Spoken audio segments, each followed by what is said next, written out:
ꯑꯍꯥꯟꯕ ꯃꯛꯇꯔ ꯆꯦꯅꯦꯜ ꯑꯁꯤꯒꯤ ꯃꯥꯏꯀꯩꯗꯒꯤ ꯃꯌꯥꯝꯕꯨ ꯊꯣꯏꯕꯤ ꯃꯉꯥꯡꯗ ꯇꯔꯥꯝꯅ ꯑꯣꯛꯆꯔꯤ ꯉꯁꯤꯁꯨ ꯌꯥꯝꯅ ꯅꯨꯡꯉꯥꯏꯔꯕ ꯋꯥꯔꯤ ꯑꯃ ꯑꯃꯨꯛ ꯃꯌꯥꯝꯒꯤꯗꯃꯛꯇ ꯄꯨꯗꯨꯅ ꯂꯥꯛꯆꯔꯤ ꯋꯥꯔꯤ ꯑꯁꯤꯒꯤ ꯃꯃꯤꯡꯅ ꯃꯤꯡꯁꯦꯜꯗꯨꯒꯤ ꯃꯔꯨꯝꯗ ꯋꯥꯔꯤ ꯑꯁꯤꯕꯨ ꯊꯥꯕꯤꯔꯛꯄꯅ ꯑꯃꯤꯠ ꯀꯨꯃꯥꯔ ꯍꯨꯏꯗ꯭ꯔꯣꯝꯕ wari asi writer gi mafamdagidi marik somna iduna thabirei adubu narrator ahana pathokpa matamda soikilan kiba kaya maroma yawrak labasu mayamda pukchal chawna ngakpiyu haina nolukna thamjari ahal sing hainaba amadi haibiramba paurak pauta kaya amarum lei madu hausikan gi naha kharana yamna thawoi usittana lawi hainagi wabu wara haiba wahai singsi hek sizinadana fajakraba pautak sing adu lemna manghalle khudam oida polangkho makhal lit laidi numidangda masin tumba maya thauba postak paiganu yasanglakpa matamda mapan thokanu imungda makhol tho andana chatlu sapu uyan makhon tho anganu sumsit mafam sana thamu yana khada fauraka chatkanu numidangda mingsel yenganu Sinasing bakaya asi haibirami adubu haujikti masi pumna maksing asi tamna na tharak pagumda tawri adubu na thaiba haiba thabak asi tawrabadi madugi mahi adudi nongma natraga nongmadi soidana phangani masi ahal singdana hairamba nate isorgi wayel masi khangna tawdraba kayani aduga bibarel so masi khara makhaidi khangi adubu mahakti nupa oibagi kharas thaugan ba haibado oibanina hek phathaba ngamhaude maru oina saubu saukrabadi potchaida tainaba madumakna kanthi thokna saubu sundataba aduna maram oiraga mahaki hainabi asi matam leiba khibitta mahaki mamana wachirami amadi ngangsak chaiduna madu semdoknanaba adum takpirami adubu poglakpadagi yawraklaba gul amasu ebanina pak hekta semdokpadi ngamdraduna haujik pakhang pharabasi phauba hainabi asi leiri imong asidi kaisu nungaibadi nati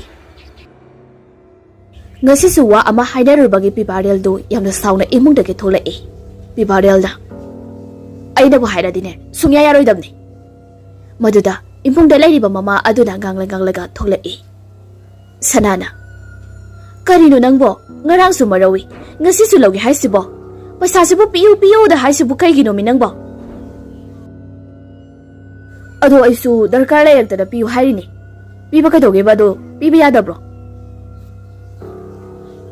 ibani khak leiba sidane nangna ado yamna gyan tadri dibu karigino ibungo sahi haira angang natri pot chaida maroma pamtai da tainari pot chaida tainaraga phagadro aina haibado yadrati thogai bataba hai thogai raga nangi paisa dubu thorakadro khangde ma aina hore halakpada pigadabani wai sing si hairam laga pibarel mayumdagi thorakli mama lukrabi asidi masagi matau ase thamoi kaina duksuk nungjanana imungda sangkhri aduga pibarel na thugairamba sapu du khomjilli layoiraba chapuni haiba yai sanagi ownpot oina hapirakbani maduso mahaki laikhidraba mama aduge ownpot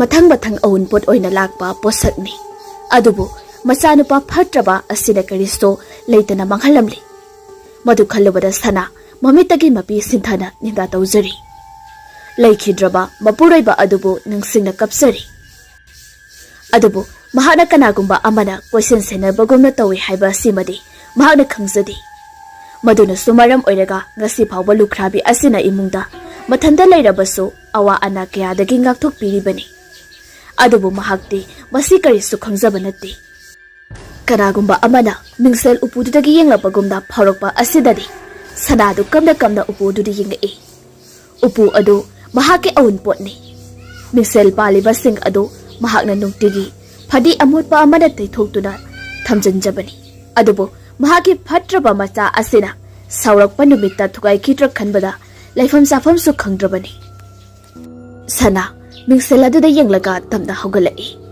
aduga mahaki khuiraba maithong adu sinthariba pirang adu yengjaduna tengthajari asumna tawramlaga akaiba sapu adu pusinduna maning thonglomda thokri adubu mingsel asida mahaki saktam adu masekhara lengdana tahawi aduga tamna mangki matau asina imung asida karigumba kharadi adum takli pibarel di khongrau jin segaiba adumaga masamana isong songkai sorok tu da thorak laga makhoi gi ngai na fam oiba wapal marum aduda leplaga leiri ngahak leiraga mahaki marup santos amasung nupa sabi malika ga lai aduga yamna close oinaba amagumna lengona duna makhoi pulap plan adu horai malika na bai nang na marona ma sum ungduna ta lehe khara nungai thoksi kadorage nungai thokse haiduna bo akhoi pulli na tro pibarel adu budi chumi ada paisa paida basida okhal ga thoktrini haina santos surup ama samkhatlaga pibarel da pirae pibarel surup adu lawraga thai makhoi ahungi matau asida laikai asigi thabak chatra ruba singna halakpada thengnabada hainadaba adum puknawi adugumna ngasisu ibo chauba cycle adu thona makhoi urakpa asida yamna hainaramdi makhoi gi mapa lalaga chikari khanbada atan ma haibado faurami aduga mahaki ma ong matau adunasu leiriba makhoi ahumdunasu yamna hainaramdi lambi matai da hairap thaidokuna lei makhoi gi mapa hek yobaga ibo chauba machiladu murum sonba hojik kan gi agang sinane yengning dabana nupa marak ni su khangdi nupi marak ni su khangdi saga loina mangba tari makhoi ga pullabadi YAC maseng warang oina tahoraba pibarel do pringlawa sagala e aduga lekai gi ahalni tawhaide haiduna aneduna khami adubo makhoi gi mapa do lanthokibadagi ibo chobagi cycle maning da machanapi sahi nauribi adu tungbudu he ururi madude hek phatraba pibara gi wakal du khale yamna ngangning brabo machanapi se hek loshinduna asuna khanduna lehawi aduga amukso makhoi ahungi ni sasaraga matam manghanba achat awu mi singda miwa ngangna bado tawduna lehawi ibo chobadi imungduda daw yadaba amagumna halae imungda yobaga mahaki nupida asunda kauraduna sangai hai tabrani nangba thoinu se paisa se sikak tama pire si phawbudane piroi doi tawri si khangdana ne aina laura abani namdar imungda thoinu do cha ising thongduna leirami pharese moisu laita dara tawri bani moi baba adu baba migi paisa purabadi ne matam sana singdawni singba ngamdragana ne sendoi matam sana ne piba yaidana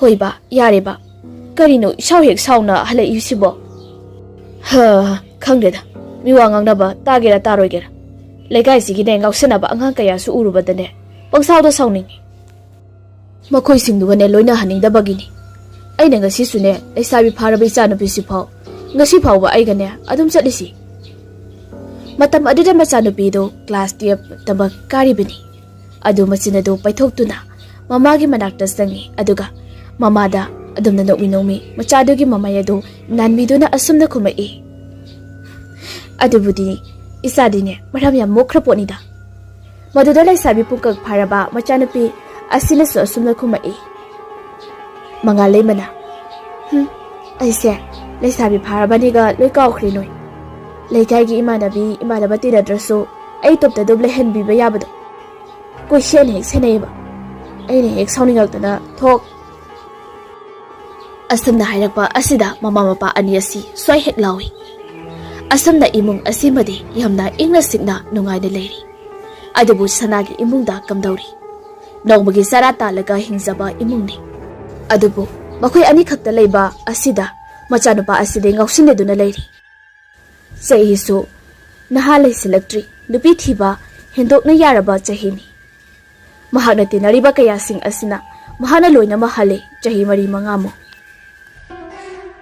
pibarel nungthil yu thakluba adugi maning khare leina leida numidang pung 9 lom taraba asida halai masadu khagade ngauri hairi tawri asumna hairi lakpa asida makhoi lekai gi mayamna phamduna awa pothapam oiba hainau pambi achoba amakak lei madugi makhungda ningthizana wa khara tawraga phamnaba sangna semdura thamni madugi mapa adu kharasu isuksu aduna maram oiraga pibarel mapa adu lakpa matamda masadu ingli tawrai nisa khazik halakpagumda su tawi liri sitpa nungsit asida nungairaduna Famfam lairiba aduda changsinduna fammi. Lairak asida leikaigi mi marak lakpa asida pibarel yengladuna famlaga lei. Adubu satkiba mipum khudingna mangoda falap yengami. Adubu mahakna di khangde. Mayamduna mangoda yengbagi maramdu.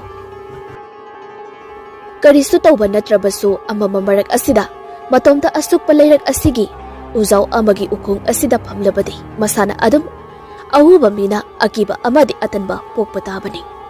Adubu hainaw pambi asidi kananasu upal sigi marumda thoini khangba natti. Asamna ngahak uirum famligay. Mathaklomdagi una khara liri tamna tarai. Una sing aduna pibarel gi haksangda thenglakpada mahakti hena tamna nungaiba phawrami. Adubu matam kuina phajin punsinduna leiraba thawai ama khaknadi ngasi tanja achi yamda penjabagumda tawri. Maduna maram oiraga upal asigi masa marengdo tamna hai humduna sanarai. Atiyada thokpa tha machet adugi mamli tawraba mangal aduna una sige marak adu phawduna. Pibarel gi haksangda tarakpada hena tumna mafam asi fazahali. Adubu amam athengda matom tabakna thengnaba mafam oirabadi adugi matik akiba poklani. Asamna pibarel tu nisa loina hanba makai nungairaba tantha asida oirum magaktu longthoktuna famlaga laikri. Kudak asida mathaktagi uri wari khara tamna tarakpa haurai. Madugi marak asida mi amagi maong oigadaba ama khaksu makokna yunglaga kumtharai. Adubu pibarel di madu amata uramdi. Pibarel gi mamai mapada munna yenglamlaga tapna kumtharai. Aduga mahaki hek manakta famduna lei. Musanmuba amaga faminaduna leiri hausikti. Matang asida laikai sigi yungawda hainariba ahal adusu cycle adumaga hairi koilaw lawduna lai. Adubu mapa asi yawbadadi chap leptuna pibarelda munna yengduna lei. Tapna phare hairamba masa adu normal lakli hausikti. Mamit ado singlapagumna tawna pibarelda munna yenglaklaga nikli pibarel bu kaurai. Nupa macha nangbo duda kadawrino. Matam asida pibarel di nungai duna mangduna leiringai nungai manbadina amata tadri ahal asina kauriba asi. Adubu ahal aside matau asigi yengbagam laktor cycle adu inthuramlaga kana senkri. Cycle adu inthurakpaki makhol asidadi pibarel adu mabit saglakli. Yenglakpa matam asidadi cycle adu taduna leirami. Aduga khara lapna ahal adu senbadu uri. Madu ubada mahakna khalle.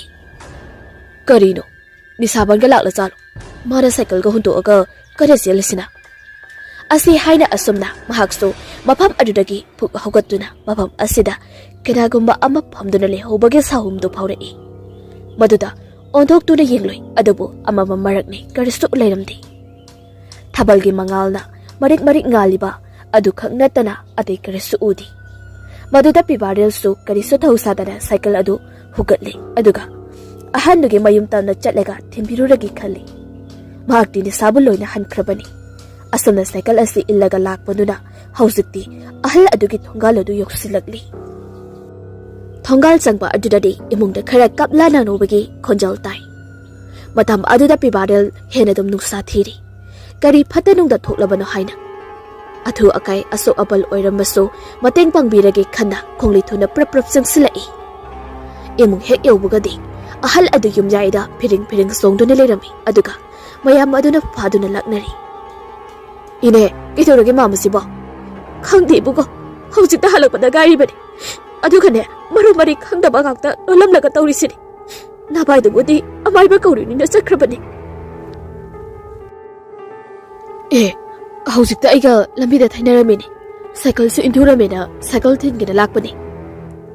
Tanja asida ahal aduna pibareldo mamita khana yiglai aduga masilda nang changsilakanu haina hanjin haiduna lei. Pibam asida pibarel hainadabadi khitang di phawi. Adubu ahal asigi mamitadi kari ubano haibado kanana sukhangde. Pibarel mahaki hek matungda mamai ngorok ngoba machimbal mamit musin muba nupi amakhang leptuna leiriba adu ahal asiladi uribani. Madu uba maktada pibam asi oirakpani. Ahal aduso yamna hainadaba akiba maongda nupi asina yengbadasu amuka hele ahal asina sare hobasti. Phibam asida pibarel do kari tawdoino magi haizaba kari mata yawdi khalladuna yumda halawragi khana halai. Aduda mahak tumina yum asidagi thorakli.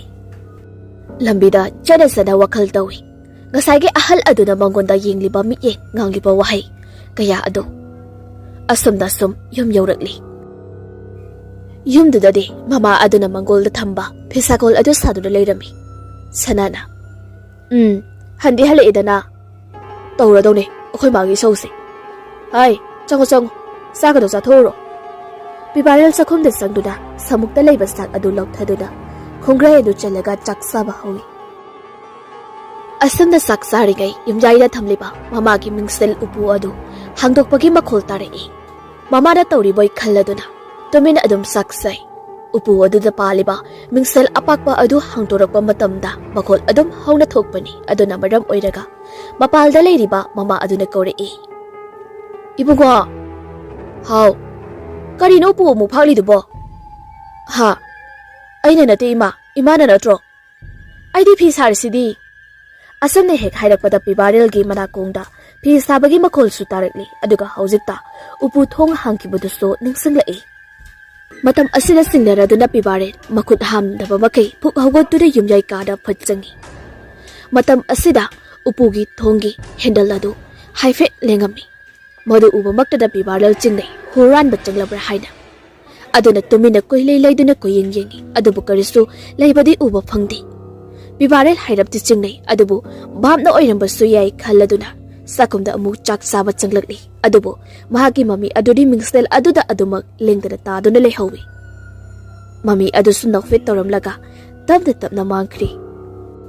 Hana ngausanarabaso yumda sanglaknabadi magi tawfam thokpado adumak tawraga lei. Aduna numidang thengle haiduna famungdaga katuna tumkri. Mama adudi phi adu kada sari thengdi thengjinlaklabani aduga wabna suloiri.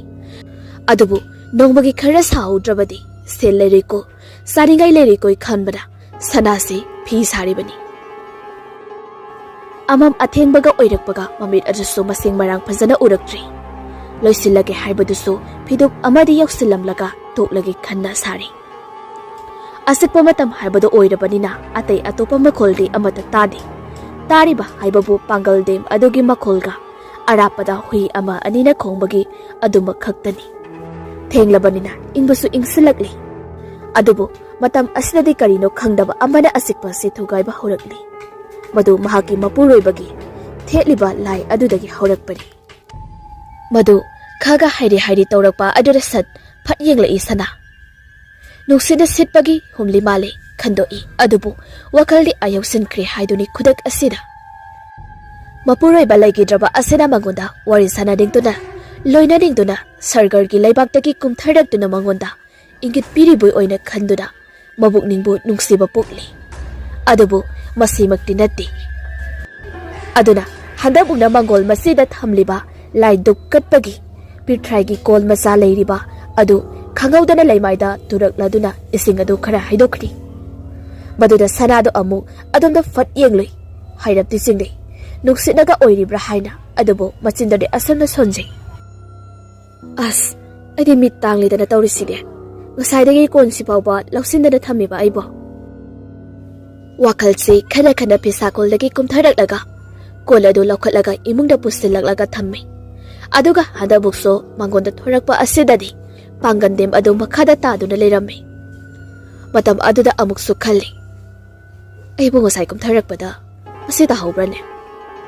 Asi haina khalli adubu ningsingba thoktraduna nontharaga pangandem adu khulli. Aduga nongkhalakpada mahaki hek matungda mamai akaba mi amakhak lepliba adu mamangi phaklangda theliba mapuroibana leikhidrabagi frame sanba photo adugi mingsel adudagi mami adu haipet urei. Maduda khangpre khangduda fat on thoklaga yengloi. Adubo kari suleiramdi.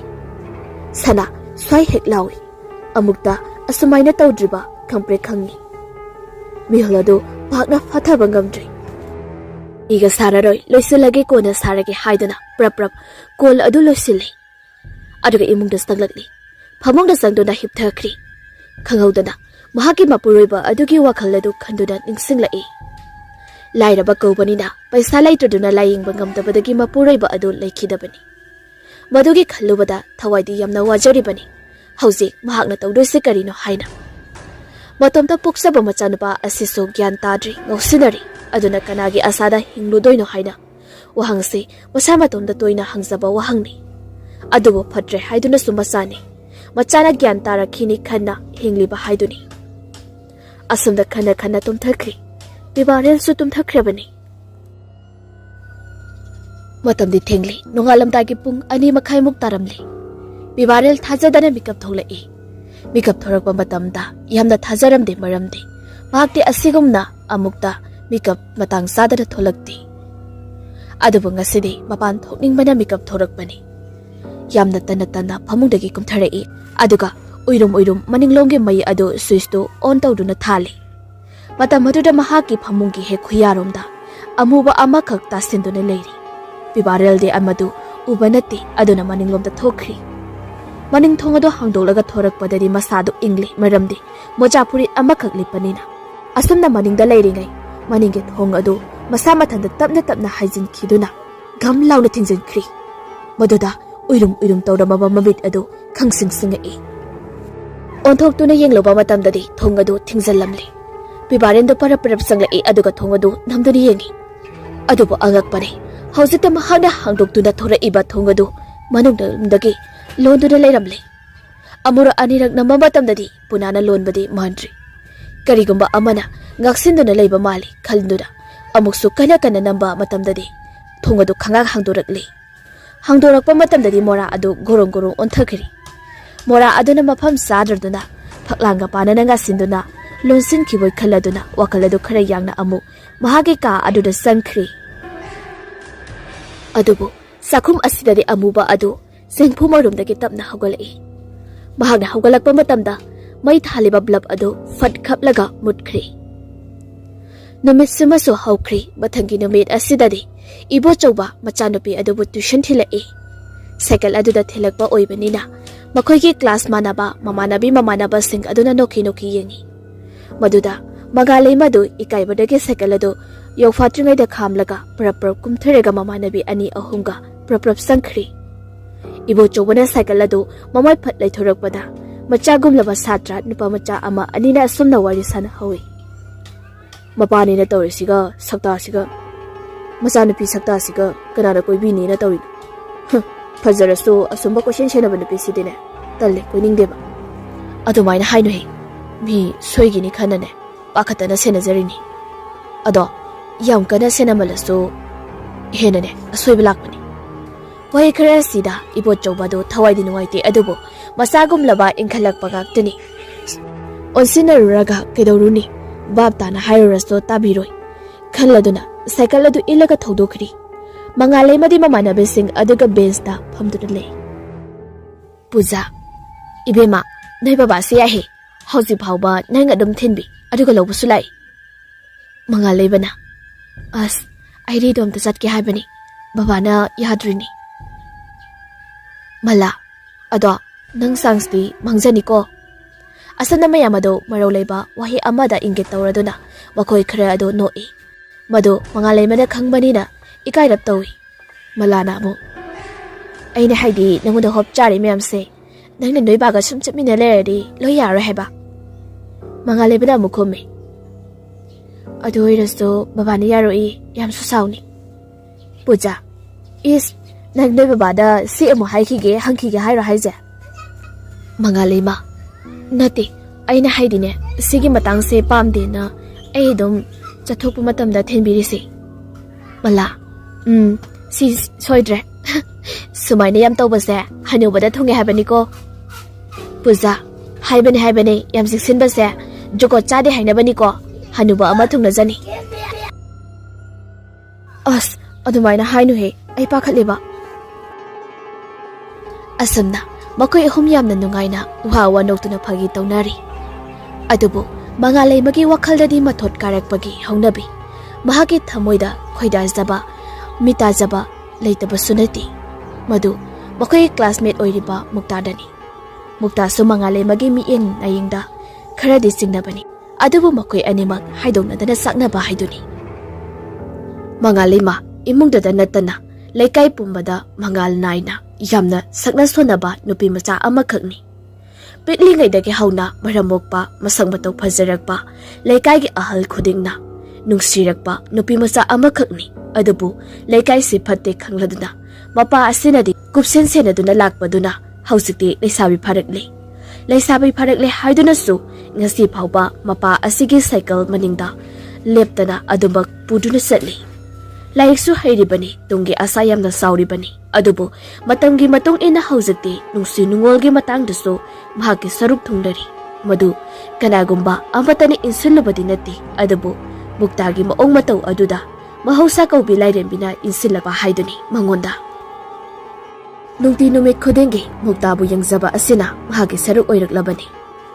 loinana muktaso mangalai mabu hek uruba matamda thamu yening hunkrabani asana makui anisi phongdongnadana ngasi solakbani ngasidi tuition loirakpa matamda mangalai mabu ibo chongna hanagumda lhoba laktuna cycle da haptuna pukri aduga muktaso mamanaba ama ani tawduna ngasidi inarusi haibagi matagumna laptakna cycle da inarei maduda mangalai basu laptakna ubada mathamuido nungaijari tungda lakliba mamanabasing asina warizu asum sarai mangalna bhai noi saje sumaina sum mapana pulerdi nanga kamai koina doiba mukta koidaba sinabu hena nungaida zeri ado marasu nang pamise khangba mandro manga khangbai ni ne mana irang puba matau he torido aikhoi ubada mukta as engondani tawrido noidonati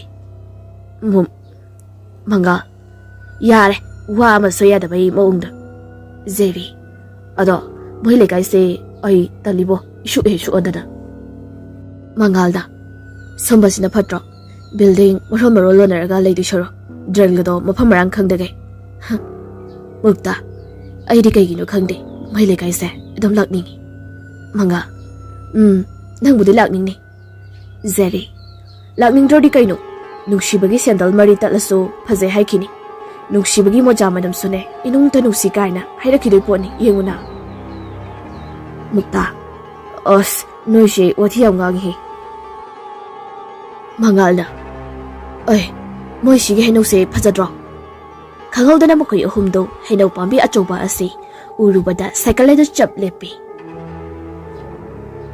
aduga munna yengnaduna ujau adugi masa mareng singa do yengduna le asumna yengduna leiringai mangalai ma adu kadongda satkrabano khangudri aduda makoi ahumadu ukong asida phamduna matam khara pothagise haiduna le phampham ama leiriba aduda sangsinduna makoi ahumokto phammi aduga phampham dugi ayingba nungaiba adugi marakta wakhalsu makalamna leiri amuk so makuk adu nungkatuna uzau adugi masa mareng singa do yengi aduga amuk wari haurai manga as si haino si chaur he chahiya mamani bo zeri kibu kidaidi mukta layore ba u kaiduni shiji asamna monda nungaina amu wari sanaduna leiringai lambi da chatliba asat awuk singduna makoi ahumda phalap yenglammi adugi tanja asida mathak lomdagi nupi manba sabal amakhaksu longna yungna kumtharekli madu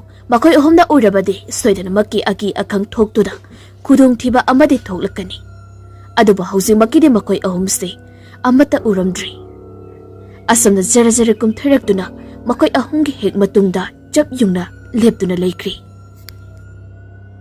maduda mangaldi saum ama phangbadagi mambai adu leithorei adubu kariso leiramdi kariso ahumbadi ude adubu mangonda fauriba saum ase kanagumba mi amana mahaki lengzumda nungsa sor honbagi nungsina kamsilakpa adugi saum aduni handamusu saum ase phanglakpadagi onthoktu ne he yengi adubu kariso leiramdi matam asida mangal mafam ase hainadaba phaurakli aduna maram oiraga mahaki akiba adu makoi anida phongdorei mangalna bye chalasira e mafam ase soi lawibo zeri kedorage akhodi kem tawdi asu yam nuwai sidi nuwai dro mafam se manga khangdida engodadi kino bai tawi numisu tasile eba Mukta.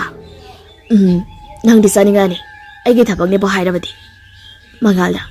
Os, adu wa na tiba. Ai kya haina di mafamsi. Ado, mangala imasu tholakte dana. Aduna chatlase ba. Mukta. Ngai ko ngaktang yengkisi. Aduga chatlasi. Asamne hek Muktana khumlakpa asidadi mangaldo yaningda mafam asida adumak leiri. Adubu lengjumda phaurakliba sor holakpagi sawum adudi. Adumak lengda fauri. Sumsum toisilakpa asidadi. Kiraduna handakti onthokduna munni yengsilubada.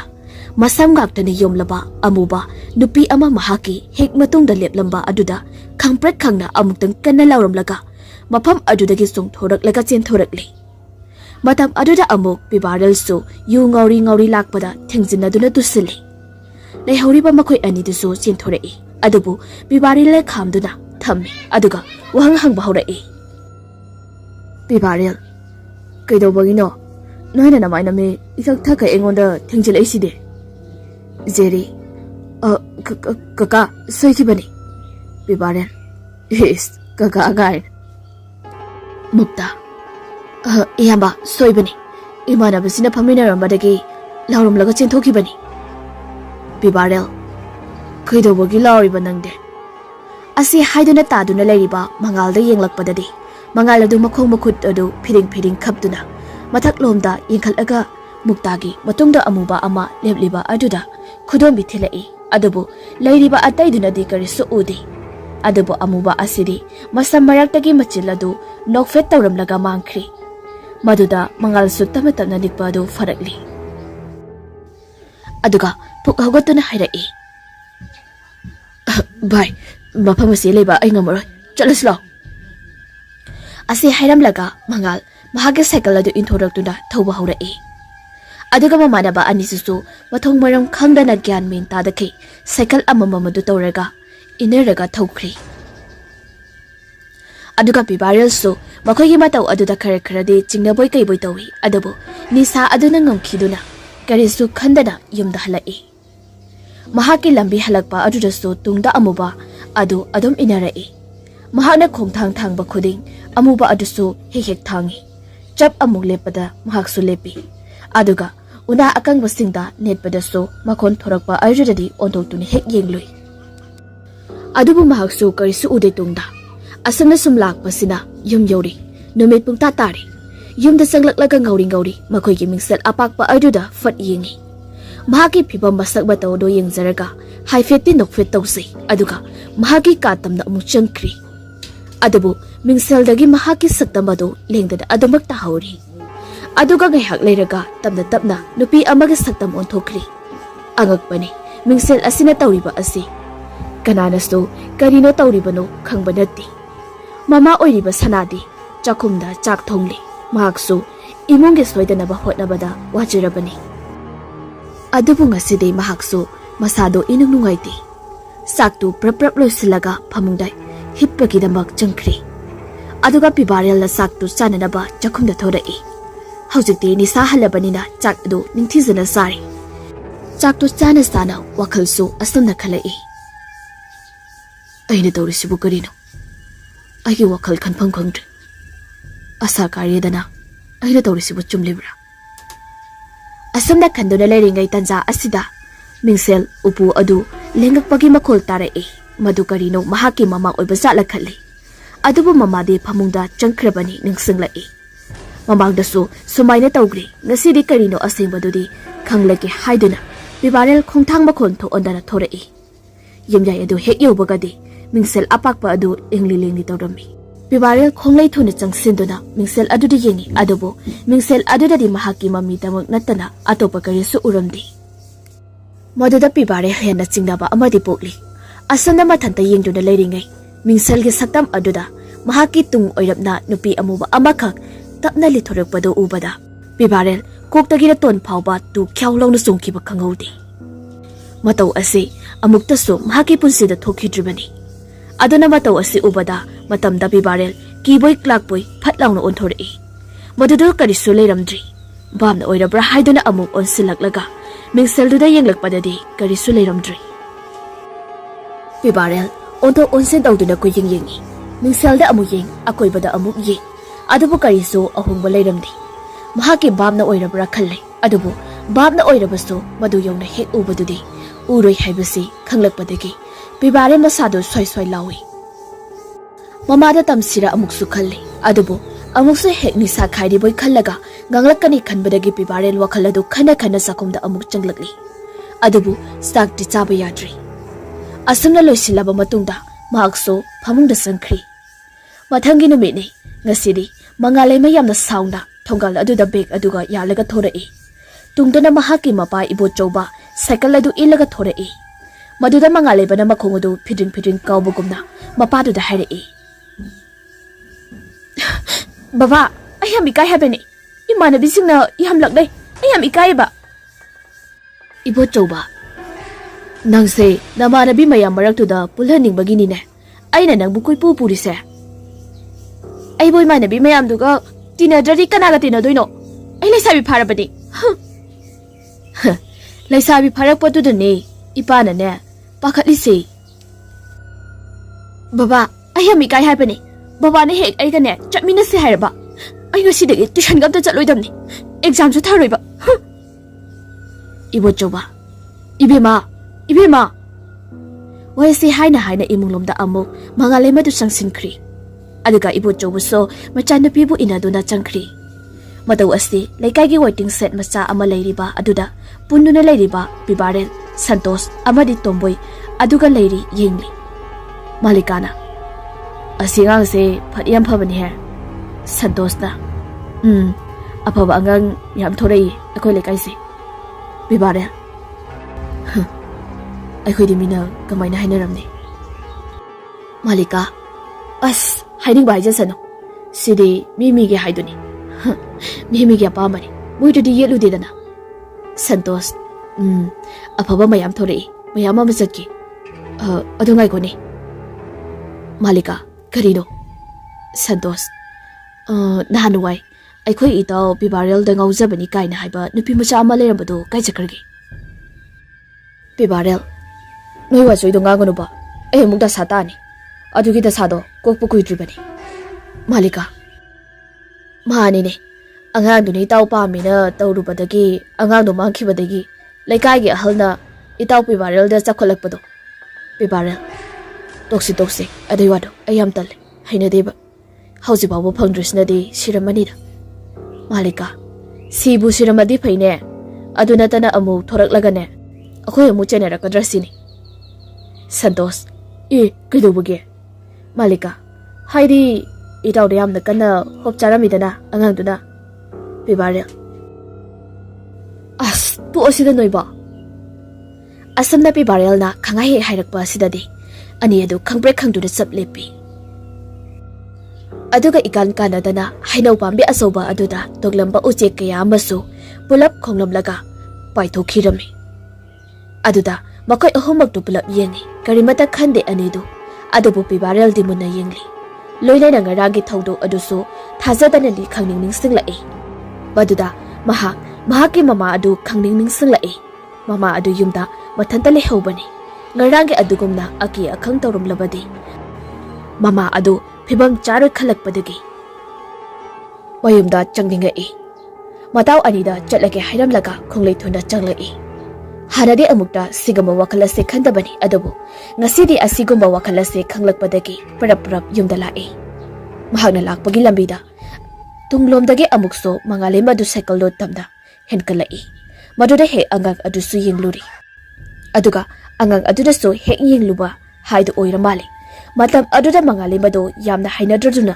mama adu fatlai thoki adubu pibarel dia angang aduda yengduda le hawi matam asida pibarel khudi thiduna tusinge haina phau tawi mafam adu hainau pambi chauba hauba mafam aduaini pibarel angang aduda kari sukhandani yengba tambak yengduda leptuna lairingai ujau asigi una singa du yamna thajada baba ongda tabda kelai noksisul liri sitli matam aduda pibarel mathakti yengkhatloi thoina akangba una sunati adubu kelakpa aduda di khredi angakpa pukli adubu ngasa makai mamage wakhal khalambani haibadu khangning silakpadagi amuk khonglai thuna yum tamna lai adubu haino makong ajsidagi di amuba nupi adu amuk tapna tholai Mahakna thoraklaga laptangna cycle thawribi Mangalaymabu mamito khani yengi. Matam aduda Mangalayma do cycle adu tusingi phau tawi. Adubu karimata tawdana adum thawduna chatkri. Matam asida amuba nupi asidi mai phring hauba makai sauduna mafam adudagi manit onduna mangkri. Yum hek yobaga mama adubu koikau kaura'i. Sanana ai sida laye kaidawrage. Ha kadaidano ima. Ho sida laye. Bibarel maninglomda mamagi khonjalomda la'i. Mama adu maningduda famduna leirami. Madugi manaktuda changsinduna famthai. Mataw aduda ingangakna mama asina hangai. Kaidawre ngasidi ngantana pharaktan halaide. Kaisu tawde sum la'i ma. Yamna gyan taba manba masa asina hairakpa asidari mama asi pungak luri. Loinana mahaki thamoida leiba pendaba mayam adu asum phongdorei. Sanana ibungo nangnane namasi sole habisu khangdi. Imungsi phibam chadra habisu khangdi. Sadoiga thakdoiga thugaidoiga yakhaidoiga adum tawduna le. Aibu hingbagi kanadrine. Mamagi waya isda bibarin wafam amaka khangning ningsinglai. Aduna wafam adu sat haudorei. Ima how kaidawre? Aisi masagi oina yamna pingan basidane. Sauningakpanina pochai hekta tainakhiba thugaikhiba. Adunani aina he thugarido. Adu ima hayune. Ai ngasidagi pochai thugai regeba. Lupa kaya pambaino nangna dumain hairise. Adunati ima ai hise sengbani. Aina thugaikiba mayamdo hojikta pamurei. Baba na igini na thamamba mayamdo suloina thugaigri. Sanana napana nangini na simpu ambakak cheksin na sinarambadu nangni hek thugai khredana. Ado ima simpu du khaktang kaigino ba baba ne yamna cheksin na sinarambido. Wari lei. Ado wari do hairo oba. Khido bagino yunga amuk tamingoda loina haidokluge haibro. As ima asengbai ba amta hairo. Ai kanamta da hairo. Aduga ngasidai shune ayu tharoiba. Ase haidana mamagi makoktuda makut adu thammi. Matam aduda sana wakal masa amadi khalai. Ngasigi masa asigi mataw asi hanaga iman manade. Aduna kharadi ahumba lakadawa mali haiduda khalli. Asana mahaki wari adu haurai. Sanana sempu adu napuna sabirambani. Asama lebak na saba natti. Ibudawgi khubam oiba mafam adudagi lai khurumlaga pekhatlaklaga laikhomdo namit tare nisagna thelaga sakhibani. Ado kaigino ba adudo thaina gi ahal singne hainabada adugumba matik mayai leiba lebakna saba posaktagine tholakpa lansi mahi chawi haidana aduna maram oiragane napuna nangi khalaga sarambani. Maduda napaga khanaraga madudane sel yamna hapchiladi sendunane soidana afaba lambida purakani khanbani. Adubu nangna saurinena phinglingaidane yu thaknaba paisa piyu yadena thugai biredana ngaside.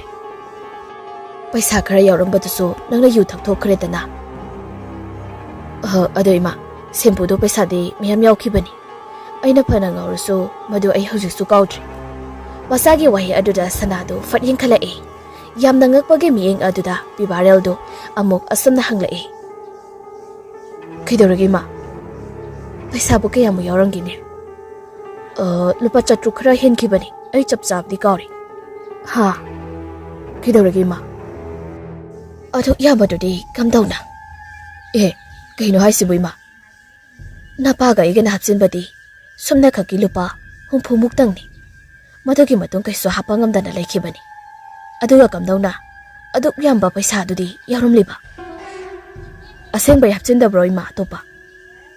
Hapchindi. Asamna makoi anira wari adu sanaduna muna khanari. Aduga sempu adusu mingsel upu mathak aduda lengdara adumak thambani. Kanana hapsindoino haibasi haujikta nungkhongdana makoi anisi khanari. Adubu makoina asamna maringda leiringai mingsel upu aduda tapna hangtorei. Manungdagi khut amakak thindorei ba makut adu mingsel adudadi mami amata taba udi. Tapna tapna asum thindoraktuna haujikti amuba nupi adu mingsel adugi mamangda lepi aduga mingsel adudi yengi. Matam kuina upu manung asida lairuraba amagumna masama u adu podrok thei. Maningda sanariba wari adu tarubada masamana adu phara haina haurei. Setliba amuba phi adusu mafam marang khangdana hairei. Matuda imung asida leiba potjai khudimak thok ngamai. Asamna nomokpa asidadi makholdo thorakli. Imungda makhol ama thokli haibadu mapanda leiriba makoi anisu mana adu thangatuna tai. Chumli imungda karino matawre haiduna imungduda makoi animak chinsalai. Makoina imung yorokpa matamda upugi thongado hangduk ruma aduda akoibagi potjai mafam sadaba asida pibarel hena chingnabaga loinana swai lawi. Matam asida mamada ngasi nong maninigi humnegi mamangda thokiba adu sitnana leri maduda mahaki mama asidi pakhat pada phauri. Makoi ani potjai sing adu loisilaba matungda kamdoksigi khanai. Adubu thoina tawba yaba thabakte khanpham khangdri. Aduna maram oiraga imungse seksena lairasi hainari. Adubu bibareldi wakalda fattaba lamsat kaya chatluba adugi pap adu kognanaba ngasidagi afaba khradi tawrage haina chapjungna khalle. Madu khana kaidawsige khalakpada tawriba thabak asi amam atheng asikpa matamda thokpa oigani aduna adugumba matam adu mahakna thingnanaba chapjungna khalle. Asamna tawduna ngasi numidangsi mahaki wakal siga loinana phamungda longna hiptuna leiri. Mama adudi tumthakraba male. Matam aduso pung 10 di heli asomna longna hiptuna leiringai amuk tarakli upu adugi thongado hangdokpado. Aduga samjet hatba manbagi makhol adu tarai. Matam asidi pibarel swai laurei. Mangda phawba khaludaba thawdo ama oirabra khana phamungdagi tapne kumtharai. Adubu kankha adudadi hanadagi hiptuna leiriba amuba adudi mamitu khangpang thorai. Pibarel sutapna magika adudagi thorakpada kankha makhada hiptuna leiriba amuba aduso tamna sitlaga tholei. Pibarel samset ki makhol tariba adomda somlakpada upu ka aduda fatchangduna ahangba malangdagi paiduna leiramba samset adu makhada pop launa taki. Maduda pibarel khamprek khangi aduga prap sangsinduna upugi thongmachi hairab karamba adu khanglon lonsinkhri. Karigumba amadi leire chingnabadagi chensinduna upugi thongadu hangduknaba honai. Anungdagi kana phajinba manba aduda yamna warami hangduknaba hotnabada. Adubu amura anirak kana singuba matamdadi thongadu khangang hangdurakli. Matam aduda mafam sa haudraduna saeng mingsel apakpa adu makhol thokna kaikri. Pibarel upu manung aduda makhut aduna phi mayam leiriba adu haidok tuni yengi adubu karisu udi. Aduga amok mingsel aduda yenglubadadi mingsel adu mathak thangba sarukpudi kaiduna makhada taramli. Adubu thabak amadi khwang makha adu mapok kairamdi. Asomna yengduna leiringai thongjindagi kaidori ibungo hanglakpada amuksu khangprek khangduna maning hanbada khongpham sadraduna khudi thibadagi makutuna akaiba mingsel aduna namsinrubada makut adu sokli. Asamna pibarel na tawramliba aduda pakatladuna mama adu changsilai aduga asokpa makut adu yengbiri. Pibarel mamay mami adu ithak thakatli. Mataw aduda karino kamdawbano haibado pibarel na sitna na liri. Adubu mama asiri thoidokna thajabadi nati.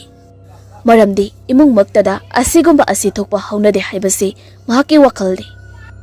Numidang asida mi mamangda fajararoi wawa launarade haiduna mama asina haibagi matung inna ningthizana tumnanaba semsari. Adubu pibarel di tumthaba yadri. Mamana taptharakpa asida dipendraduna mahaki phamung nakanda leiba yu adu lauthoroktura thai. Asum tawraba matungda numit sisu hokri. Nongma malika pibarenbu mayumda hobala ammi. Matam adur sanade phisaduna lerongki. Ine pibaba lekhibro. Kaidore? Kainomsum. Ibema nang sunupini. Isa nupaga tinarabasune. Chaminabududi khara lepone. Minuraga ini yam ikaizai. ꯀꯩꯗꯧꯔꯒꯦ ꯍꯥꯏꯁꯦ? ꯃꯥꯂꯤꯀꯥꯗꯣ ꯁꯅꯥꯅ ꯍꯥꯏꯔꯤꯕ ꯃꯑꯣꯡ ꯑꯁꯤ ꯊꯧꯋꯥ ꯁꯥꯗꯅ ꯌꯥꯝ ꯎꯁꯤꯠꯇꯕ ꯑꯃꯒꯤ ꯄꯥꯎꯈꯨꯝꯅꯤ ꯄꯤꯔꯛꯏꯕ ꯑꯗꯨ꯫ ꯃꯗꯨꯗ ꯁꯅꯥꯁꯨ ꯁꯥꯎꯅꯤꯡꯂꯗꯨꯅ ꯐꯤ ꯁꯥꯕꯗꯨ ꯆꯞ ꯂꯦꯞꯄꯤ ꯑꯗꯨꯒ ꯑꯣꯟꯁꯤꯜꯂꯒ ꯉꯥꯡꯂꯛꯏ꯫ ꯅꯨꯄꯥꯒꯤ ꯂꯤꯆꯠ ꯆꯠꯂꯦꯗꯅꯕꯨꯅꯦ, ꯅꯨꯄꯥꯒ ꯑꯗꯨꯝ ꯍꯧꯖꯤꯛ ꯐꯥꯎꯕ ꯄꯨꯟꯕ ꯍꯥꯏꯁꯦ ꯃꯤꯅ ꯀꯩꯁꯨ ꯐꯅ ꯉꯥꯡꯅꯒꯗꯕ ꯅꯠꯇꯦ꯫ ꯑꯗꯨꯒꯤꯁꯨ ꯃꯊꯛꯇꯅꯦ ꯏꯅꯦꯅ ꯀꯌꯥ ꯄꯥꯝꯗꯦ, ꯇꯤꯟꯅꯐꯝ ꯊꯣꯛꯄꯗꯣ ꯑꯗꯨꯃꯛ ꯇꯤꯟꯅꯧ, ꯀꯥ ꯍꯦꯟꯅ ꯄꯨꯟꯒꯅꯨꯅꯦ꯫ ꯃꯇꯥꯡ ꯑꯁꯤꯗ ꯏꯃꯨꯡꯗꯒꯤ ꯄꯤꯕꯥꯔꯦꯜ ꯑꯗꯨ ꯐꯨꯔꯤꯠ ꯂꯤꯠꯁꯤꯟꯗꯨꯅ ꯊꯣꯛꯂꯛꯏ꯫ ꯄꯤꯕꯥꯔꯦꯜꯅ ꯑꯩꯅ ꯉꯥꯏꯔꯝꯃꯣ ꯍꯥꯏꯔꯒ ꯅꯪ ꯑꯣꯏꯅ ꯆꯪꯉꯕꯣ? ꯃꯥꯂꯤꯀꯥ ꯉꯥꯏ ꯉꯝꯗ꯭ꯔꯕ ꯂꯥꯎ ꯆꯠꯂꯁꯦ, ꯁꯟꯇꯣꯁꯇꯣ ꯂꯩꯍꯧꯔꯤꯕꯅꯤ, ꯃꯥꯗꯤ ꯅꯣꯏ ꯌꯨꯝꯗ ꯆꯪꯕ ꯇꯜꯂꯤ꯫ ꯑꯁꯝꯅ ꯃꯈꯣꯏ ꯑꯅꯤꯗꯨ ꯍꯧꯅꯗꯨꯅ ꯊꯣꯛꯈꯤ꯫ ꯑꯗꯨꯕꯨ ꯃꯃꯥ ꯑꯣꯏꯔꯤꯕꯤ ꯁꯅꯥ ꯑꯁꯤꯗꯤ ꯃꯊꯋꯥꯏ ꯋꯥꯖꯅ ꯌꯦꯡꯍꯧꯏ꯫ ꯄꯤꯕꯥꯔꯦꯜꯁꯨ ꯄꯥꯛ ꯍꯦꯛꯇ ꯊꯥꯗꯣꯛꯄ ꯉꯝꯗ꯭ꯔꯗꯨꯅ ꯄꯨꯜꯂꯤꯕ ꯍꯥꯏꯗꯨꯅꯤ꯫ ꯑꯗꯨꯕꯨ ꯃꯍꯥꯛꯅ ꯊꯣꯡꯒꯥꯜ ꯍꯦꯛ ꯂꯥꯟꯊꯣꯛꯈ꯭ꯔꯕꯗꯤ ꯃꯉꯣꯟꯗ ꯌꯥꯝꯅ ꯍꯩꯅꯗꯕ ꯑꯃ ꯐꯥꯎꯔꯛꯏ꯫ ꯏꯃꯨꯡꯗ ꯆꯪꯈꯣ ꯍꯥꯏꯕꯒꯤ ꯏꯪꯒꯤꯠ ꯑꯃ ꯃꯉꯣꯟꯗ ꯄꯤꯔꯛꯄꯒꯨꯝꯅ ꯐꯥꯎꯏ꯫ ꯃꯗꯨꯗ ꯇꯨꯡ ꯑꯣꯟꯊꯣꯛꯇꯨꯅ ꯍꯦꯛ ꯃꯍꯥꯛꯀꯤ ꯌꯨꯝ ꯑꯗꯨꯗ ꯌꯦꯡꯂꯨꯔꯤ꯫ ꯃꯍꯥꯛꯀꯤ ꯃꯃꯥ ꯑꯗꯨ ꯐꯤ ꯁꯥꯔꯤꯕ ꯑꯗꯨ ꯎꯏ꯫ ꯑꯗꯨꯕꯨ ꯃꯝꯂꯤ ꯃꯝꯂꯤ ꯇꯧꯕ ꯃꯥꯡꯒꯣꯜ ꯑꯗꯨꯗ ꯃꯃꯥꯗꯨꯒꯤ ꯍꯦꯛ ꯅꯥꯀꯟꯗ ꯀꯅꯥꯒꯨꯝꯕ ꯑꯃꯁꯨ ꯐꯝꯗꯨꯅ ꯍꯦꯛ ꯂꯩꯕꯗꯨ ꯎꯔꯛꯏ꯫ ꯃꯇꯝ ꯑꯁꯤꯗ ꯄꯤꯕꯥꯔꯦꯜ ꯆꯠꯂꯝꯕꯗꯒꯤ ꯆꯞ ꯂꯦꯞꯄꯤ ꯑꯗꯨꯒ ꯃꯨꯟꯅ ꯌꯦꯡꯗꯨꯅ ꯂꯩ꯫ ꯃꯥꯂꯤꯀꯥ, ꯀꯩꯗꯧꯔꯒꯦ ꯚꯥꯏ? ꯄꯤꯕꯥꯔꯦꯜ, ꯚꯥꯏ, ꯏꯃꯥꯅ ꯐꯤ ꯁꯥꯔꯤꯁꯤ ꯎꯕ꯭ꯔꯥ? ꯀꯗꯥꯏꯅꯣ? ꯎꯏꯌꯦ꯫ ꯑꯁꯤ ꯀꯩꯗꯧꯔꯒꯦ? ꯑꯁꯤꯒꯤ ꯅꯥꯀꯟꯗ ꯀꯅꯥꯒꯨꯝꯕ ꯑꯃ ꯐꯝꯃꯤꯁꯤꯗꯤ ꯎꯕ꯭ꯔꯥ? ꯍꯥ, ꯀꯅꯥꯅꯣ? ꯎꯗꯦꯗ, ꯅꯪ ꯚꯥꯞꯅ ꯑꯣꯏꯔꯝꯒꯅꯤ꯫ ꯑꯁꯦꯡꯀꯤ ꯎꯗꯕ꯭ꯔꯥ? ꯎꯗꯦ ꯋꯥꯅꯤ꯫ ꯐꯔꯦ, ꯑꯩ ꯍꯣꯔꯦꯟ ꯀꯣꯟꯅ ꯂꯥꯛꯑꯒꯦ, ꯅꯣꯏ ꯄꯨꯜꯂꯝꯃꯣ꯫ ꯋꯥꯍꯩꯁꯤꯡ ꯑꯁꯤ ꯍꯥꯏꯔꯝꯂꯒ ꯄꯤꯕꯥꯔꯦꯜ ꯆꯦꯟꯈꯤ꯫ ꯑꯗꯨꯒ ꯃꯥꯂꯤꯀꯥꯗꯤ ꯄꯨꯡꯉꯛ ꯇꯨꯡꯉꯛꯏ꯫ ꯀꯔꯤꯅꯣ ꯃꯍꯥꯛꯀꯤ ꯃꯔꯨꯞꯁꯤꯅ ꯇꯧꯔꯤꯕꯁꯦ ꯈꯟꯗꯨꯅ ꯍꯟꯖꯤꯟ ꯍꯟꯖꯤꯟ ꯀꯧꯔꯕꯁꯨ ꯄꯤꯕꯥꯔꯦꯜꯗꯤ ꯑꯗꯨꯝ ꯆꯦꯟꯁꯤꯟꯈ꯭ꯔꯤ꯫ ꯎꯄꯥꯏ ꯂꯩꯇ꯭ꯔꯗꯨꯅ ꯃꯥꯂꯤꯀꯥꯗꯣ ꯑꯗꯨꯝ ꯆꯠꯈ꯭ꯔꯤ꯫ ꯄꯤꯕꯥꯔꯦꯜ ꯐꯅ ꯁꯥꯡꯕ ꯊꯣꯡꯒꯥꯜ ꯑꯗꯨ ꯆꯦꯟꯁꯤꯜꯂꯛꯄꯗ ꯑꯃꯨꯕ ꯃꯤ ꯑꯗꯨ ꯑꯗꯨꯝꯗꯤ ꯎꯔꯝꯕꯅꯤ꯫ ꯑꯗꯨꯕꯨ ꯈꯣꯡꯐꯝ ꯆꯥꯍꯧꯗ꯭ꯔꯗꯨꯅ ꯈꯨꯗꯤ ꯊꯤꯗꯨꯅ ꯇꯨꯁꯤꯜꯂꯤ꯫ ꯃꯇꯝ ꯑꯗꯨꯗ ꯃꯉꯣꯟꯗ ꯂꯩꯔꯤꯕ ꯃꯃꯥ ꯑꯗꯨꯁꯨ ꯆꯦꯟꯊꯣꯔꯛꯏ꯫ ꯑꯗꯨꯒ ꯃꯃꯥ ꯑꯗꯨꯅ ꯑꯁꯨꯝꯅ ꯍꯥꯏꯔꯛꯏ꯫ ꯀꯔꯤꯅꯣ ꯅꯪꯅ ꯑꯃꯨꯛ ꯍꯥꯊꯨ ꯍꯥꯊꯨ ꯆꯦꯟꯁꯤꯜꯂꯛꯏꯁꯤꯅ? ꯁꯦ ꯌꯦꯡꯒꯦꯁꯦ, ꯀꯥꯏꯗ ꯁꯣꯛꯀꯦ ꯅꯪꯕꯣ? ꯏꯃꯥ, ꯑꯩ ꯀꯩꯁꯨ ꯁꯣꯛꯇꯦ꯫ ꯋꯥꯍꯩꯁꯦ ꯍꯥꯏꯅ ꯍꯥꯏꯅ ꯃꯉꯣꯟꯗ ꯌꯦꯡꯈꯠꯂꯛꯏ꯫ ꯑꯗꯨꯕꯨ ꯍꯟꯗꯛꯇꯤ ꯀꯔꯤꯁꯨ ꯂꯩꯔꯝꯗ꯭ꯔꯤ꯫ ꯄꯤꯕꯥꯔꯦꯜ ꯍꯦꯟꯅ ꯆꯤꯡꯅꯔꯛꯂꯤ꯫ ꯀꯣꯌꯦꯡ ꯌꯦꯡꯂꯛꯄꯗ ꯑꯃꯨꯛ ꯊꯣꯡꯖꯤꯟꯗ ꯌꯥꯜꯂꯤꯕ ꯄꯔꯗꯥ ꯑꯗꯨ ꯀꯅꯥꯒꯨꯝꯕ ꯑꯃꯅ ꯆꯪꯈꯤꯕꯒꯤ ꯃꯑꯣꯡꯗ ꯍꯥꯏꯔꯤ ꯇꯧꯔꯛꯄ ꯑꯗꯨꯗ ꯄꯤꯕꯥꯔꯦꯜꯗ ꯐꯨꯛ ꯍꯧꯒꯠꯂꯤ꯫ ꯑꯗꯨꯒ ꯏꯃꯨꯡꯗ ꯀꯣꯡꯂꯩ ꯊꯨꯅ ꯆꯦꯟꯁꯤꯜꯂꯛꯏ꯫ ꯑꯃꯨꯛꯁꯨ ꯃꯍꯥꯛꯅ ꯆꯤꯡꯅꯕꯗꯒꯤ ꯃꯤꯡꯁꯦꯜ ꯎꯄꯨ ꯑꯗꯨꯒꯤ ꯀꯥ ꯑꯗꯨꯗ ꯍꯦꯛ ꯆꯪꯂꯛꯄꯒ ꯊꯣꯡ ꯑꯗꯨ ꯃꯊꯟꯇ ꯂꯣꯟꯁꯤꯟꯈꯤꯕꯒꯨꯝꯅ ꯇꯧꯕꯒꯤ ꯃꯑꯣꯡꯗ ꯊꯦꯡꯅꯔꯦ꯫ ꯍꯟꯗꯛꯃꯨꯛꯇꯤ ꯈꯪꯗ꯭ꯔꯗꯤ ꯈꯪꯂꯒꯦ ꯈꯟꯗꯨꯅ ꯄꯤꯕꯥꯔꯦꯜ ꯊꯣꯡ ꯑꯗꯨ ꯍꯥꯡꯗꯣꯛꯏ꯫ ꯑꯗꯨꯒ ꯃꯅꯨꯡꯗꯨꯗ ꯌꯥꯎꯔꯤꯕ ꯄꯣꯠꯆꯩ ꯄꯨꯝꯅꯃꯛ ꯑꯗꯨ ꯐꯥꯛꯇꯣꯛꯇꯨꯅ ꯊꯤ꯫ ꯃꯇꯧ ꯑꯗꯨꯗ ꯃꯃꯥ ꯑꯗꯨꯗꯤ ꯄꯨꯡꯉꯛꯈ꯭ꯔꯦ꯫ ꯀꯔꯤ ꯊꯤꯔꯤꯕꯅꯣ ꯍꯥꯏꯗꯨꯅ ꯍꯪꯂꯕꯁꯨ ꯃꯆꯥ ꯑꯗꯨꯅ ꯁꯨꯀꯨꯝ ꯈꯨꯝꯗꯕ ꯃꯈꯩ ꯄꯣꯠꯆꯩꯁꯤꯡ ꯑꯗꯨ ꯄꯨꯂꯞ ꯄꯨꯊꯣꯔꯛꯏ꯫ ꯃꯗꯨ ꯑꯅꯝꯕꯅ ꯃꯃꯥꯒꯤ ꯐꯤꯔꯣꯜ ꯉꯥꯛꯇꯅꯤ꯫ ꯃꯈꯥꯗ ꯀꯣꯏꯆꯥꯏ ꯆꯥꯏꯗꯨꯅ ꯂꯩꯔꯤꯕ ꯑꯗꯨꯗꯤ ꯃꯃꯥ ꯑꯗꯨ ꯈꯔ ꯁꯥꯎꯅꯤꯡꯂꯛꯂꯤ꯫ ꯁꯅꯥꯅ, ꯀꯔꯤꯅꯣꯅꯦ ꯏꯕꯨꯡꯉꯣ, ꯅꯪꯅ ꯑꯃꯨꯛ ꯇꯧꯔꯤꯁꯤꯕꯣ? ꯄꯣꯠꯆꯩ ꯐꯤꯔꯣꯜꯁꯤꯡꯁꯤꯕꯨ ꯂꯣꯏꯅ ꯆꯈꯥꯏꯔꯤꯁꯤꯕꯣ? ꯅꯪꯕꯨ ꯉꯥꯎꯔꯕ꯭ꯔꯣ? ꯐꯤꯁꯤꯡꯁꯦ ꯂꯣꯏꯅ ꯂꯣꯏꯕ ꯇꯥꯔꯦ ꯃꯤ ꯃꯈꯥꯗ ꯊꯝꯃꯗꯤ ꯅꯪꯕꯣ꯫ ꯄꯤꯕꯥꯔꯦꯜ ꯃꯀꯣꯛ ꯆꯥꯛꯄ ꯃꯤ ꯑꯃꯒꯨꯝꯅ ꯃꯀꯣꯛ ꯑꯗꯨ ꯁꯨꯔꯨ ꯃꯁꯝ ꯃꯅꯥ ꯑꯗꯨ ꯅꯣꯏꯗꯨꯅ ꯉꯦꯛ ꯐꯝꯊꯩ꯫ ꯃꯃꯥ ꯑꯗꯨ ꯁꯥꯎꯔꯤ ꯄꯣꯠꯆꯩꯁꯤꯡ ꯑꯗꯨ ꯂꯣꯏꯁꯤꯟꯗꯨꯅ ꯉꯥꯡꯂꯤ꯫ ꯑꯗꯨꯒ ꯄꯤꯕꯥꯔꯦꯜꯗꯤ ꯎꯡꯗꯨꯅ ꯐꯝꯂꯤ꯫ ꯀꯔꯤꯅꯣ ꯃꯍꯥꯛꯀꯤ ꯏꯃꯨꯡ ꯑꯁꯤꯗ ꯇꯧꯔꯤꯕ ꯑꯁꯤꯕꯨ ꯍꯥꯏꯗꯨꯅ꯫ ꯑꯁꯝꯅ ꯃꯃꯥ ꯑꯗꯨꯅ ꯐꯤꯗꯣ ꯁꯨꯝ ꯂꯣꯏꯁꯤꯜꯂꯛꯄꯗ ꯁꯝꯆꯦꯠ ꯑꯃꯈꯛ ꯌꯥꯎꯔꯝꯃꯤ꯫ ꯃꯗꯨꯗ ꯃꯃꯥ ꯑꯗꯨꯅ ꯑꯁꯨꯝꯅ ꯍꯥꯏꯔꯛꯏ꯫ ꯀꯔꯤꯅꯣ, ꯀꯗꯥꯏꯗꯒꯤ ꯁꯝꯆꯦꯠꯅꯣ ꯁꯤꯅ ꯑꯃꯨꯛ? ꯐꯤ ꯃꯔꯛ ꯑꯁꯤꯗ ꯂꯩꯔꯝꯃꯤꯁꯤꯅ? ꯃꯇꯝ ꯑꯗꯨꯗ ꯄꯤꯕꯥꯔꯦꯜꯗꯨ ꯁꯝꯆꯦꯠ ꯑꯗꯨꯕꯨ ꯌꯦꯡꯂꯛꯏ꯫ ꯁꯝꯆꯦꯠ ꯑꯗꯨ ꯃꯍꯥꯛꯅ ꯍꯥꯟꯅꯗꯤ ꯎꯈ꯭ꯔꯒꯨꯝꯅ ꯇꯧꯕꯅꯤ꯫ ꯑꯗꯨꯕꯨ ꯏꯃꯨꯡ ꯑꯁꯤꯗ ꯃꯇꯧ ꯀꯔꯝꯅ ꯂꯩꯔꯝꯂꯤꯕꯅꯣ ꯃꯃꯥꯒꯤ ꯃꯅꯥꯛꯇ ꯆꯪꯁꯤꯜꯂꯛꯏ꯫ ꯑꯗꯨꯒ ꯁꯝꯆꯦꯠ ꯑꯗꯨ ꯇꯥꯞ ꯂꯧꯗꯨꯅ ꯃꯨꯟꯅ ꯌꯦꯡꯉꯤ꯫ ꯀꯔꯤꯅꯣ, ꯀꯩꯗꯧꯔꯒꯦ ꯁꯤꯕꯣ? ꯅꯪꯒꯤꯔꯣ? ꯏꯃꯥ, ꯃꯁꯤ ꯏꯃꯥꯒꯤ ꯅꯠꯇꯕ꯭ꯔꯣ? ꯀꯔꯤꯅꯣ, ꯑꯩ ꯁꯤꯒꯨꯝꯕ ꯁꯝꯆꯦꯠꯀ ꯁꯤꯖꯤꯟꯅꯗꯦ꯫ ꯑꯗꯨꯗꯤ ꯀꯅꯥꯒꯤ? ꯑꯩꯈꯣꯏ ꯑꯅꯤꯈꯛ ꯂꯩꯔꯒ ꯀꯔꯤꯅꯣ ꯅꯪꯅ ꯍꯥꯏꯔꯤꯗꯨꯕꯣ? ꯃꯁꯤꯒꯤ ꯃꯇꯥꯡꯗ ꯀꯔꯤꯅꯣ ꯍꯥꯏꯕ ꯑꯩ ꯈꯪꯗꯣꯛꯇꯕ ꯌꯥꯗꯦ꯫ ꯋꯥꯍꯩ ꯑꯁꯤ ꯍꯥꯏꯔꯝꯂꯒ ꯄꯤꯕꯥꯔꯦꯜꯗꯨ ꯐꯨꯛ ꯍꯧꯒꯠꯇꯨꯅ ꯁꯝꯆꯦꯠ ꯑꯗꯨ ꯄꯥꯏꯔꯒ ꯊꯣꯛꯈ꯭ꯔꯤ꯫ ꯃꯃꯥ ꯑꯁꯤꯗꯤ ꯀꯔꯤꯅꯣ ꯍꯥꯏꯕꯗꯨ ꯒ꯭ꯌꯥꯟ ꯇꯥꯗ꯭ꯔꯗꯨꯅ ꯉꯥꯡꯂꯗꯨꯅ ꯐꯤꯁꯤꯡ ꯑꯗꯨ ꯂꯣꯏꯁꯤꯜꯂꯤ꯫ ꯂꯣꯏꯅꯃꯛ ꯂꯣꯏꯁꯤꯟꯕ ꯂꯣꯏꯔꯗꯨꯅ ꯎꯄꯨ ꯑꯗꯨꯗ ꯍꯥꯞꯆꯤꯜꯂꯤ꯫ ꯑꯗꯨꯒ ꯊꯣꯡ ꯑꯗꯨ ꯍꯥꯏꯖꯤꯜꯂꯛꯂꯒ ꯁꯣ ꯍꯦꯛ ꯂꯣꯟꯁꯤꯟꯕꯒ Mingsel aduda amuba misak adugi mami adu fattarae. Laibak thibadi sana madu uhodri. Magi haunabi ngangalduna pi sapam adumda amu changkri. Mingsel akaiba aduda tauriba mami adu mangak samge sarukti udri. Maramdi mathaklonggi mingsel saruk adu kaikri aduna maram oiraga mathabak makhwangi saruk khaktamagni mingsel asida tariba mami asi. Asamna tariba mami adu tamna mingsel manak tamna changsalae. Aduga makhut aduna so akaiba machet aduda tap launa paisilakpada I tamna sentharai. Matam aduda mami adu tamna mangkri adubu I adudi sentharektuna adumak makhada takri. Pibarel samset adu paiduna makhoigi marupsing adugi leifam tamna lae. Maduda hainau pambi adugi mapa aduwa yorokpada phampham sangna leiriba aduda kanagumba ama phamaga leiramba aduda khautok sai. Adubu yenglubadadi naha nupa macha ama oiramle. Haifetan yengumlaga adumuk chatkri aduga phamliba nupa macha adudi muktani. Mukta so pibarel yenglamba asida mahaksu yenglui adubu pibarel gi masak maong adudi chamonaba amagumna hainadi. Mukta haina makhong asida mangalei mabu tholak pangairami. Asana mathanta phamna wakal khanba horei. Nahan ngan mana tawridubu kai oijan. Aina hangaso maron marai seng hairakti. Aduga jerisu sida chatlusi yarakti. Karibu tawrajano moile kaise. Hoida aidi kaisu kanbiri. Nungsibagi manakta nungsiba sangbalak sababu kanana kai hainigi. Aina dalalodraga soidodraga loiri. Nungsibagi saktam udri phauba saka janingdido hek tawi. Mahabu unaba honabada karimata akibaga leitreda. Wakal ase khana momon tawduna leiri. Loinana laptangna pibarel na chatkibado yenglaga lei. Adubu laptangna amu onthorak dura yenglupadadi pibarel gi nakanda masam yamna sangbi nupi amakak phibam sadana chatpado ururi. Maduda mukta soilawi. Nga thaduna famlamba adu hawalaklaga munna yengli. Mahagna asamna munna yenglubadagi nupi adu chaplepkri. Mukta miholadu ki khongjal adu tamna kankhalai. Asanda munna yenglingai khangawdana nupi adu fatlai thorakpada mukta adu khamprek khangduna maningda halli. Adu butung lomdagi amuk cycle mandila adu fat khingjalakpada amuk khamprek khangna onthoraktuni yengli. Matam aduda mangalei madu mangonda yengduna momon tawraga. Yengsinada saba miyengda cycle adu thorakli.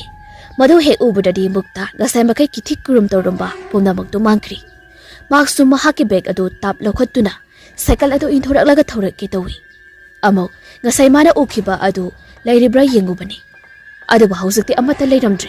Wakalnaga oiramba yai haiduna mahakso nokmi mangalei bangi tung oiramna khara tapna cycle adu thorai. Tapna makoi ani irang punaraba maong matau kayaga loinana cycle adu thorammi. Mangalei mana khara mamang oiramna thawi aduga muktana tung oiramna thawi. Mahong ani ase aduki matik puknung nungon ba haiduni. Korau numina atiyadagi khara lekhalakuna jingdolgi matonda nakna leiriba matam asida naha oiraba makoi anigi phongdoknadaba nuksiba anigi matau asi pungnung sumatningai oiri. Adubu hainau pami makhong asidadi unsa khoiraba musan muraba kuchu kumenga loina masam managa mafam marang khangdraba kana asinadi prok sakna yengduna lehawi taibang kumphai kaya asi urubada. Mamit ani susu murab tawba nang lauba I kayaga loinada kappa horai kappa lauba hotorakpada matam aduda uthak tatongliba uchek kaya asi makhelang ba horai aduga akoibada leiriba hui hodong kaya asi so mafam marang khangdana khongba horai. Aduga ichikchikna leiramba mafam asi sanga uchek uyage makoltana nilli. Nungsisu silaktuna unawana kaya kelaktuna lambi siso pungsai sairi. Sana kon sana wakal amuk ningsinglai. Matam amada makhoigi lekai asida ngasiso mafam marang khangdana mamkhraba numachagumlaba adu ningsinglai. Ingna tapna fajabi angang adu lekai asida magi matau tamnanaba hainabada yauribani. Adubu imung adudi mathong maram sadabanina wana lenkhibani. Khanghaudana chahi ama ani asida markhiba oibanina ukhidre. Adubu ningsingloba matamda pukning dum nusire e haiduni. Matam matuda sana kai theldagi kumlakpa matamni. Makongna lakpani makokta kaithel portu puduna lamkhangda angang nupi macha aduna kaurokpadu khangprek khanguri Tarikta ine as khangini nangba Tarikta ine warani ai thangbige poto engoda piro kai yadi ehedum thangida as ine ai thangi mi Wahai asi haina sanagi makoktagi puriba pot adu prap thangdari aduga mahoptagi launa hakalaga pot adu puduna chatpa hokri Sanasu waga wabaga upai letraduna tabletanda inarei Tarikta inebu pot kyam silake yamna lumida Ibema banne na mutoiba kotani tanbada ha kharabudi yolei Tarikta Ngasidi ini waramanina chaka thongbirarogena la ini aduda yumda leiramdabuda ini lausinba thole ini ai thibaga thoina tholaiba napana ngambi tarini nangba nang nei khoide hek la ise Tarikta ngani gangja sano magi de dungaktani yuthak sen phangnaba kadar tawrini aina lupa tarapi badane adum tumina leikhradawni sanana nabungsisu gyanta mandeda inesi warabanida dapi bara haise ngausenari ni ine aina amutang lak tharak padane gyan gado pop ta doini asana ingaw ngaujana dongdong ngalakpa asidadi sana adu awabaga kawba makai nuksari thonga lansilakpa asidadi bibadal du ngauri masadu hairi thoglai Tarikta ubada munna yengai Tarikta su masadu kaino ma itaw tubugumda mamay adu lukthaduna sangai Ngasai makai nokpaga langbaga tawjaramba adu chaplebkhri Bibardalga thainaba matamdaso mihuldo ayoba makai chongduna pakhatpa phawri adubu pakhatpa aduge marumda karigumba haifam khangdaba ithilla madi yauribani Sanasu masagi matau asida thawai wajana yengjari hairuba khuding so yadrabanina yengbadaba yengduna laihawi Imung yauraba matungda Tarikthana asuna wa khara hawdorei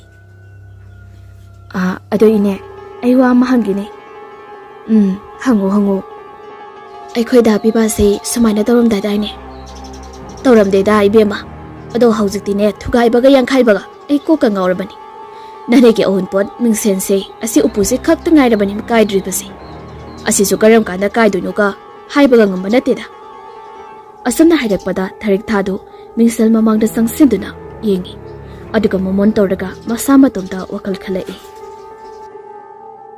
Aina imungsida lairadi inemgi mingsalse aina tatana dum yengdoiniko kaigino aina dapi barrel sibo phanangau sanarasu yu thaklasu dum magi nakta lainingi sibo magi yu ngauraga saurangna ne aingonda yenglakpa mi yengsida kaigino aina asu yana pangthare sibo as khangdeda nungsibase samsam henzalaida ai yamdaga lainingdre Asana nokmi tawringai sanana kaidorage hanglakpada amok phamprek khangi ine ai ine gi saktu so thongbiramage dapi bana so chakaisu thongbiraboy ine da yamna warani aduna ai mumula aga ine gi sak thongbigi ko wai asida sana kare so khumbadi ngamdri mak su khangi leikai mi yamna sibon Tariktana mahaki machanupa asiga naksina ningi haina ngangnabado adubu kamdawna hek machin magna Tanaurabi angang asida mafam asida lakano hairuni madugiso khanbadaso sana matha sadaba natte aduga thoina Tarikthana machanupabu mamitabagi matau adu udaba asida amukso he wakaladu phadopna chawthoi wakal sing asida sana pukning dum nusiraduna mapi sintharai aduga machin thokna phi sariba adu leplaga asam hairai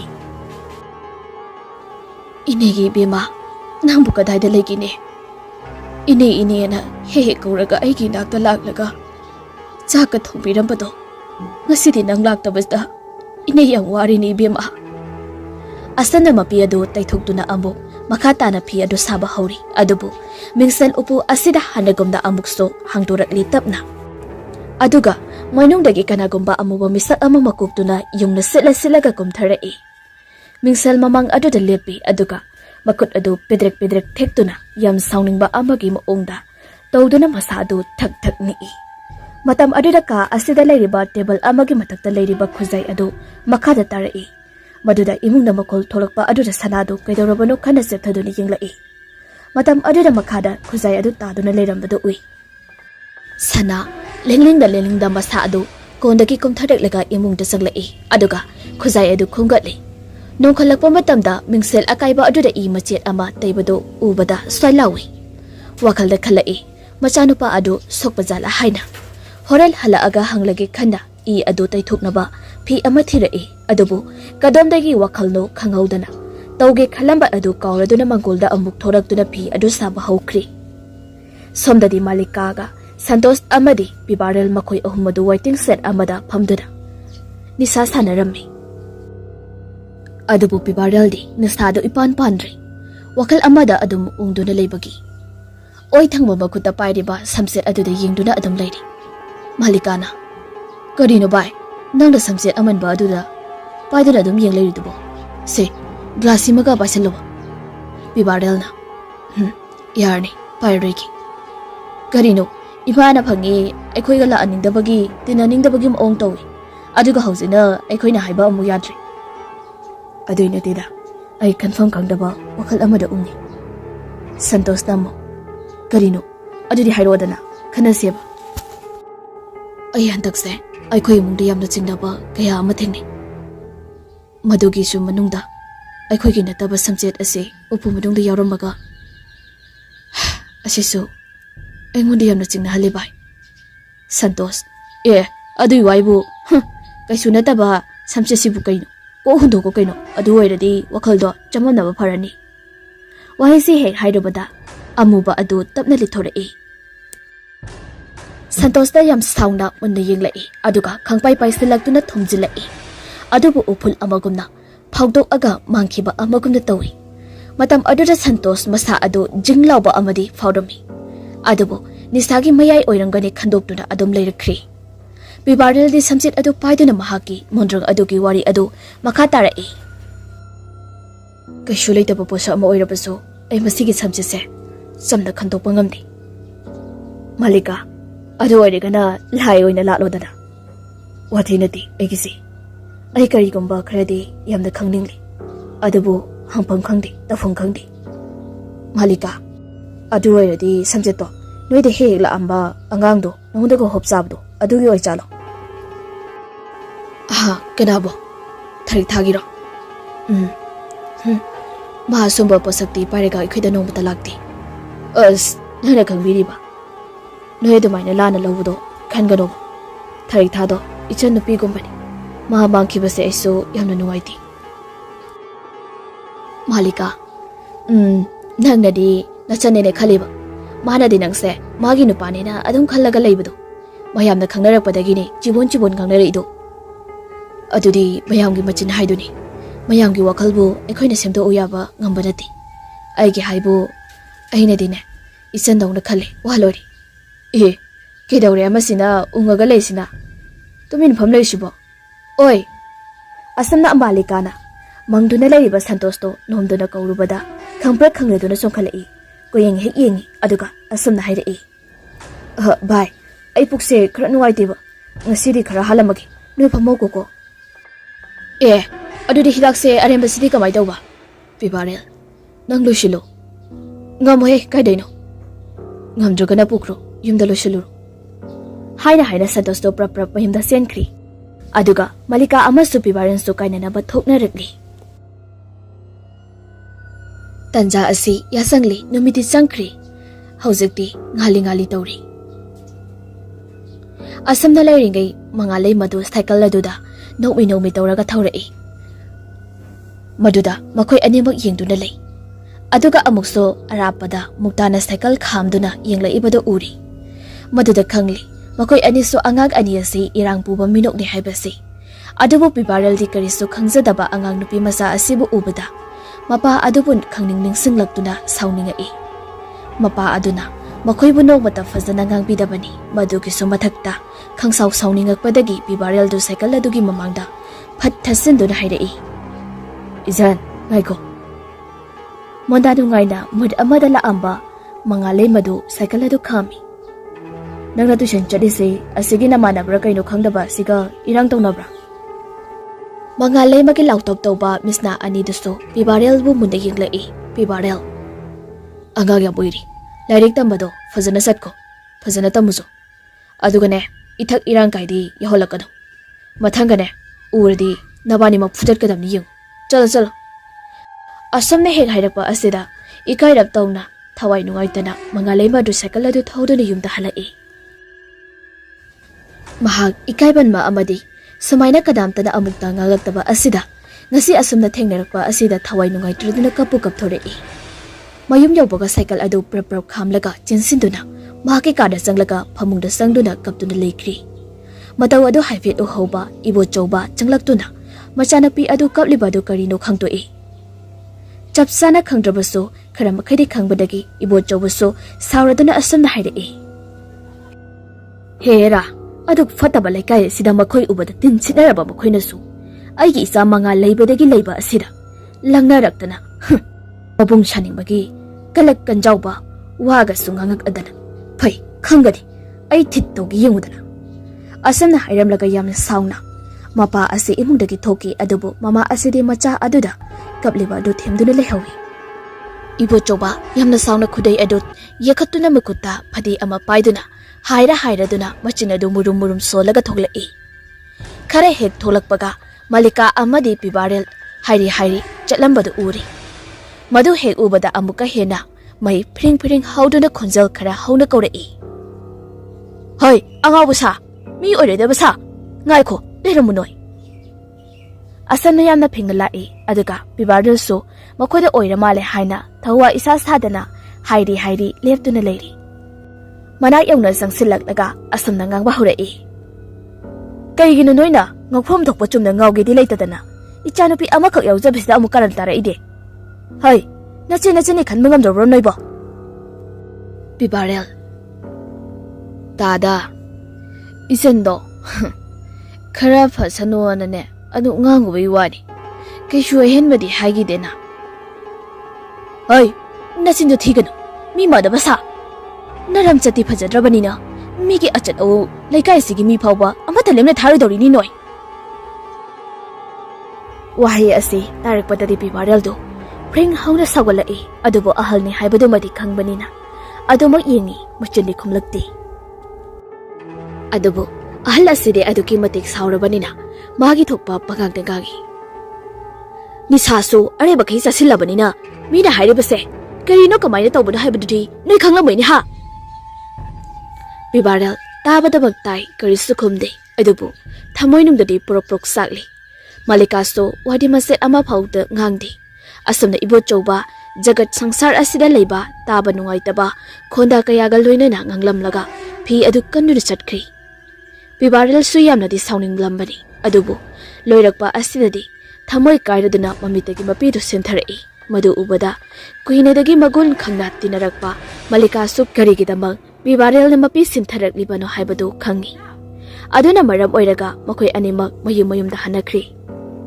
pibarel mahake maram sat asida pendaba pokchaduna ungduna halai matam ase sandhya changbagi mipung khudingmak magi mayumda hanarakpa matamni achat awuk singna mangoda phalap yenglamladuna chatki mahaki wakhaldadi makhoi sing asina yenglamliba adu mahaki matau asida oiramgani hainadi khallubani adubu masidi natri pibarel masana khangjadraduna leibakta tariba mahaki mami adudi masaga mami oina tadri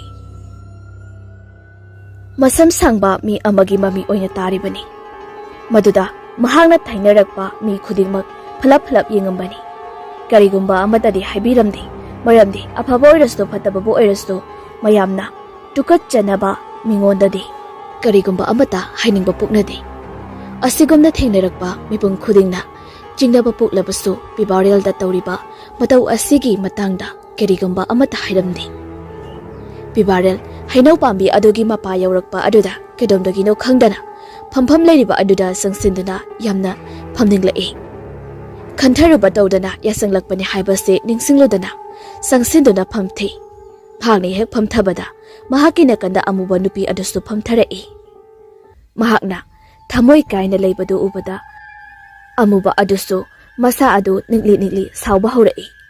Matau ase pibareldi karisu khangba nate. Udabanina.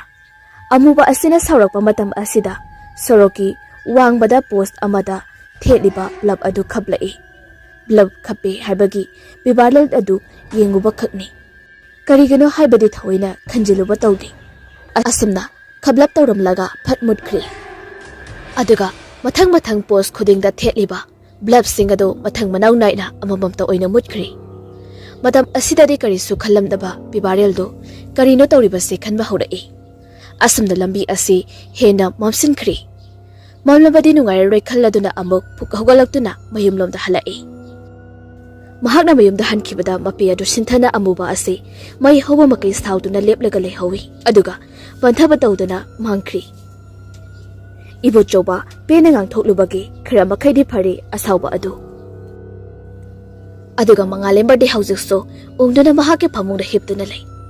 Muktagi wakhal sukhalai tanja asira. Khara pri oina mapa yaudringaida nungse irang tawramba adu hengdagidi mapaga amuk punna chatpa tarani. Aduna nungsi irang tawba phanglaroi khalli. Mahaki nauriba wakhal aduda thoinu mapuroibagi yanaba chatpada aduga machanupi asigisu pukning themjinbinaba hotnabada awaba oiri. Phana sawba oirabaso ngasi phawba mangalema mamaga tuminai. Aduna numidang sak tokhraba tungda phamungda senglakli mangaleba di chak tu chaningdre haiduna kya sakhidri. Aduga ibo chobade sak tokpaga phamungda sangba nungaiti haiduna torchlight amaga walking thokri. Mangalema amadi thoinu phamungda hiptuna lei. Mama aduna machanupi adubu thamoi piksindanaba thembiri. Adubu mangalemagi wakhaldadi madu amata changdri. Mahakna hojik khaliba asi hayengdagidi hanagumna mapaga puna tuition amuk chatminarni haibasi khakni. Aduna maram oiraga mamanaba singa khara free oina loinaba amadi amuktagi nungsi irang phanglaroi khanba asikhakni. Asumna ungduna mahana thokpa phaklangda onsinduna hipli. Mama adudi mangonda ngangba lepti. Matang asida mapalomdagi phaklang asidagi hek wangbada mi ama hangal handa chatpagi manba maung mangalebana tarai. Maduda mahakna khalamba wakhal pumbada makri aduga chaliba khongthang makhol asida mana adu thangatuna tari. Ahanbadi mangalema mapana chaliba adu mapa adu oiraboi khalui adubo munna tasilaba matamdadi chaliba khongthangi makhol adu mapagi khongthang nate haibasi khanglakli. Maduda amuka hena mana adu phaklangnuda napsinduna tai. Maduda khangli madudi mapana chaliba ase asamba minatre haibasi. Huranba oiraboi ningduna mamala tamge haiduna mana yamna ngakpa maithong amaga loinana maithongondu onthorakpani. Adubu mama adudi wahangangmudu leplamdi. Maduda mama adudaso tapna chirol toboi oina asumna hairai. Ima nangi seruk tom tagai ko. Thoinu ha kidoragi. Mangalema wa machet amada ngangda mapana thokliba makol singado taw haibagi maungda dominanli. Maduda mahaki mama adudi ingaw bugumna ngauri. Adubo mahakso makol adu tarakpadadi maithong aduda kirapagi sakta madu urakli. Maduda makoy ani tumina huranba oiraba jatla haiduna ungduna leiringai. Phaklang aduda khanghaudana dang lawba makol ama tholakpaduda khangprak khangna lawi. Makoy animak nupi ngaktaga oibaga kiri. Huranbabu oiro kanabu oiro numidang asida asumna tawraklabadi kiba haibase hauna sani. Adugi sumatakta sumaina amukta tawdri. Aduna ngasi asumna tawrakpa asida ikida kiri. Adubu thoinudi amusu khalai. Phakada thamliba thangjaw ama thambani haibado ningsinglakpadagi thauna kitangdi lai. Ibo chobona toina haibada imungda leirabadi kigano aki akhang tho abaso phakada thamliba thangjaw asi sijinaw nasa ngakthoknanaba haibado ningsinglakpadagi thoinu thauna kharadi laklibani. Masa adu chejit konsili aduga ngihak tumina lei matam asida mapanda leiriba aduna akanba posak amana phaklang aduda khogairak padongna amagi maongda guru kholai. Matam asida mangale madi chingnari huranba oirabadi asumna karisu tawri. Aduna taibangi chatnaron manadaba ama soidana oirangani haibasi mahaki wakhalni. Asumna guru khotlamlaba matungda yamna awaba amagi sorkhol ama phaglang aduda tap napna ꯍꯣꯜꯂꯛꯄꯗ ꯑꯃꯨꯛꯀ ꯍꯦꯟꯅ ꯃꯈꯣꯏ ꯑꯅꯤꯃꯛꯁꯦ ꯀꯤꯔꯛꯂꯤ꯫ ꯃꯉꯥꯂꯩꯃ ꯀꯤꯃꯜꯂꯗꯨꯅ ꯃꯃꯥꯒꯤ ꯃꯊꯥꯅꯨꯡꯗ ꯍꯤꯛ ꯍꯤꯛ ꯂꯥꯎꯅ ꯀꯞꯂꯛꯏ꯫ ꯑꯗꯨꯒ ꯂꯣꯏꯅꯅ ꯒꯣꯔꯣ ꯒꯣꯔꯣ ꯈꯣꯠꯂꯝꯕꯗꯒꯤ ꯉꯔꯪ ꯉꯔꯪ ꯑꯃꯨꯛ ꯉꯪꯕ ꯍꯧꯔꯛꯂꯤ꯫ ꯀꯟꯅ ꯀꯟꯅ ꯉꯪꯂꯛꯄ ꯑꯁꯤꯗꯗꯤ ꯐꯅ ꯍꯥꯏꯗꯨꯅꯁꯨ ꯊꯣꯏꯅꯨꯁꯨ ꯃꯄꯤꯔꯥ ꯆꯦꯜꯂꯛꯏ꯫ ꯑꯗꯨꯒ ꯀꯟꯅ ꯀꯟꯅ ꯑꯃꯨꯛ ꯐꯛꯂꯥꯡ ꯑꯗꯨꯗ ꯏꯄꯣꯝ ꯅꯥꯏꯕ ꯃꯈꯩ ꯊꯤꯜꯂꯛꯄ ꯑꯗꯨꯗꯗꯤ ꯃꯤꯍꯨꯜꯁꯨ ꯃꯊꯣꯡ ꯃꯔꯝ ꯈꯪꯗ꯭ꯔꯤ ꯃꯈꯣꯏ ꯑꯅꯤ ꯑꯁꯤ꯫ ꯃꯉꯥꯂꯩꯃ ꯍꯧꯅ ꯍꯧꯅ ꯀꯞꯂꯤ꯫ ꯑꯗꯨꯒ ꯀꯤꯃꯟꯕꯅ ꯍꯦꯟꯃꯟꯕꯗꯒꯤ ꯃꯃꯥꯗ ꯀꯣꯟꯁꯤꯟꯕꯗ ꯃꯈꯨꯠ ꯑꯗꯨꯅ ꯆꯦꯖꯦꯠ ꯄꯥꯏꯁꯤꯟꯕꯗ ꯃꯃꯥꯡꯒꯤ ꯐꯨꯔꯤꯠ ꯑꯗꯨ ꯁꯦꯒꯥꯏꯗꯧꯕ ꯃꯈꯣꯜ ꯊꯣꯔꯛꯂꯤ꯫ ꯃꯇꯥꯡ ꯑꯁꯤꯗ ꯃꯄꯥꯟꯗ ꯂꯩꯔꯤꯕ ꯑꯗꯨꯗꯁꯨ ꯍꯧꯅ ꯍꯧꯅ ꯑꯣꯛ ꯑꯃꯒꯨꯝꯅ ꯒꯨꯔꯨ ꯒꯨꯔꯨ ꯈꯣꯡꯂꯒ ꯂꯥꯎꯔꯛꯄꯗꯨꯁꯨ ꯂꯦꯞꯇꯦ꯫ ꯎꯄꯥꯏ ꯂꯩꯇ꯭ꯔꯕ ꯊꯣꯏꯅꯨ ꯃꯃꯥꯏ ꯃꯃꯤꯠ ꯍꯨꯃꯥꯡꯅ ꯂꯦꯞꯇꯨꯅ ꯃꯄꯤꯔꯥ ꯆꯦꯟꯅ ꯃꯆꯥ ꯑꯗꯨꯕꯨ ꯆꯦꯖꯦꯠ ꯀꯣꯟꯁꯤꯟꯗꯨꯅ ꯂꯩꯔꯤꯉꯩ ꯊꯣꯡꯖꯤꯟꯗ ꯌꯥꯝꯅ ꯄꯥꯈꯠꯅ ꯍꯥꯊꯨ ꯍꯥꯊꯨ ꯏꯕꯣꯆꯧꯕ ꯑꯗꯨ ꯆꯦꯟꯁꯤꯜꯂꯛꯏ꯫ ꯃꯍꯥꯛꯅ ꯆꯦꯟꯁꯤꯜꯂꯛꯏꯕ ꯑꯁꯤꯁꯨ ꯊꯣꯡꯒꯥꯜ ꯍꯦꯛ ꯂꯥꯟꯁꯤꯜꯂꯛꯄꯗ ꯃꯉꯥꯂꯩꯃꯅ ꯀꯞꯄꯒꯤ ꯈꯣꯟꯖꯦꯜ ꯇꯥꯔꯛꯄ ꯑꯗꯨꯗꯅꯤ꯫ ꯃꯄꯥꯟꯗꯒꯤ ꯃꯥꯒꯤ ꯅꯨꯄꯤ ꯑꯃꯗꯤ ꯃꯆꯥꯕꯨ ꯀꯧꯔꯗꯨꯅ ꯆꯦꯜꯂꯛꯄꯅꯤ, ꯑꯗꯨꯕꯨ ꯃꯅꯨꯡꯗꯒꯤ ꯈꯨꯝꯂꯛꯇꯕ ꯑꯗꯨꯗꯗꯤ ꯆꯦꯟꯁꯤꯜꯂꯛꯄꯅꯤ꯫ ꯇꯧꯔꯝꯂꯤꯕ ꯑꯁꯤ ꯃꯍꯥꯛꯇꯤ ꯒ꯭ꯌꯥꯟ ꯇꯥꯗ꯭ꯔꯤ꯫ ꯉꯥꯏꯍꯥꯛꯇꯤ ꯃꯦꯟꯃꯥꯟ ꯇꯥꯗꯅ ꯃꯍꯥꯛꯀꯤ ꯃꯆꯥ ꯑꯗꯨ ꯄꯥꯈꯠꯇꯅ ꯀꯞꯂꯤ꯫ ꯊꯣꯏꯅꯨꯁꯨ ꯊꯨꯛꯀꯠꯈꯤꯕ ꯍꯦꯟꯃꯟꯈꯤꯕꯅ ꯇꯧꯐꯝ ꯈꯪꯗ꯭ꯔꯗꯨꯅ ꯁꯣꯔ ꯑꯗꯨ ꯊꯕꯦꯠ ꯍꯣꯜꯂꯤ꯫ ꯑꯗꯨꯕꯨ ꯉꯥꯏꯍꯥꯛ ꯂꯩꯔꯕ ꯃꯇꯨꯡꯗ ꯊꯣꯏꯅꯨꯅ ꯊꯣꯛꯈꯤꯕ ꯄꯨꯝꯕ ꯑꯗꯨ ꯂꯤꯔꯤ꯫ ꯃꯇꯝ ꯑꯁꯤꯗꯗꯤ ꯏꯕꯣꯆꯧꯕꯁꯨ ꯈꯧꯇꯣꯛ ꯆꯥꯏ꯫ ꯑꯗꯨꯕꯨ ꯀꯤꯔꯨꯕꯗꯤ ꯌꯥꯕ ꯅꯠꯇꯦ꯫ ꯉꯁꯤꯒꯤꯗꯤ ꯄꯨꯟꯅ ꯈꯪꯃꯤꯟꯅꯔꯁꯤ, ꯑꯗꯨꯒ ꯍꯌꯦꯡ ꯅꯣꯡ ꯍꯦꯛ ꯉꯥꯟꯕꯒ ꯃꯇꯥꯡ ꯑꯁꯤꯗ ꯁꯣꯏꯗꯅ ꯉꯝꯒꯗꯕ ꯑꯍꯩꯕ ꯑꯃꯥꯏꯕ ꯀꯧꯔꯁꯤ ꯍꯥꯏꯗꯨꯅ ꯂꯦꯞꯅꯔꯤ꯫ ꯑꯁꯨꯝꯅ ꯃꯉꯥꯂꯩꯃꯕꯨ ꯇꯨꯝꯊꯈꯤꯕ ꯑꯗꯨ ꯃꯃꯥ ꯃꯄꯥ ꯑꯅꯤꯅ ꯁꯪꯂꯤ꯫ ꯑꯍꯤꯡ ꯊꯦꯡꯂ ꯐꯥꯎꯕ ꯃꯇꯨꯡꯗ ꯇꯨꯝꯊꯈ꯭ꯔꯤ ꯃꯉꯥꯂꯩꯃ꯫ ꯊꯣꯏꯅꯨꯁꯨ ꯑꯗꯨꯃꯛ ꯇꯨꯝꯊꯈ꯭ꯔꯤ꯫ ꯑꯗꯨꯕꯨ ꯅꯨꯄꯤ ꯑꯉꯥꯡꯒꯤ ꯋꯥꯈꯜꯗ ꯎꯪꯗꯨꯅ ꯂꯩꯔꯤꯕ ꯏꯕꯣꯆꯧꯕꯗꯤ ꯇꯨꯝꯊꯕ ꯌꯥꯗ꯭ꯔꯤ꯫ ꯀꯔꯤꯅꯣ ꯉꯁꯤ ꯌꯥꯝꯅ ꯊꯥꯖꯗꯅ ꯑꯁꯨꯛ ꯀꯤꯅꯤꯡꯉꯥꯏ ꯑꯃꯗꯤ ꯇꯝꯊꯤꯅꯤꯡꯉꯥꯏ ꯑꯣꯏꯔꯕ ꯕꯨꯠ ꯄ꯭ꯂꯦꯠꯀꯤ ꯊꯕꯛ ꯑꯁꯤ ꯃꯍꯥꯛꯀꯤ ꯏꯃꯨꯡꯗ ꯊꯣꯛꯂꯤꯕ ꯀꯔꯤꯒꯤꯅꯣ ꯈꯟꯗꯨꯅ ꯑꯗꯨꯃꯛ ꯂꯩ꯫ ꯑꯁꯨꯝꯅ ꯅꯣꯡ ꯉꯥꯜꯂꯕ ꯐꯥꯎꯕ ꯇꯨꯝꯗ꯭ꯔꯤ꯫ ꯑꯗꯨꯕꯨ ꯇꯨꯝꯗ꯭ꯔꯕꯅꯤꯅ ꯃꯁꯥ ꯑꯗꯨꯗꯤ ꯁꯣꯛꯊꯕꯅ ꯌꯥꯗ꯭ꯔꯤ꯫ ꯑꯁꯨꯝꯅ ꯉꯁꯤꯗꯤ ꯃꯨꯛꯇꯥ, ꯃꯉꯥꯜ ꯑꯃꯗꯤ ꯖꯦꯔꯤꯗꯨ ꯎꯡꯗꯨꯅ ꯇꯨꯏꯁꯟ ꯃꯐꯝ ꯑꯗꯨꯗ ꯐꯝꯂꯤ꯫ ꯃꯨꯛꯇꯥꯗꯤ ꯃꯉꯥꯂꯩꯃꯒꯤ ꯐꯝꯐꯝꯗꯨꯗ ꯌꯦꯡꯗꯨꯅ ꯂꯩ꯫ ꯃꯈꯣꯏ ꯑꯍꯨꯝꯃꯛꯁꯤ ꯎꯡꯗꯨꯅ ꯂꯩꯔꯤ꯫ ꯃꯔꯝꯁꯤꯡ ꯑꯗꯨꯗꯤ ꯇꯣꯉꯥꯟ ꯇꯣꯉꯥꯟꯕ ꯑꯃꯃꯝꯒꯤ꯫ ꯇꯨꯏꯁꯟ ꯑꯗꯨ ꯒ꯭ꯌꯥꯟ ꯃꯦꯟ ꯇꯥꯗꯅ ꯂꯣꯏꯁꯤꯟꯈ꯭ꯔꯤ꯫ ꯑꯗꯨꯒ ꯊꯣꯡꯅꯔꯛꯏ꯫ ꯃꯈꯣꯏ ꯑꯍꯨꯝ ꯑꯗꯨ ꯋꯥꯔꯤ ꯁꯥꯟꯅꯔꯛꯏ꯫ ꯑꯗꯨꯒ ꯖꯦꯔꯤ, ꯚꯥꯏ ꯍꯣꯔꯦꯟ ꯅꯨꯡꯊꯤꯜꯗꯤ ꯃꯥꯏ ꯂꯥꯛꯆꯅꯤꯗ꯫ ꯃꯉꯥꯜ, ꯑꯗꯣ ꯚꯥꯏ ꯑꯩ ꯃꯣꯏꯔꯣꯝꯗ ꯀꯌా ꯆꯠꯅꯤꯡꯗ꯭ꯔꯤ, ꯅꯪ ꯆꯠꯂꯨꯁꯤꯒ ꯍꯥꯏꯔꯛꯀꯅꯨꯀꯣ꯫ ꯖꯦꯔꯤ, ꯍꯦꯔꯥ ꯅꯪꯁꯨ ꯅꯃꯥꯟꯅꯕꯒꯤ ꯊꯕꯛꯄꯨ ꯍꯥꯏꯔꯛꯀꯅꯨ ꯍꯥꯏꯔꯤꯁꯤ ꯀꯩꯅꯣ? ꯅꯪꯒꯤꯗꯤ ꯑꯣꯏꯔꯣ, ꯅꯪ ꯅꯨꯡꯉꯥꯏꯒꯗ꯭ꯔꯣ? ꯃꯇꯥꯡ ꯑꯁꯤꯗ ꯃꯨꯛꯇꯥ ꯀꯔꯤꯁꯨ ꯍꯥꯏꯗꯦ, ꯇꯨꯃꯤꯟꯅ ꯑꯗꯨꯃꯛ ꯂꯩ꯫ ꯑꯗꯨꯒ ꯖꯦꯔꯤꯅ ꯑꯃꯨꯛꯁꯨ ꯍꯥꯏꯔꯛꯏ꯫ ꯑꯗꯣ ꯀꯩꯒꯤꯅꯣꯕ ꯅꯪꯅ ꯑꯗꯨ ꯌꯥꯝꯅ ꯅꯨꯡꯉꯥꯏꯇ꯭ꯔꯤꯗꯣ? ꯉꯁꯤꯈꯛ ꯂꯥꯛꯇꯕꯁꯤꯗ ꯀꯔꯤꯝꯇ ꯍꯥꯏꯅꯕꯁꯨ ꯅꯠꯇꯦ, ꯑꯗꯨꯒ ꯅꯪꯒ ꯃꯥꯒ ꯀꯣꯏꯅꯕꯁꯨ ꯅꯠꯇꯦ꯫ ꯃꯨꯛꯇꯥ ꯍꯟꯗꯛꯇꯤ ꯃꯈꯣꯜ ꯊꯣꯛꯂꯛꯏ꯫ ꯀꯣꯏꯅꯗꯕꯗꯨꯗꯅꯦ ꯑꯩꯅ ꯅꯨꯡꯉꯥꯏꯇ꯭ꯔꯤꯁꯤ꯫ ꯀꯣꯏꯅꯔꯝꯕ ꯇꯥꯔꯗꯤ ꯁꯤꯒ ꯃꯥꯏꯒ ꯍꯥꯏꯅꯔꯒ ꯂꯩꯔꯝꯅꯤ꯫ ꯖꯦꯔꯤ, ꯑꯗꯣ ꯐꯔꯦꯁꯤ, ꯍꯣꯔꯦꯟ ꯂꯥꯛꯆꯔꯁꯅꯤꯕ꯫ ꯅꯪꯅ ꯑꯗꯨꯃꯥꯏꯅ ꯎꯡꯉꯒ ꯂꯩꯕꯗꯣ ꯑꯩꯁꯨ ꯅꯨꯡꯉꯥꯏꯇꯦꯕ꯫ ꯃꯨꯛꯇꯥ, ꯑꯩꯅ ꯎꯅꯤꯡꯉꯤꯁꯦ ꯃꯣꯏ ꯂꯩꯀꯥꯏꯗꯨꯒꯤꯅꯤ꯫ ꯃꯣꯏ ꯂꯩꯀꯥꯏꯗꯣ ꯑꯇꯩꯒ ꯏꯃꯥꯟ ꯃꯥꯟꯅꯗꯦ꯫ ꯃꯤꯁꯤꯡꯗꯨꯒꯤ ꯃꯤꯠꯌꯦꯡꯗꯣ ꯅꯥꯌꯦꯡꯗꯣ ꯀꯩꯅꯣꯝ ꯏꯇꯧ ꯇꯧꯏ꯫ ꯃꯇꯝ ꯑꯁꯤꯗ ꯃꯉꯥꯜꯗꯤ ꯁ꯭ꯋꯥꯏ ꯂꯥꯎꯔꯤ꯫ ꯃꯍꯥꯛꯇꯤ ꯅꯨꯃꯤꯠꯇꯨꯗ ꯑꯇꯩꯅ ꯎꯗ꯭ꯔꯕꯁꯨ ꯃꯍꯥꯛꯀꯤ ꯃꯃꯤꯠꯇ ꯎꯈꯤꯕ ꯑꯗꯨ ꯅꯧꯍꯧꯅꯅ ꯅꯤꯡꯁꯤꯡꯂꯛꯏ꯫ ꯑꯗꯨꯒ ꯃꯨꯛꯇꯥꯅ ꯍꯧꯗꯣꯔꯛꯄ ꯑꯁꯤꯗ ꯑꯃꯨꯛꯀ ꯍꯦꯟꯅ ꯃꯁꯥ ꯑꯗꯨ ꯍꯩꯅꯔꯛꯇꯕꯁꯤ ꯃꯇꯧ ꯑꯗꯨꯗ ꯃꯈꯣꯏ ꯑꯅꯤꯁꯨ ꯀꯩꯗꯧꯔꯒꯦ ꯍꯪꯉꯛꯏ꯫ ꯃꯉꯥꯜꯅ, ꯚꯥꯏ ꯑꯩꯅ ꯆꯤꯡꯅꯕꯁꯤ ꯑꯃꯗꯤ ꯂꯩ꯫ ꯋꯥꯍꯩ ꯑꯁꯤ ꯍꯥꯏꯕ ꯃꯈꯥ ꯇꯥꯕ ꯅꯪꯗ꯭ꯔꯤꯉꯩ ꯃꯁꯥ ꯑꯗꯨ ꯇꯨ ꯈ꯭ꯌꯥꯎ ꯈ꯭ꯌꯥꯎ ꯆꯣꯡꯗꯨꯅ ꯊꯛ ꯊꯛ ꯅꯤꯡꯂꯛꯏ꯫ ꯃꯗꯨꯗ ꯖꯦꯔꯤꯅ ꯇꯞꯅ ꯀꯣꯟꯁꯤꯟꯕꯤꯗꯨꯅ, ꯑꯗꯨꯒ ꯀꯩꯗꯧꯔꯒꯦ ꯍꯥꯏꯔꯛꯎ ꯑꯁꯨꯝꯅ ꯍꯪꯉꯛꯏ꯫ ꯚꯥꯏ ꯃꯣꯏ ꯂꯩꯀꯥꯏꯗꯨ ꯑꯩꯗꯤꯅꯦ ꯕꯨꯠ ꯁꯥꯟꯅꯕ ꯃꯤꯒꯨꯝꯕ ꯅꯠꯇ꯭ꯔꯒꯅ ꯃꯐꯝ ꯑꯗꯣ ꯂꯥꯏꯐꯝ ꯇꯤꯟꯐꯝ ꯀꯟꯕ ꯌꯥꯝꯅ ꯃꯥꯜꯂꯤ꯫ ꯑꯗꯨꯅꯅꯤ ꯃꯤꯁꯤꯡ ꯑꯗꯨꯅ ꯃꯤꯌꯦꯡ ꯅꯥꯌꯦꯡꯁꯤꯡꯗꯣ ꯀꯩꯅꯣꯝꯃ ꯏꯇꯧ ꯇꯧꯔꯤꯗꯣ꯫ ꯖꯦꯔꯤ, ꯀꯃꯥꯏꯅꯅꯣ ꯍꯥꯏꯔꯤꯁꯦ? ꯃꯉꯥꯜ, ꯑꯩꯅ ꯍꯥꯏꯔꯤꯗꯨꯅꯤ ꯅꯨꯃꯤꯠꯇꯨꯒꯤ ꯍꯜꯂꯛꯄꯗ ꯕꯨꯠ ꯃꯥꯟꯕ ꯁꯛꯇꯝ ꯑꯃꯅ ꯑꯩꯒꯤ ꯇꯨꯡꯗ ꯂꯦꯞꯄꯒ ꯎꯏꯌꯦꯅ꯫ ꯖꯦꯔꯤ, ꯑꯁ ꯍꯦꯔꯥ ꯃꯗꯨ ꯑꯣꯏꯊꯣꯛꯄ ꯌꯥꯕ ꯋꯥ ꯅꯠꯇꯦꯗ꯫ ꯍꯧꯖꯤꯛ ꯃꯇꯝꯁꯤꯗꯕꯨ, ꯑꯗꯨꯁꯨ ꯅꯨꯡꯊꯤꯜ ꯅꯨꯡꯗꯥꯡꯅꯤ ꯍꯥꯏꯌꯨ ꯈꯔ ꯍꯥꯏꯅꯕ ꯌꯥꯏ꯫ Mangal, noidi fagi malamni. Aire asengbu ubagini, aina satningdena sase horakano harido. Mukta, hoi fari, nangna harido, ai thajarage. Ado, aduga mari nailaronggadra, ngasi mangal imana laktrise.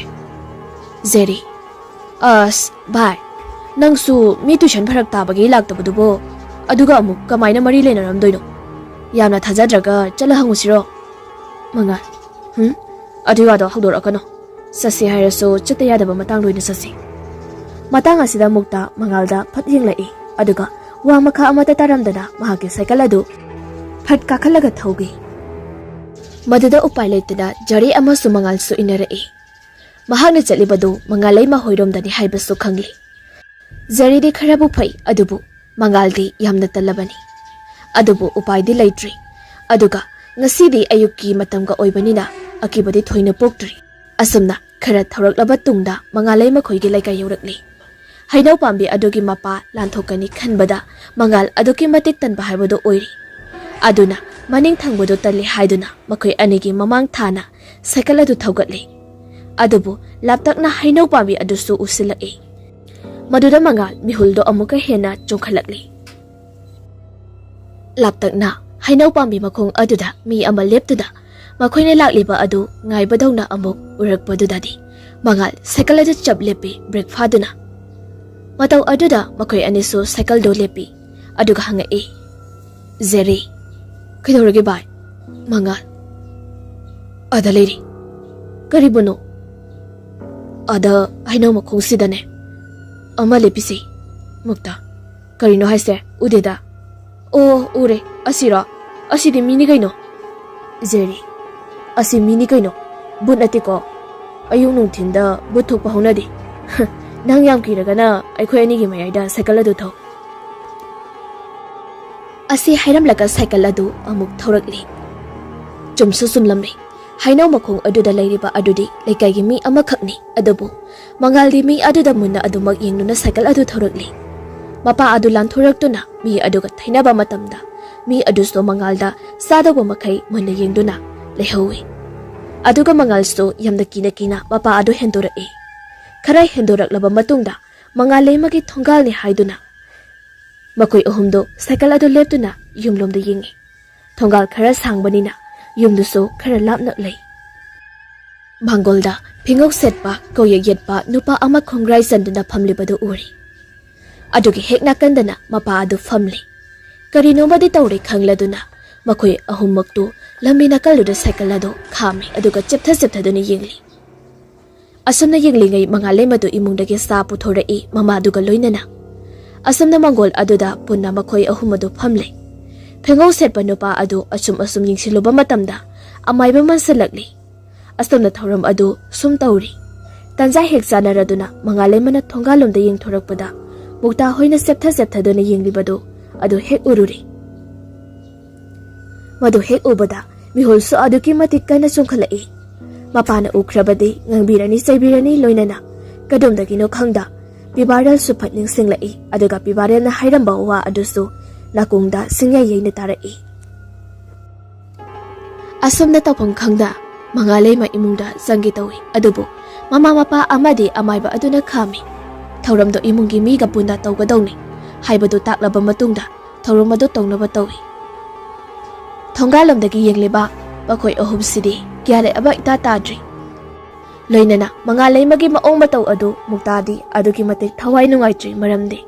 Amukta sumaina hainadabagi mataw asi ulagtabani. Adubu ngasidi uraba asidadi mathwaidu dungaitri.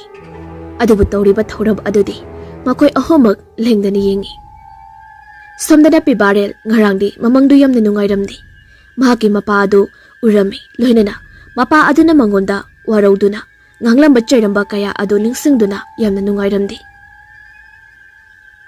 Asumna thawai nungaita thorakpani adubu mangalai magi thongalda septha duna nupa masa ahumdu leiramba aduda kaidawrabano khangladuna changlai. Ai kaidawribano ididuda. Zeri sum kainoma yenglambani. Kayengibano ide.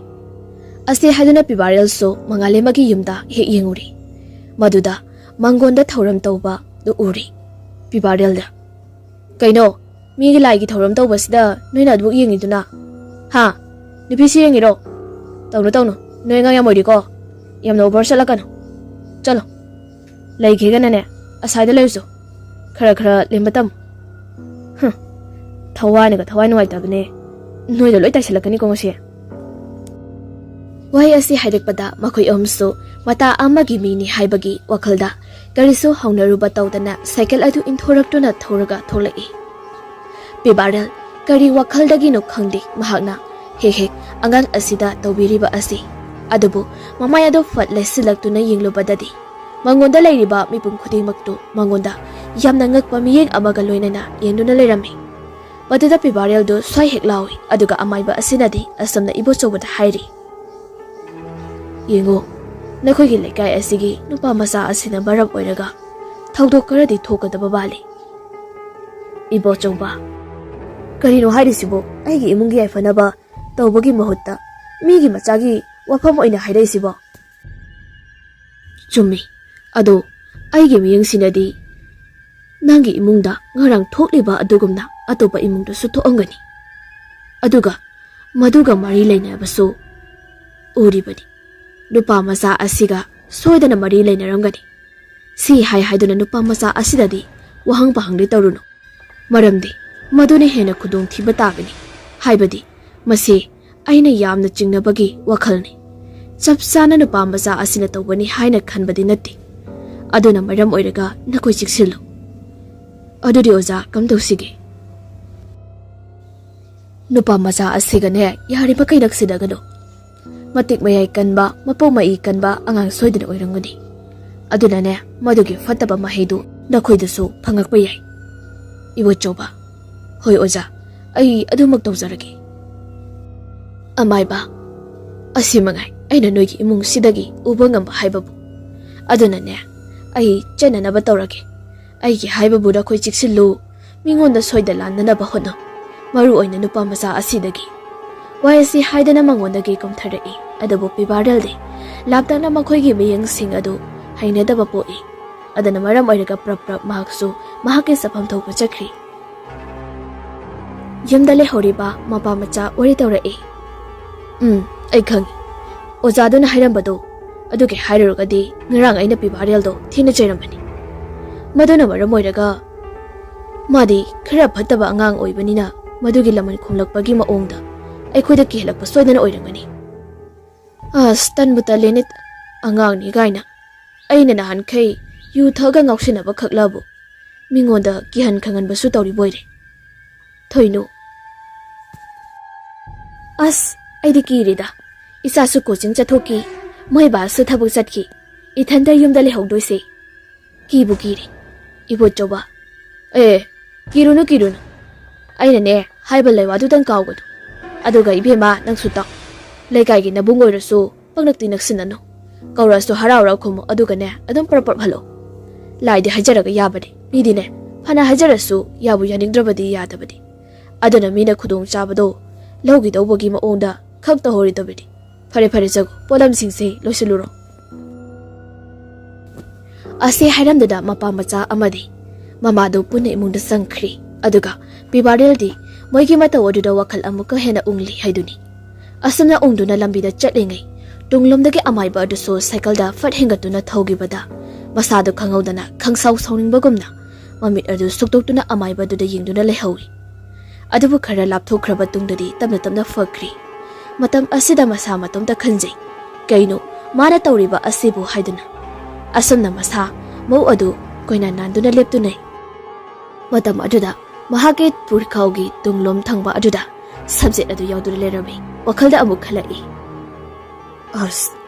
aidi samsisi adum hapaga chatlamalini pibarel mingsel adu pairaduna yumda halai yumda yaubaga mangol adu da famduna wakal ungduna lei asumna leiringai mama aduso pisagondagi kumtharai aduga asumna hanglai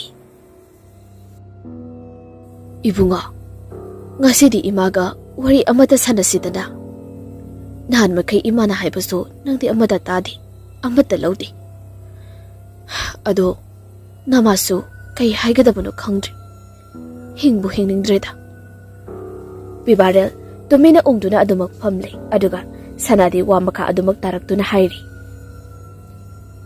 Napana leiringaida nangsi yamna luna tawrakpani. Adubu ngasi nangna chawrapa mapung mari phadringaida leikidredo. Madugidi ai waraudeda penda basu leiti.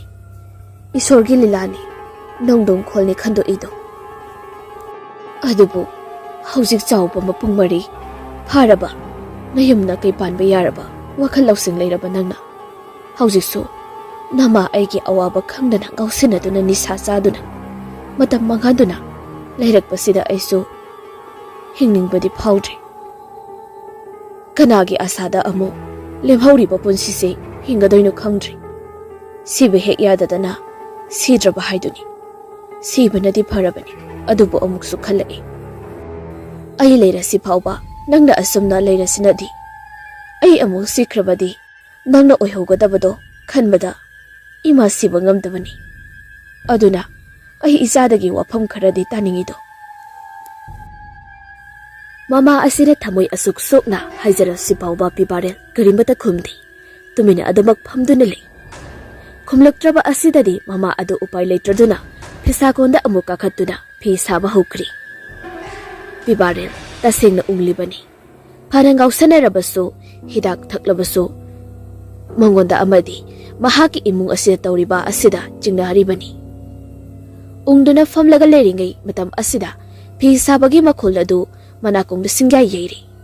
Adubu khangaudana madugi makhol adu nataba atopa makhol amagaso loinena tarakpadadi bibare mamit manado khangsing singkalai. Onthoroktuna kadai kadai dano makhol thokliba ase haiduni yengai.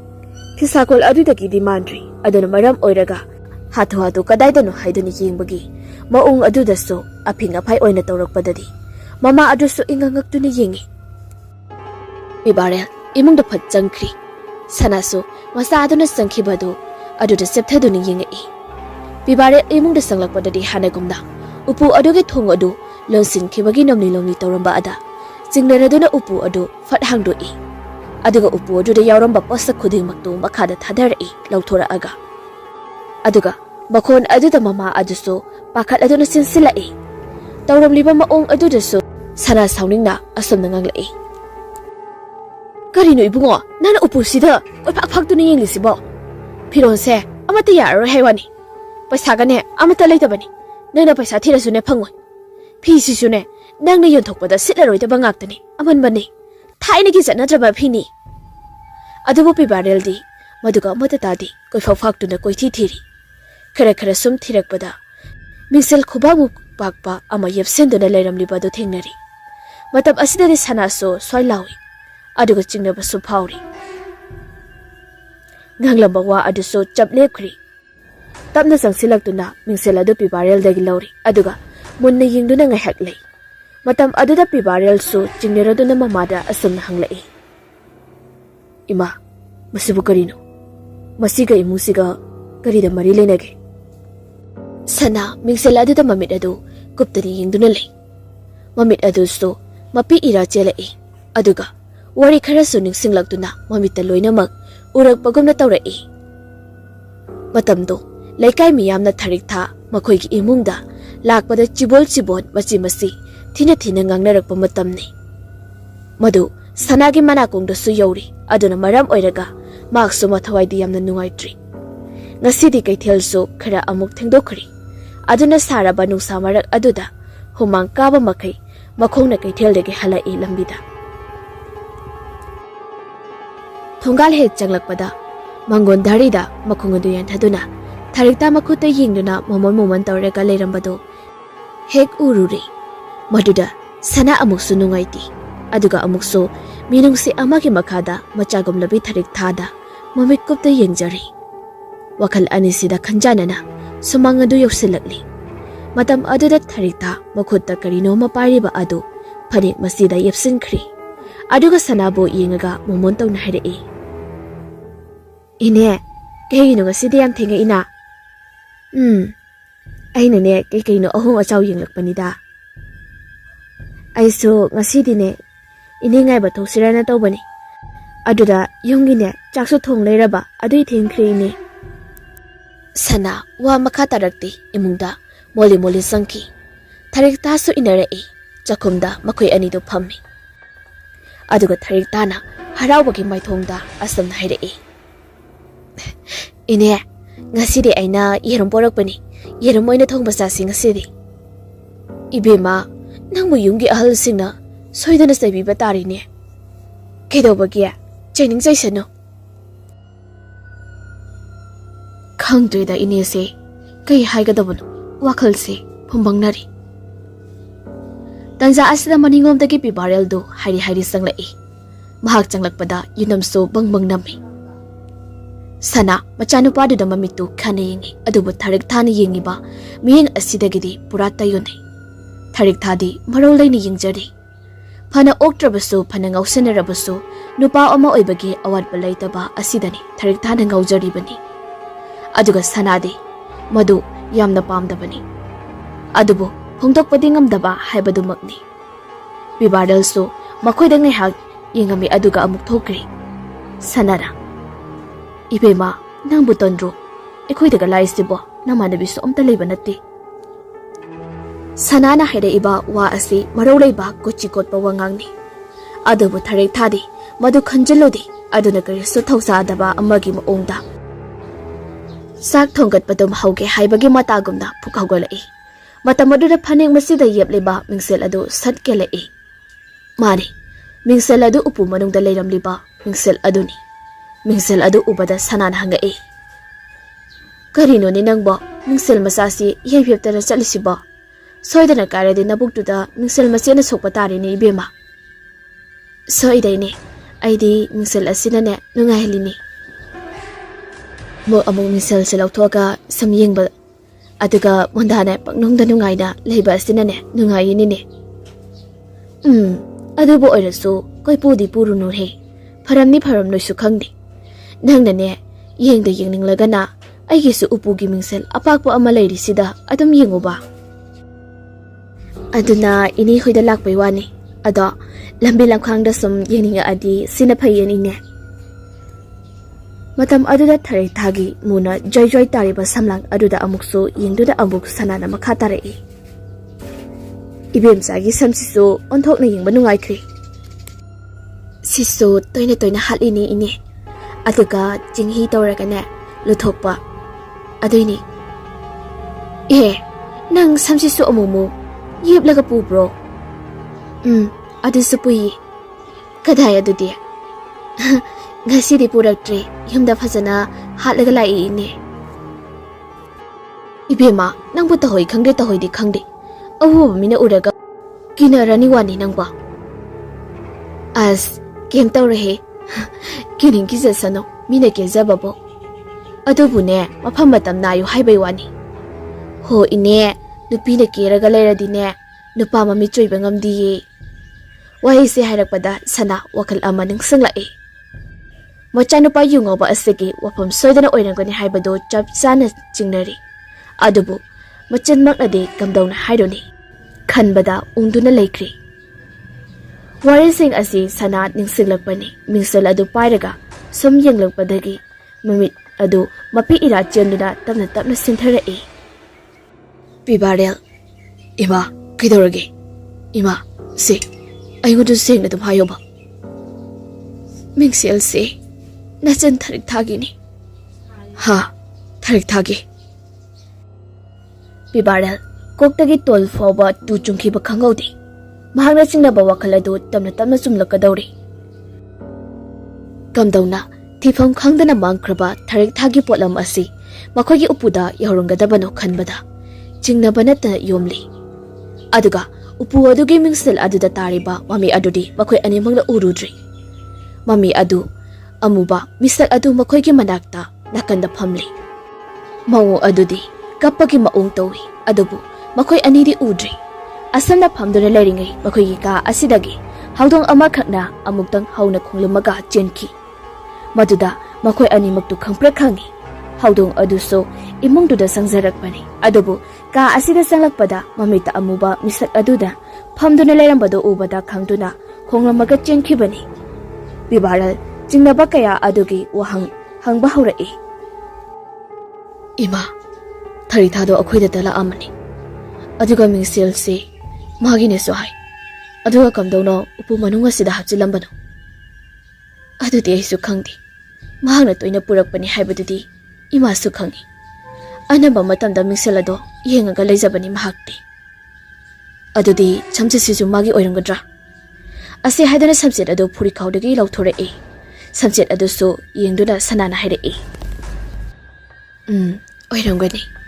Sab sabadi khangdri. Adubu mahakna su samset koi pupui haibagi wari dil irambani. Ima, ai chingnaba mayam ama lei. Ima nane thajadrasu mingsel amadi samset asina maram oiraga akhoi imungse tamnabugumna tawba ai amuk thengni. Aduna posakse hundokrasu mai thadokrisira. Wahai asi hek hairakpada chakhumda pukham ama tarakpagi ahoba makhol adu tarai. Maduda makhoi anima khangpret khangi. Bibaral chakhumda sangduna yenglui. Pukham amakhak makhada opsinduna taduna lerami. Madu khungaluba matamdadi pukhamgi sekna leibakta taba matamda leibak adu khara kairami. Bibaral pukham adu thamli. Aduga onthorokpada leibak adu taramliba dakpham adu asamba oina taramdi. Maongdi phatraba adu munni yengsulubada mayek adu thambalgi leina amagi maongda tarami. Aduda Bibaral amuka hena ngakri. Pukhamna leibakta tabada asamna ayekpa amagi maong manba asidi pakna thokloidaba amani hairagaso ngasi mahaki imungda tawramliba asidi angakpa oikri. Adubo astumasum yenglabadagi swai lauba ama yaurakhiba aduda wakal ama fallakibani. Yeklamliba akiba leibak sing adu thambalgi maong manjarabasu madu tharik tha ama oirangani haibagi chap sabat thajaba adu Bibaralgi wakalda lakpagini. Mahakna hena chingnarakliba asi mama adudasu koksinduna yenghali adubu mama adudi thoine khanjindri. Aduga Bibaraldi wakal asida ungduna leiri. Tharik tata singna sikhiduna makhoida sakina piribra haibasi chap yungduna leikri. Ungduna leiringai mikop asida mapanda ganagumba amana ko amuk korei. Makhoi ani mamit adu angakpa amaga loidada yengduna leiri. Sana thoktuni yenglubadadi ibo chawba oiduna leirami. Maduda Bibaralstu tamna thorei. Ibo chawba iharni daima ai magonda kakhala roigi. Ai si wa amakakta sengdo onge tawbanida. Kari wafam nei bunga. Aina akhoi Bibase yu yamna ngawraga hek leirambatuda thengnaba. Nungaitraduna khara phasanu maram moksanu ana khara hek nganguri. Aduda ibungosina nungairamaroidrana hek khanbada laini. Sana Bibaraldi yengai adubu Bibaraldi mamitu yamna khana ibo chobudi yengduna leirami. Ibo choba Laikai kya ngani nane aiki su isagumani. Aduda hek phaningdana khara kan hek nganguri. Adugi amukta hek nungairakraduna laklibani. Bibaral adugidi karisu khanba laitida. Bibaral ne iyang yakna khumdorokpa adudadi ibo chobadu khoktok tisai. Tasengna mana jingnaba adu chumlamani khanna tumina nofet tawduna yengduna lei. Adubu ikhang khangodana thonau ama paliba aduda yenglubadadi phibam kairabi nupi ama masam madugi marakta zoi taduna mamit adu ngaksang ngangduna mangoda yengduna leirambado as haidana khangprak khangladuna maning khangan hale.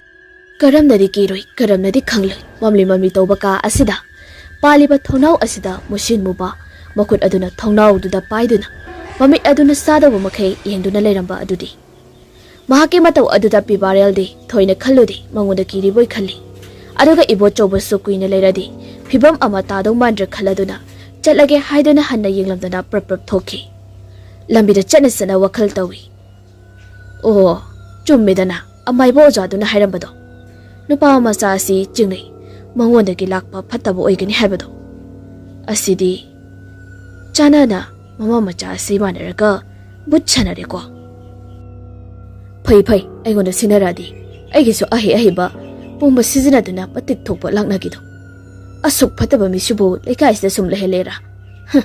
Namduna aina silagane tanthokni he. Asamna murum solega chatki adubu mahana satkiba asida Thongnauda leptuna yenglamba adusu tamna tapna mangkhri. Ibochoba cycle ado tawraduna thaurai. Hainau makhong aduwaida wakal ama mukhalai adubu angang ama anina labida asum chatpada hainau makhong asi tamnai haibadu mahaksu amura anirak takrabani. Madugi wakal adu haujikti khangauduna lai aduna maram oiraga phana haiduna so hainau makhong mapa asi yorakpada atanba amadi phaurai. Hainau makhong yomdai asida mathakta pairamba laichinsu khangaudana numita khanjinkhri. Amuka hena tanba haibadu phaurai. Aduga tumina lairamba nungsisu tamna silai. Maduda usa wasa singado lingli taurai.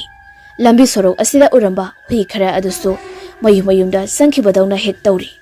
Masida amuka hena jingna hale ibo choba karigumba ama tholadra haina. Khana cycle ado sum thausilakpana hainau bakhong adugi mapa adu hek yobaga nupi macha amana hainau bakhong adudagi khonjal khara tablakna mahakpu korokpado tarai.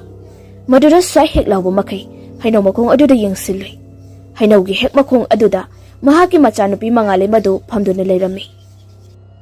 Maduda ibo choba akiba pumbadu mangkhri. Mafam aduda masa aduna kaidorino khalladuna cycle adu khami aduga onsinduna kaurei. Ibema nandi ada kaidoriba lao thoro sida tholo.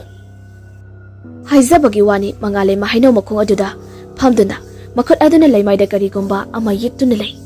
Ibo chobaso masa adu kauraduna changsilai. Nungsina silakpagi makhada taduna leiramba hainau mana kaya aduso humdokpa horai. Loinana mangalai magi samlang aduso hai humduna taurai. Ibo choba as nangbu momsilaklene bema lao ipaga chatlasi lao. Nangbu mafamduda kaidorino nangbu phamungda hiplaga lehaudai ni ngasai. Lao Wahai asi haina sangsiluba matamdadi laimaida yekliba adu thambalgi ayekpas lai amagumda tawrami adubu munna yengluba matamdadi ising iyaida satpa tharek thagi amagi masaka sapmane matam asida ibo choba swai lawi mangalai bana laimaida nonthaduna laiba adu singnarekli jingnaba helakpadagi lawai litongi samdu bau chapchat yungba makai phamtharaktuna machagi sakpham adu yingai mangalai maso tamna mamai adu nongkhalai. Matam asidadi mangalai madu oiramdri. Musinmuba machin aduna nokfet tawrakpada huyadawna yamna sangba maya adusu thindorai aduga kiraba sakfam adusu tharek thagi sakpam onthorei. Achauba madu uba maktada kimalladuna ningang phamlamba adu tutharai. Matam asida akoibagi phibam asiso yamna thuna honglai. Pali payasing Mikup padana jara songzilai. Aduga akoiba asida siliba nusit asiso aduki matik kana silai. Ibo choba tung hanal silaga handorai aduga tharik thaso hawgalaktuna mangonda chadabu makai yenglaga nokmi changsilai. Asinda khara chum chathorakpada khanghaudana mahake lengjumda tunglomdagi mi amana mahakbu khangpai pairakpada khangprek khangreduna onthorei. Matam asidadi nupa macha ahung khak oirami aduga ambo Tharik thado leiribra haina yenglubadadi kanamata leiramdri pumnamak mitrang oiramli adubu nupa masasing aduna singkhatpiduna hairai. Zeri pabungbu kaidorino cycle tu chiliro mosuloina motlena tawrisi. Cycle sisu dakana loina kopi chensu tara mali mukta pabo laose ekhoi thinbiram lagi ekhoi ga saminarasi. Maduda Zeri nokfet tawda muktadi yengai. Muktadi ibo choba khangkhini haiduna ingit tawri. Mangal pabungbu yumda halakbro natraga thabuk satliro. Yumda halakpani ne aduda tu sileni ne. Machinda sanna haijarabasu mahak tu singkri habase khangjadribani. Mangal adu babo ekoi kainom haigena. Ibo choba karino hangune. Akhoi su pabung hoi lekai sida maramrakta mumulai ado pabung hoi ge sida pabung na tuduna leremba mafamdo tamnai haisibu chumbro hai ado maina ga haigano mi taraga ba amu phakini mi loina ne kinaba tari ni noiba panghai hajilini mine khara super sida kinaba haidana. Zeri ado pabung su hektan jana mafam aduda turaga tarambaduda aikhoi dine kei tawrobano khaluri. Nakoy bu kadai dagi none.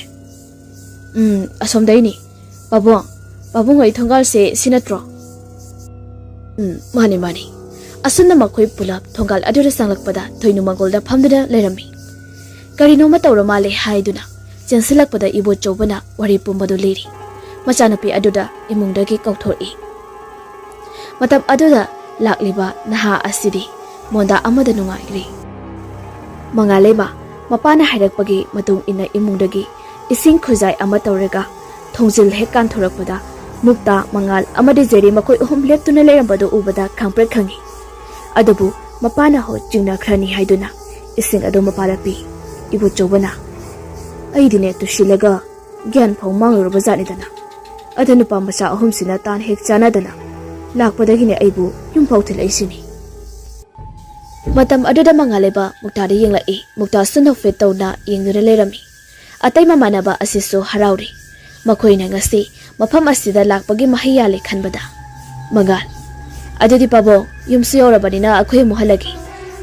Ngai ko ni ising kita oirabusu thakone noiba. Yarani da pabo. Thakisi Zerina hairakpani.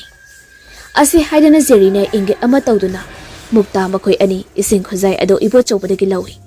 Jeri amadi mukta ising ado thai adubu mangale madi mukta na ising thakliba ado mami kupti yingli. Kulay kusugi satam aduda ising thakpagi ipom naiba aduda mangale mapungaw ngaw khri. Ising thakpalor aduna non tharakpada haiphet micha naruri matam aduda Zeridi aduki matik penjari maramdi mamanaba asigi ningba thongle khanjabada. Asam na makoy ahum suyum asidagi thorakpa adudasu asum na monda nungaina wari sanarai. Zeri ngasidi direct makuna pirakpa ising thakene. Mangal migi nupigi ising yamna thakningam ninang. As ay haibanati mukta bu haibani. Muktana ngasidi ay yamna thina nungai. Horen ahawam chasi. Mangal as samaina daw yaba khudingi as ahawam chasi haradi nutigi daw ya haningebo. Mukta yamdinga mohi chumna boragumba hotel sar sebani. Zeri mangal gidi chasi bhairadine oyakhrani. Pibare haujikti khangli tharik thagi potlam khara makhoi gi imung de leiramba asina maram oiraga imung ase mawang ama ita tadrabani haibasi. Aduba tharik thadi kadai de chatkrabano aduga sikhiba thoklabasu matau kamdawna kanana tawduna hatpa oirangadragi haibasi wakhal asida singnari. Adubu karibudi tawruni tawfang khangdraduna amuktadi wakhal leitana khallaga leirage khalakpadagi ngasidi mahak akiba kaya punamak thadoklaga upai ama thirei. Matamsi namidangni mamaga chak puni chaminari mama adudi pungakli ngasini ni homnisi yuga thaktabida yumda gyan tana leirakpa asida. Asanda wakhaldo khara nungaibadagi mama asi phamungda sangduna ngata tumkhri. Pibareldi mahaki phamungda sangaga mingsel masa adumaga samset tumaga paiduna famlaga yinglaga leri. Wakhalda so asumna khalai. Tharikha nangbu kadai legi. Inga ngauzana nang nei koida la ambado. Lakhidabase aisu yamna nungaitine. Wakal asida ungduna famduna leringai. Matamsto jara haukiduna numidangi pung 13 makhaidi yaurakli. Asumna ungduna famlingai mingsel aduda tariba mahaki mami adudi tungda amuba ama sat thorakpa aduda pibarel du tung onthok tuni yengloi. Adubu karisu leiba uramdi phaglang du khaknatana amuksu koyengi adubu karisu udi mingsel aduda amuk koyengi adubu karisu taramdri. Pibarel khara di singnarabani khangda di khanglage khanduna mingsel adu yenglaga koyengi mahagi ka adu sinba thongna chatli. Matam asida su karisu udri. Pibarel langtaknaba sum helai. Mingsel upu du tamna changlai aduga amuk masado mingsel aduda yengduna mami kari tabano yenglai. Akon badadi mahangna khaurang bapumbado phanglai. Mingsel masa khoba mukta pakpa aduda handakti ure upu aduda gimi amagi mamai manba amagi mami tarakli. Matam aduda pibarel du mami tu kuptaba makhai yengduna lei. Uriba mamai adu tamna tapna mayek sengai. Matam asida di pibarel du swai hiklawi. Masak ado tharik thabu hena malakli. Manman kraduna ꯄꯟꯊꯥꯕ ꯇꯧꯗꯅ ꯈꯣꯟꯖꯦꯜ ꯊꯣꯛꯅ ꯊꯥꯔꯤꯛꯊꯥ ꯑꯁꯤ ꯍꯥꯏꯅ ꯀꯧꯔꯤ꯫ ꯃꯍꯥꯛꯅ ꯑꯁꯨꯝꯅ ꯀꯧꯔꯨꯕ ꯑꯁꯤꯗꯗꯤ ꯃꯃꯤ ꯑꯗꯨꯁꯨ ꯐꯠ ꯃꯥꯡꯈ꯭ꯔꯤ꯫ ꯄꯤꯕꯥꯔꯦꯟ ꯎꯔꯨ ꯂꯩꯗꯨꯅ ꯀꯨꯌꯦꯡ ꯌꯦꯡꯅꯤ, ꯑꯗꯨꯕꯨ ꯀꯔꯤꯃꯠꯇ ꯎꯈꯤꯗ꯭ꯔꯦ꯫ ꯑꯃꯨꯛꯀ ꯍꯦꯟꯅ ꯆꯤꯡꯅꯕ ꯑꯃꯗꯤ ꯂꯥꯡꯇꯛꯅꯕ ꯍꯦꯟꯃꯟꯕꯗꯒꯤ ꯃꯆꯤꯟꯗꯨꯗ ꯊꯥꯔꯤꯛꯊꯥ ꯀꯧꯗꯨꯅ ꯃꯤꯡꯁꯦꯜ ꯑꯗꯨ ꯄꯥꯏꯗꯨꯅ ꯀꯨꯌꯦꯡ ꯌꯦꯡꯗꯨꯅ ꯀꯥ ꯑꯗꯨꯗꯒꯤ ꯊꯣꯔꯛꯏ꯫ ꯃꯊꯪ ꯁꯨꯝ ꯍꯧꯖꯤꯛꯇꯤ ꯁꯣꯃꯥꯡ ꯌꯧꯈ꯭ꯔꯦ꯫ ꯁꯣꯃꯥꯡ ꯌꯧꯔꯛꯄ ꯑꯁꯤꯗꯗꯤ ꯀꯔꯤꯃꯠꯇ ꯎꯔꯛꯇꯕ ꯑꯗꯨꯗ ꯄꯤꯕꯥꯔꯦꯟ ꯃꯃꯤꯠꯇꯨ ꯃꯄꯤ ꯏꯔꯥ ꯆꯦꯜꯂꯛꯏ꯫ ꯈꯪꯍꯧꯗꯅ ꯊꯥꯔꯤꯛꯊꯥꯕꯨ ꯅꯨꯡꯁꯤꯕ ꯄꯣꯛꯂꯛꯄꯒꯨꯝꯅ ꯐꯥꯎꯔꯛꯏ꯫ ꯎꯄꯥꯏ ꯂꯩꯇ꯭ꯔꯗꯨꯅ ꯗꯥꯔꯤꯗ ꯃꯈꯣꯡ ꯑꯗꯨ ꯌꯥꯟꯊꯗꯨꯅ ꯐꯝꯊꯩ, ꯑꯗꯨꯒ ꯃꯤꯡꯁꯦꯜ ꯑꯗꯨꯗ ꯌꯦꯡꯗꯨꯅ ꯂꯩ꯫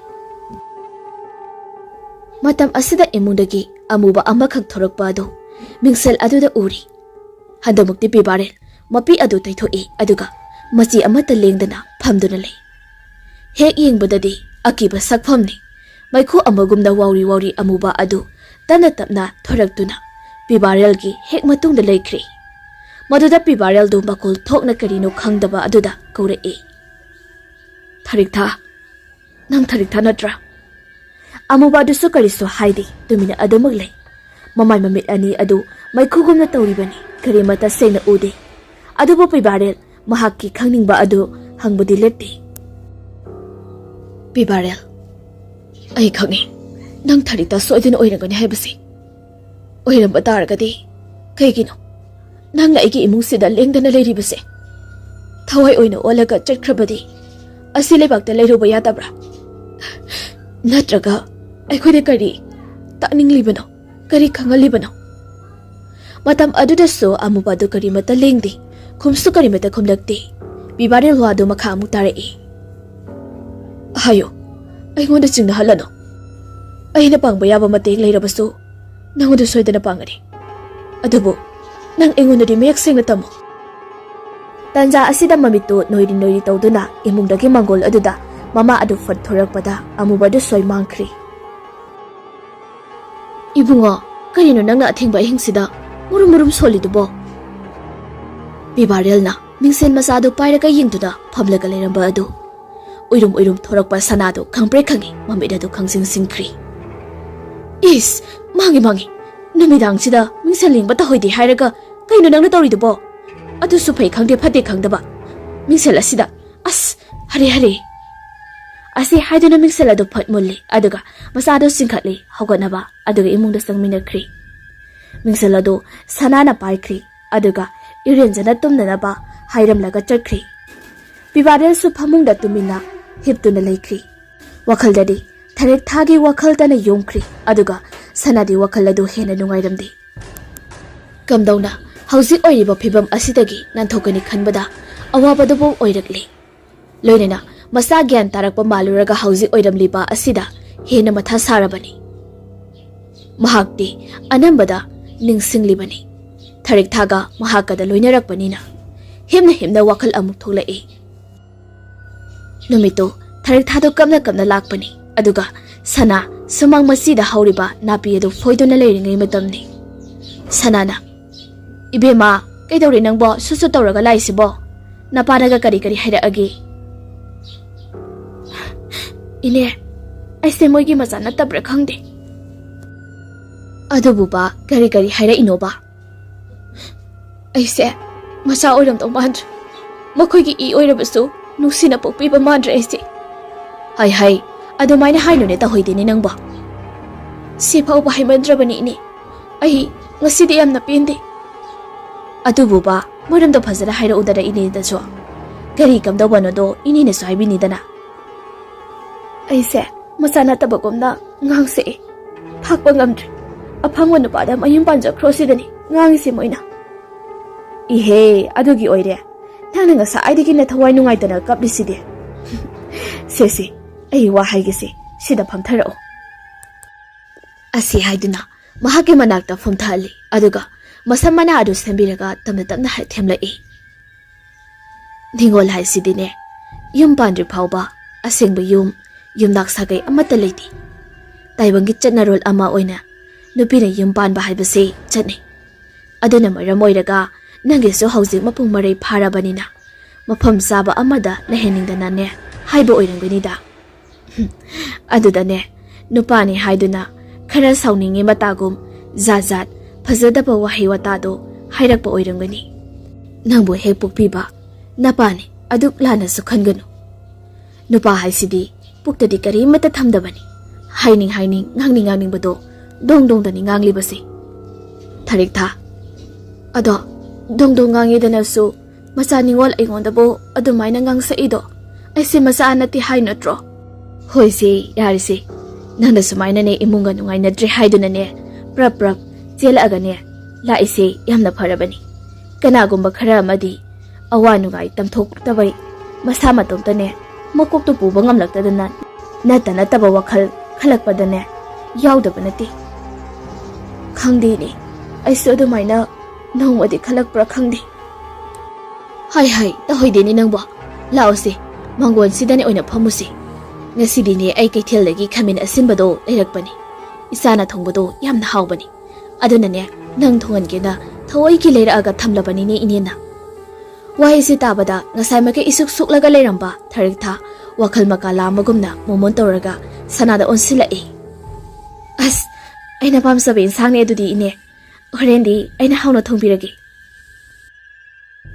ꯋꯥꯍꯩ ꯑꯁꯤ ꯍꯥꯏꯅ ꯄꯨꯛꯆꯦꯞꯇꯒꯤ ꯃꯤꯡꯁꯦꯜ ꯃꯆꯥꯗꯨ ꯂꯧꯊꯣꯔꯛꯏ꯫ ꯑꯗꯨꯒ ꯃꯣꯃꯣꯟ ꯅꯣꯛꯅ ꯃꯇꯣꯝꯇ ꯌꯦꯡꯖꯩ꯫ ꯃꯇꯧ ꯑꯗꯨ ꯎꯕꯗ ꯁꯅꯥ ꯅꯣꯛꯐꯦꯠ ꯇꯧꯗꯨꯅ ꯑꯃꯨꯛ ꯍꯪꯉꯛꯏ꯫ ꯏꯃꯥ ꯀꯔꯤꯅꯣꯅꯦ ꯃꯤꯡꯁꯦꯜ ꯃꯆꯥꯗꯨꯗ ꯌꯦꯞꯂꯒꯗ ꯆꯠꯂꯤ꯫ ꯃꯤꯡꯁꯦꯜ ꯌꯦꯡꯅꯤꯡꯉꯁꯨ ꯑꯩꯒꯤ ꯎꯄꯨ ꯑꯆꯧꯕꯗꯨꯗ ꯌꯦꯡꯉꯨꯁꯨ ꯁꯨꯡꯌꯥ ꯌꯥꯗꯦ꯫ ꯋꯥꯍꯩ ꯃꯈꯥ ꯇꯥꯗꯅ ꯊꯥꯔꯤꯛꯊꯥꯗꯣ ꯅꯣꯛꯐꯦꯠ ꯇꯧꯔꯝꯂꯒ ꯏꯃꯨꯡꯗ ꯆꯦꯟꯁꯤꯟꯈꯤ꯫ ꯎꯄꯨ ꯃꯤꯡꯁꯦꯜ ꯑꯄꯥꯛꯄ ꯑꯗꯨꯒꯤ ꯃꯃꯥꯡꯗ ꯃꯣꯔꯥ ꯑꯃ ꯊꯥꯗꯨꯅ ꯐꯝꯃꯤ꯫ ꯑꯗꯨꯒ ꯃꯁꯝ ꯑꯗꯨ ꯅꯥꯜꯂꯗꯨꯅ ꯌꯦꯡꯖꯔꯤ꯫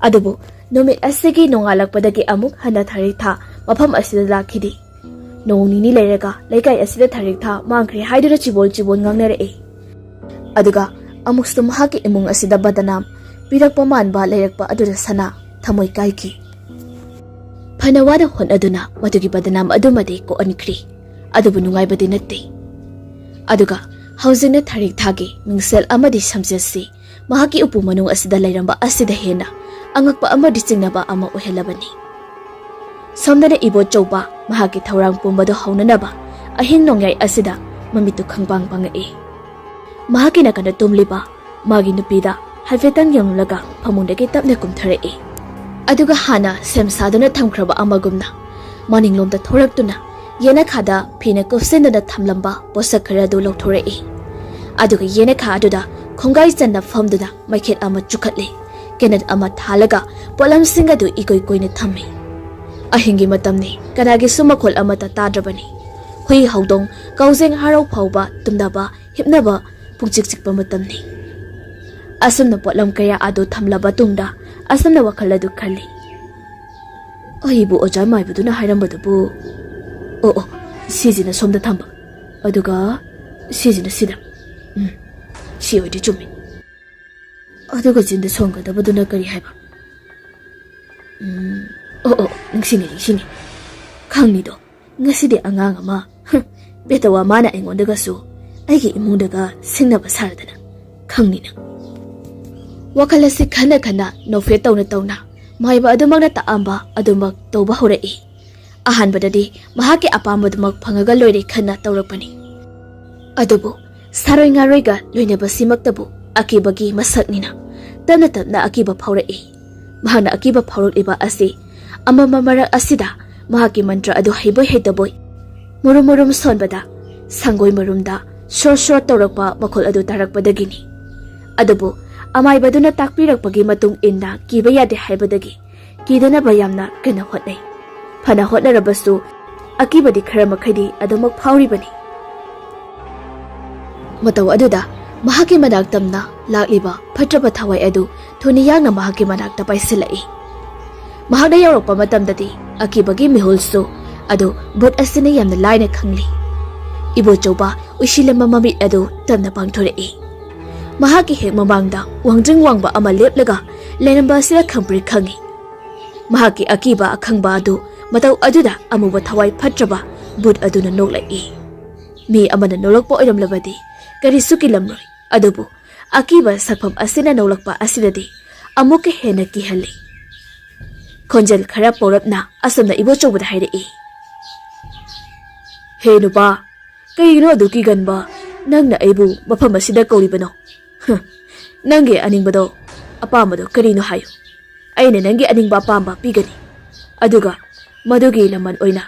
Nangna, aigi apamba su pigadamni.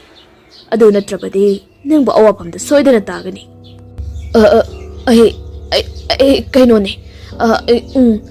Aina yamna nungshidaba, angang makhak lay.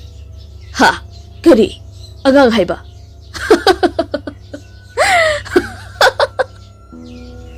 Asi haiduna hauna noklai. Adubu ibochobadi put aduna nokliba adu atayna takini haibagi maongda ingit kana tawri. Madura amukso but asina sauna nganglai. Haya bang, ibani ki warise kanala sutaru. Aigi khonjal tagadawri basi. Aibu kawiba nang khaktanani. Aduga ne aibu ugodobu sisu nang khaktani. Hairu nangi apamadu sasat. Aduga karigidama angangda nangna thabakse pangthoklibano. Angang oirabadi ai yaudrabasu nangna tawba yadabra. Ibochoba, aini hek tawbadu nungaitarjuna nangbu kawbani. Aingonda onsilaga kai haudogi sharu oiragadi ai nangbu kawraroi hankro. Taibang mi apangba aingonda mata mahalano sasat hairu apambadu.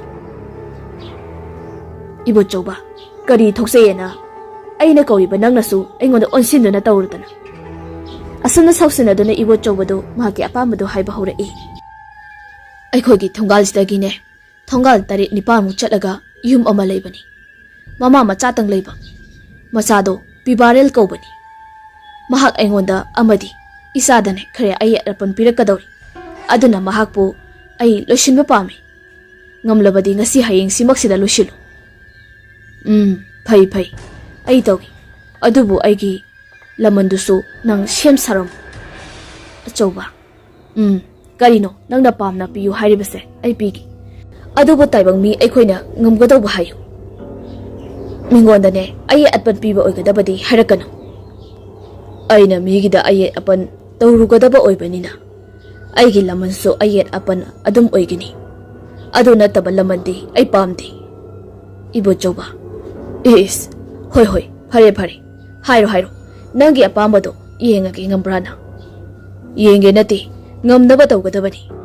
Asi haiduna phatraba thawai adu saurei. Ibochoba. Hoi. Hairo. Ai tawramlagi. Angang macha tha hum phadriba. Amagi mongphamdo nahano khotoklaga. Aingoda pigadabani. Karigumba gamdrabadi nagi mungda awaba tagani. Ibochoba. Ish. Ngamoy dawribra. Ngamnanaba tawramo. Ai chatli. Ngasi noni nisida thamnamdrabadi aina haibado nang kawgano. Asi hairamlaga amuba phatraba bud aduso mafam adudagi mangkhri. Aduga mahagda ikoina thamliba potlam kaya sing aduso amata leiramdri. Tasengna ibochoba haujiktada wakhal khalai. Mahagna tawdoisi chumlibra nadraga karino haina. Sibu mina tawnaba thabak oiba chala amusu khali. Adubu tawge khankhrabanina tawdanadi toklaroi. Tawrage haiduna lepkhrabani. Honglaroi haiduna khalai. Tharamsing asi loiduna imungda changlai. Kai hek changlakpaga mahagi nupi thoinudu leptuna leirami. Maduda khampra khangduna hairei. Is khangine he. Kadaida sapiruino. Khonghamubani. Aduga kaidorino. Khuruduna moliduna. Ibochoba khuru animaktu lebak teibudu uri. Khangning ningsinglai. Mahana tawruba kaya adubu ningsinglai. Adubu mahaki nupi angangdi khanganba yade haiduna semdo aga khomlai. Samalena na maringda thoubani da. Aduda tusiline. Aduni kuiraisi. Noishu hek hawdok ningdraba aina. Aidi phaniyamna kuirabasi phawba changlaktabuda kaidawrabano khalluri. Ai thokibudu nangbu khangoubrane. Khangai. Ibochoba swai hek lawi. Pumnama mahagi nupina khanglamladra khalai. Adubu karisu thoidona khanglamloida. Khanglabadi mangoda hanglakani. Adubu hanglaktrusnadi khanglamlaroi khalladuna. Phamungda sangduna hipkhri. Aduga wakhal nungaina tumthakri. Bibaradi wakhal kaya aduna. Ungladuna thengzilakpa asida khara uitharuri tumtharuri. Pungso animukti tadawri. Adubu tanjasida tin mathak asida gorong gorong tawraki matam ajuda mahak mikap thoklaki mang oi kari oi taba ajuda chamamnaraduna amusu mamit adu ushilaga tumnanaba hotnai adubu handamusu gorong gorong tawba adu tarakpadagi handamukti mamit adu singli mana adu thangatuna tai makhol adu gorong gorong tawramba adubu ka amadagi amada sum sum tawraki aduga akonbada mangongi zinga mathak aduda thilai handakti pibareldo famung aduda hiptuna laithokpa ngamlaktri mompak makara thamba gas ki maket amakhak mara churup he hek thakpadu tap launa lokthoi aduga khongthang adu makhon tho andara thorei makhon adu sumangolgi zinga aduda adumak tali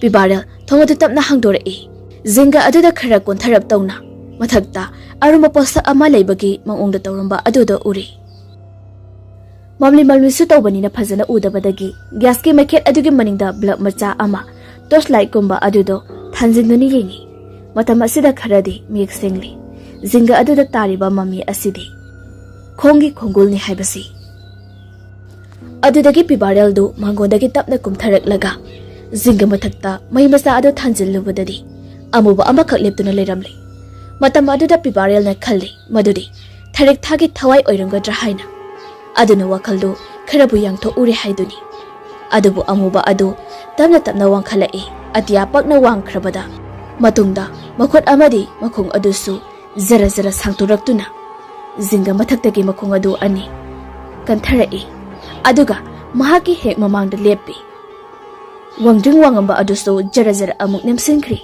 aduga pibarenga chapmanaba maong amada leptuna laikri adubu mamli mamli tauba mafamnina masak ti menman amata tadi ude khangde pibarel di madu tharik tha oirangani haiduna machinduda tharik tha haina korei kari mata khumlakti lengakti adubu pibarel di mahaki apamba aningbadu tamna tamna phongdorei tharik tha nangi thawaisina engonda ai ka taloina ningi habase ai kari sunuwai tabalaiti adubu thawai nangna taibang mi aikhoi ki nakta leibase awu mina khangani aduna nang ima ki mamangdadi ulakkanuko nangna pende sauningi warawi haiduna aiki thawai se logi hairabasu lawzo adubu atopa kana amatadi aki akhang ta honbiganu nabungse hingbudasu kanadrabani aduna nangna hinglengai matamda pamjarabasu nabungse nangina nakta pukhre haibasu ai karisu hairaro yengasidi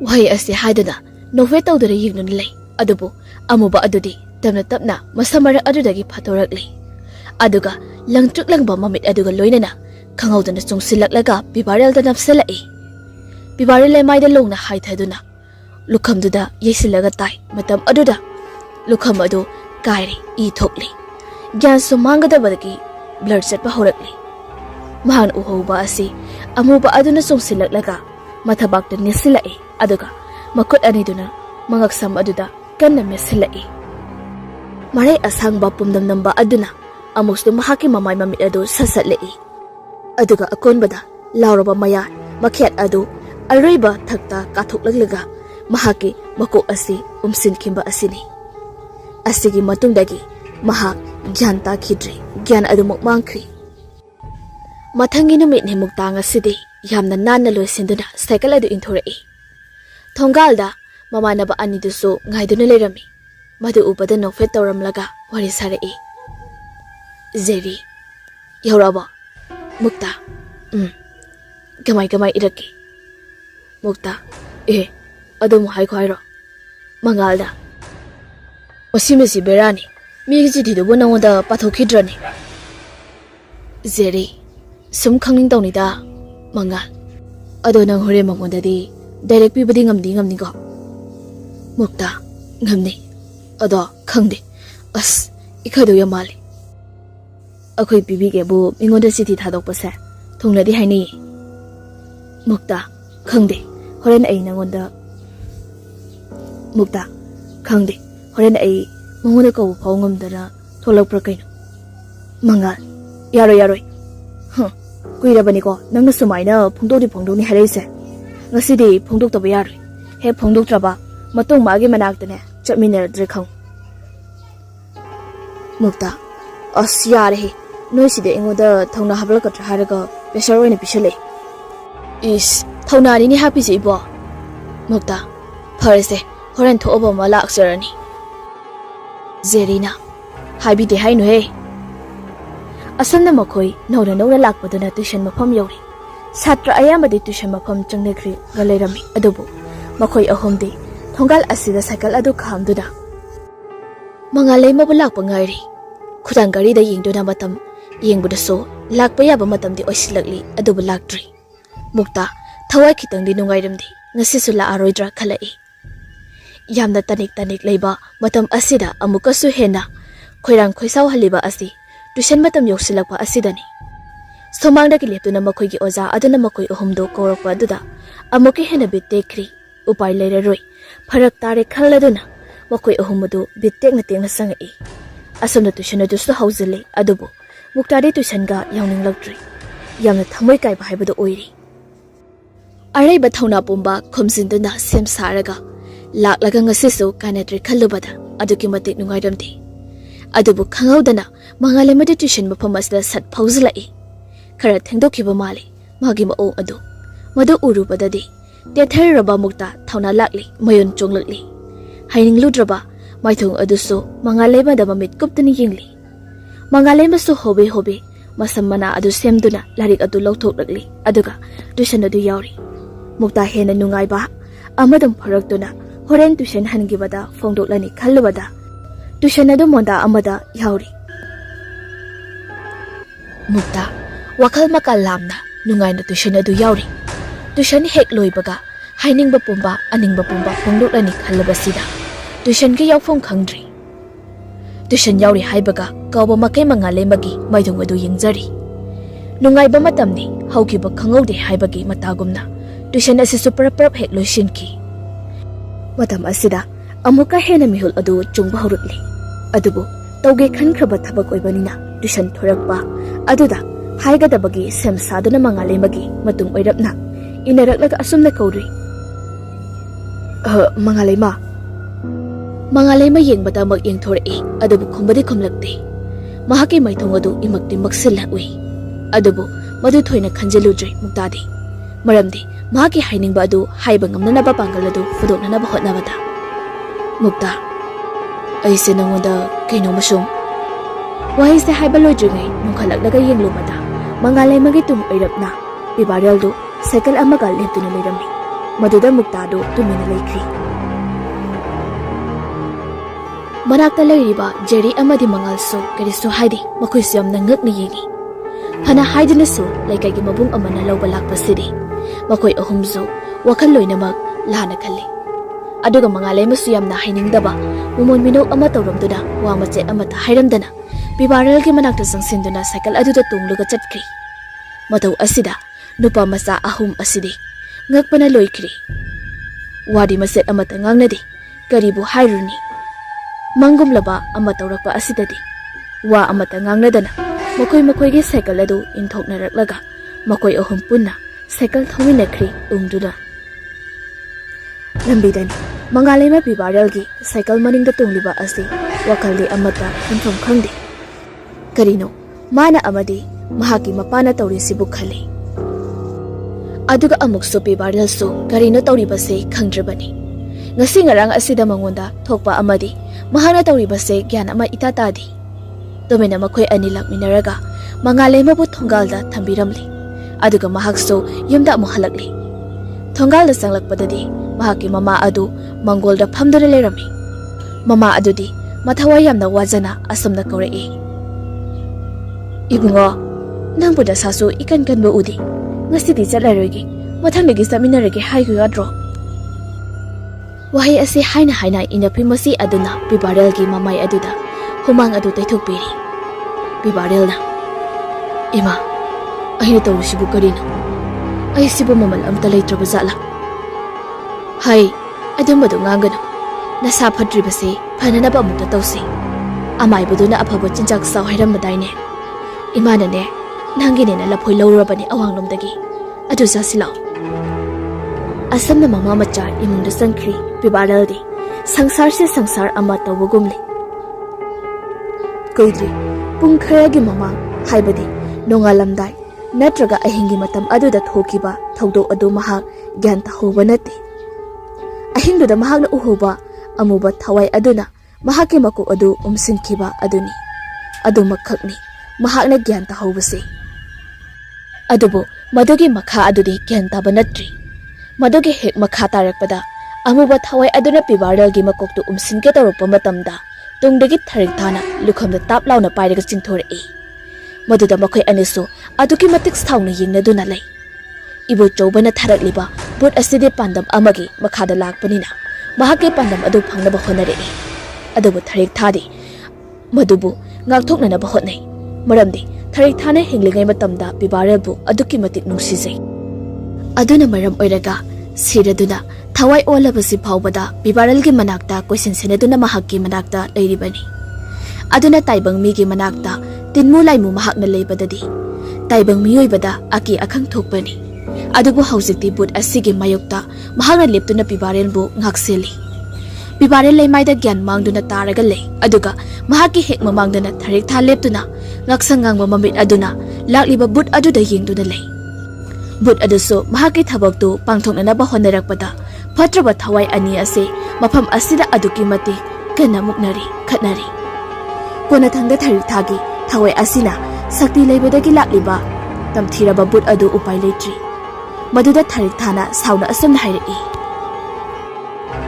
iya chakru chalo aigi phamdagi na khoina aigi thawai oiriba pibarenbu puba haibase oithoktabani tamjaruso chalo nangi na ningthau aduda mahaknane aigi phamda ayetpa piba lakpagidamak mahaki maphamda oina awafam tarani haida tamluso madu natrabadi nangbusu aina aigi khobak nunda thamduna natik thokpa laknagani wai asida mosinmu babut adu yamna sauna upai leita mafam asida ki mangkhri ibo chawasta amuk tumtharurabani adabu pung ahum makhai nongalamdai asida makeup amuk khangtok tholai matam asida yamna icham chamna thorakpa makeup oiramde mahaki phamang dumaktada amuba adu wangjangwangna leptuna leiba aduda tumbangam draduna makeup tholakpani makeup phat tholakpa asidade kitik kirom tawrami adabu lairiba but adu mahakna thakiba aduni khangladuna phuk hawgalai but adu karimata hairamde tuminaka adudagi thokri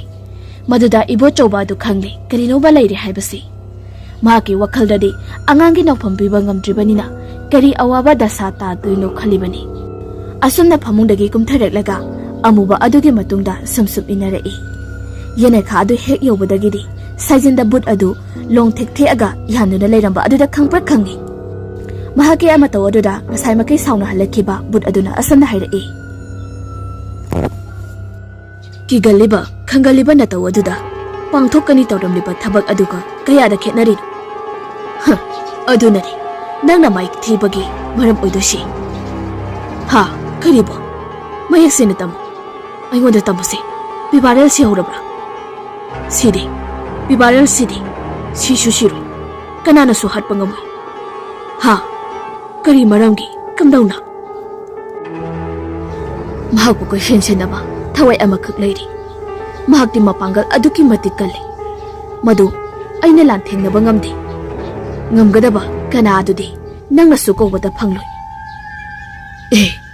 adudi kamdawa nangna pamliba thabak adugi mahutta thawai aduna asumna bu chairei nangi imungbu awa phamda mahakna soidan tahangani haiduna aduna hojati aina natrabasu nangi nathakta thabak pangthorak kadaba ama thorakni ha kari haiba haibige tajau nangna karigumba mahaki thausin adu nathegi khalabadi pambai amakhak lei ha kari pambai nangi haijaba lausing sizinaduna bibarela nangi imungda phanaba thabak taholo matam aduda mahaki ngakloin oriba aduna tofam khangloi nangoda amadi nangi imungda awaba piba ngamloi maramdi mahakna khanjaba bibarelna nakhoigidamak lepibagi adubu kanano mahakidama ngaksin senaduna leramliba adubo lei amakhak lei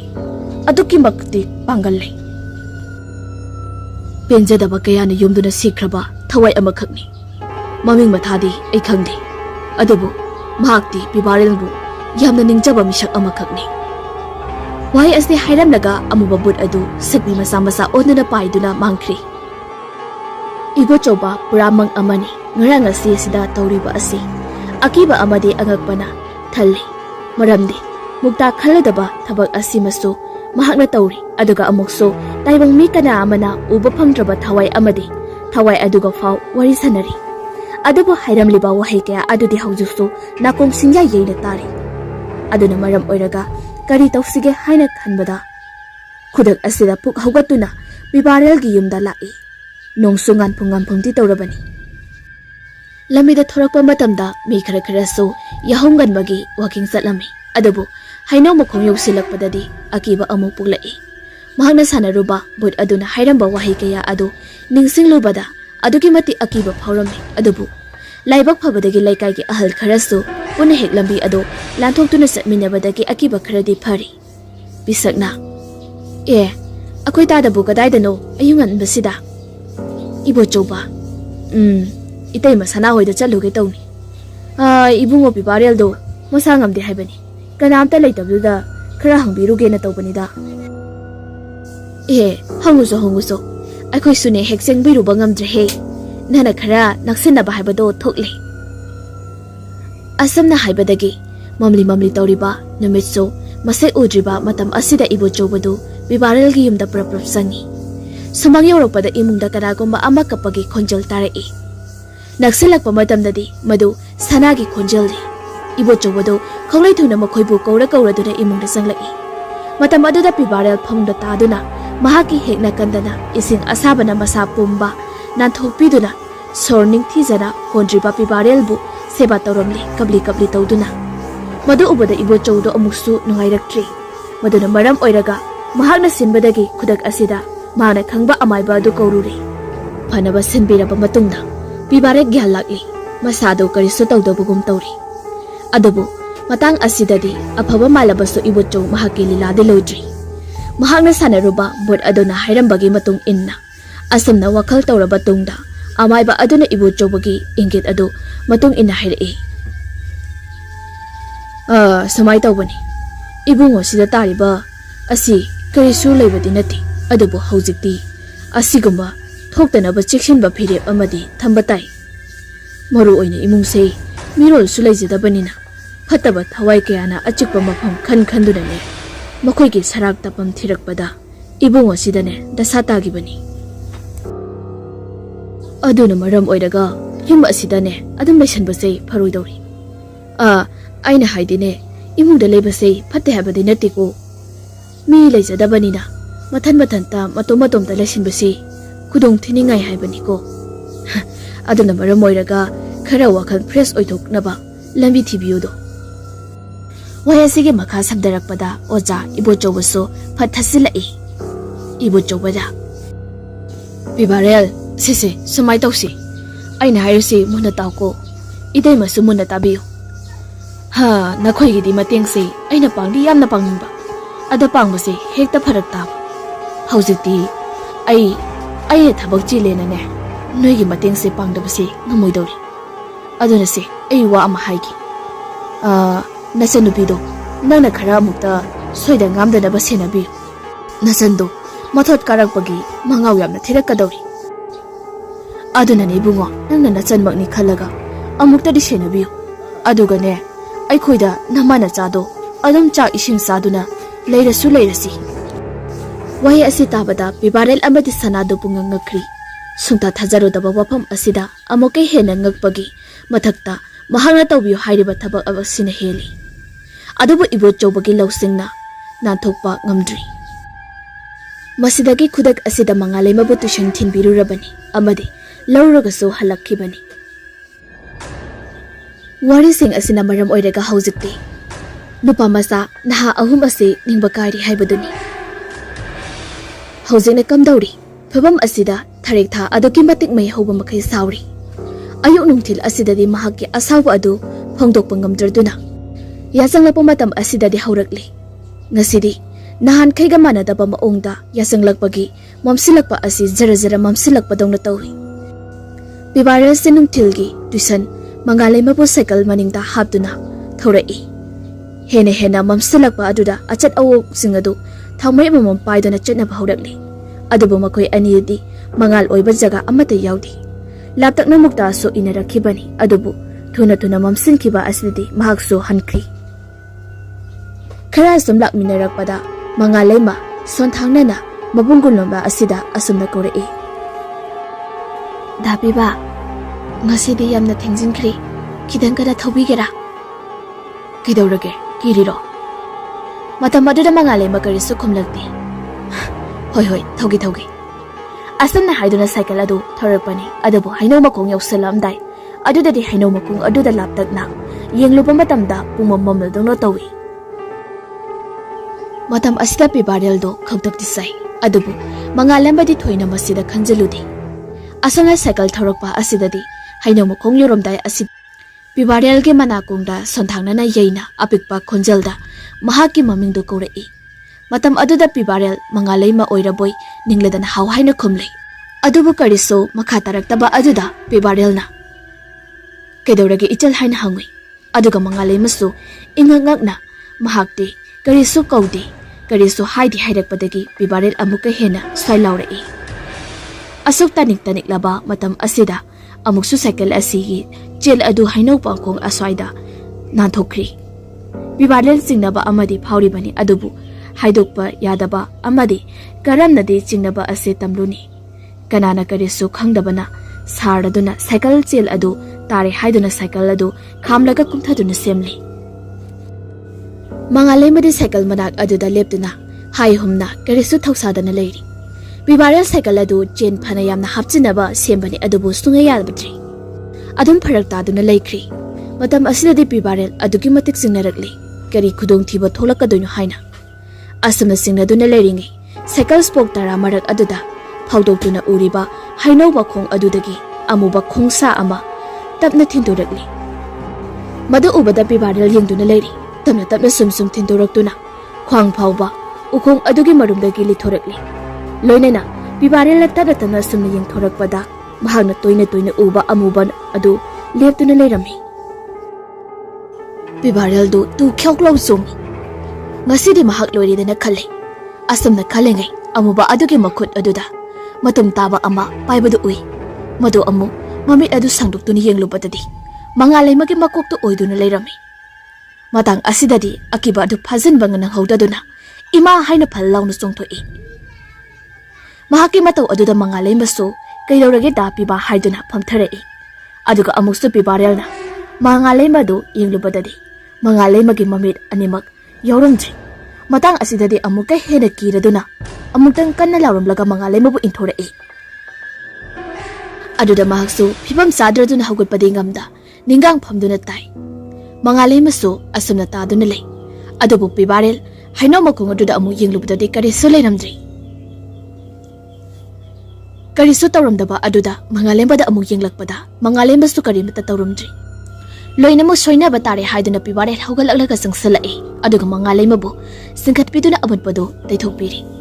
Pibarel na ijan nang saunuko aido paw amada leiruri adunani mangalay ma dapiba kaino hosita tawriduba aidi kipuki kirunuse ai soikri aido bab amada tawduna leiruri adunani.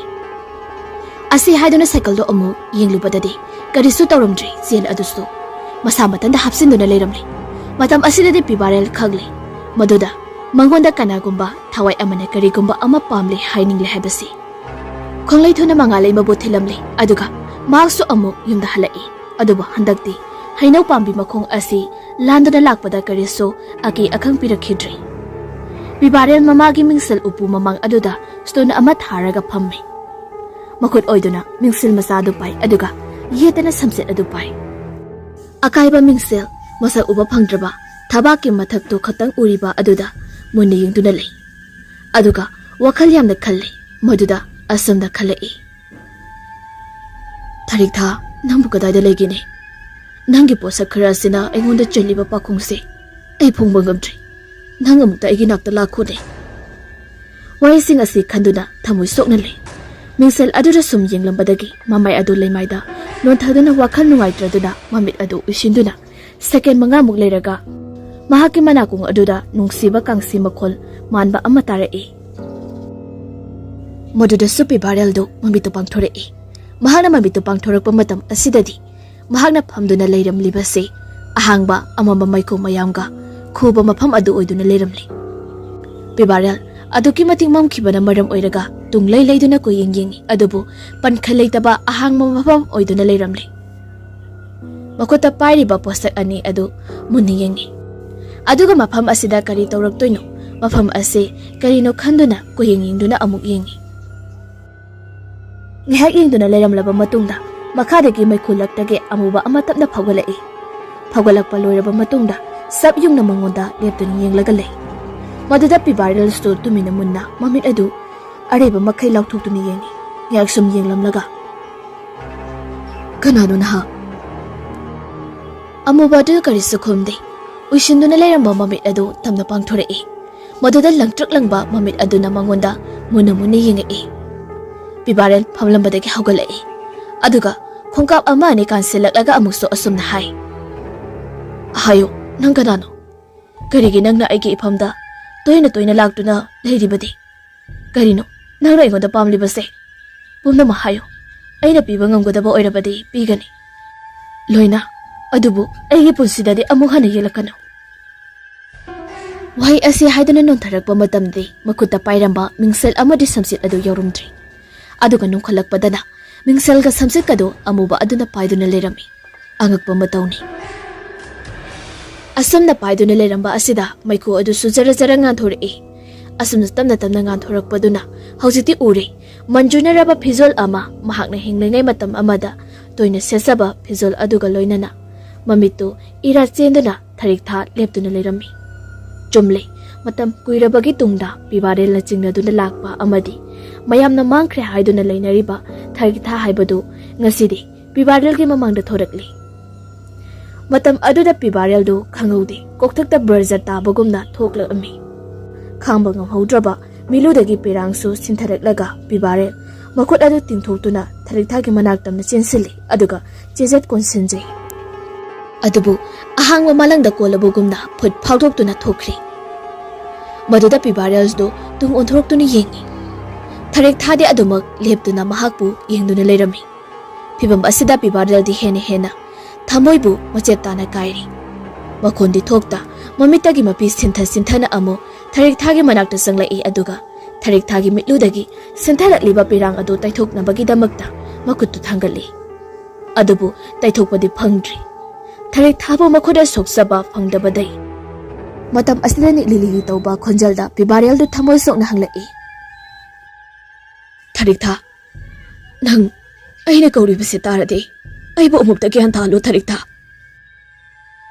wahai khara se hairobadagi hena tekhalakpa mahakna sidringai gi saktamadu onthorekli aduga ihang hanglamba mafam aduso pibarel gi yum oirami matam aduda tharik tha thamoina kaina kapladuna chelai mahakna selak iba adu pibarel mahaki manakta thokpagumna uri kamna chelak laga somang aduda leptuna sanabu koi ine dabiba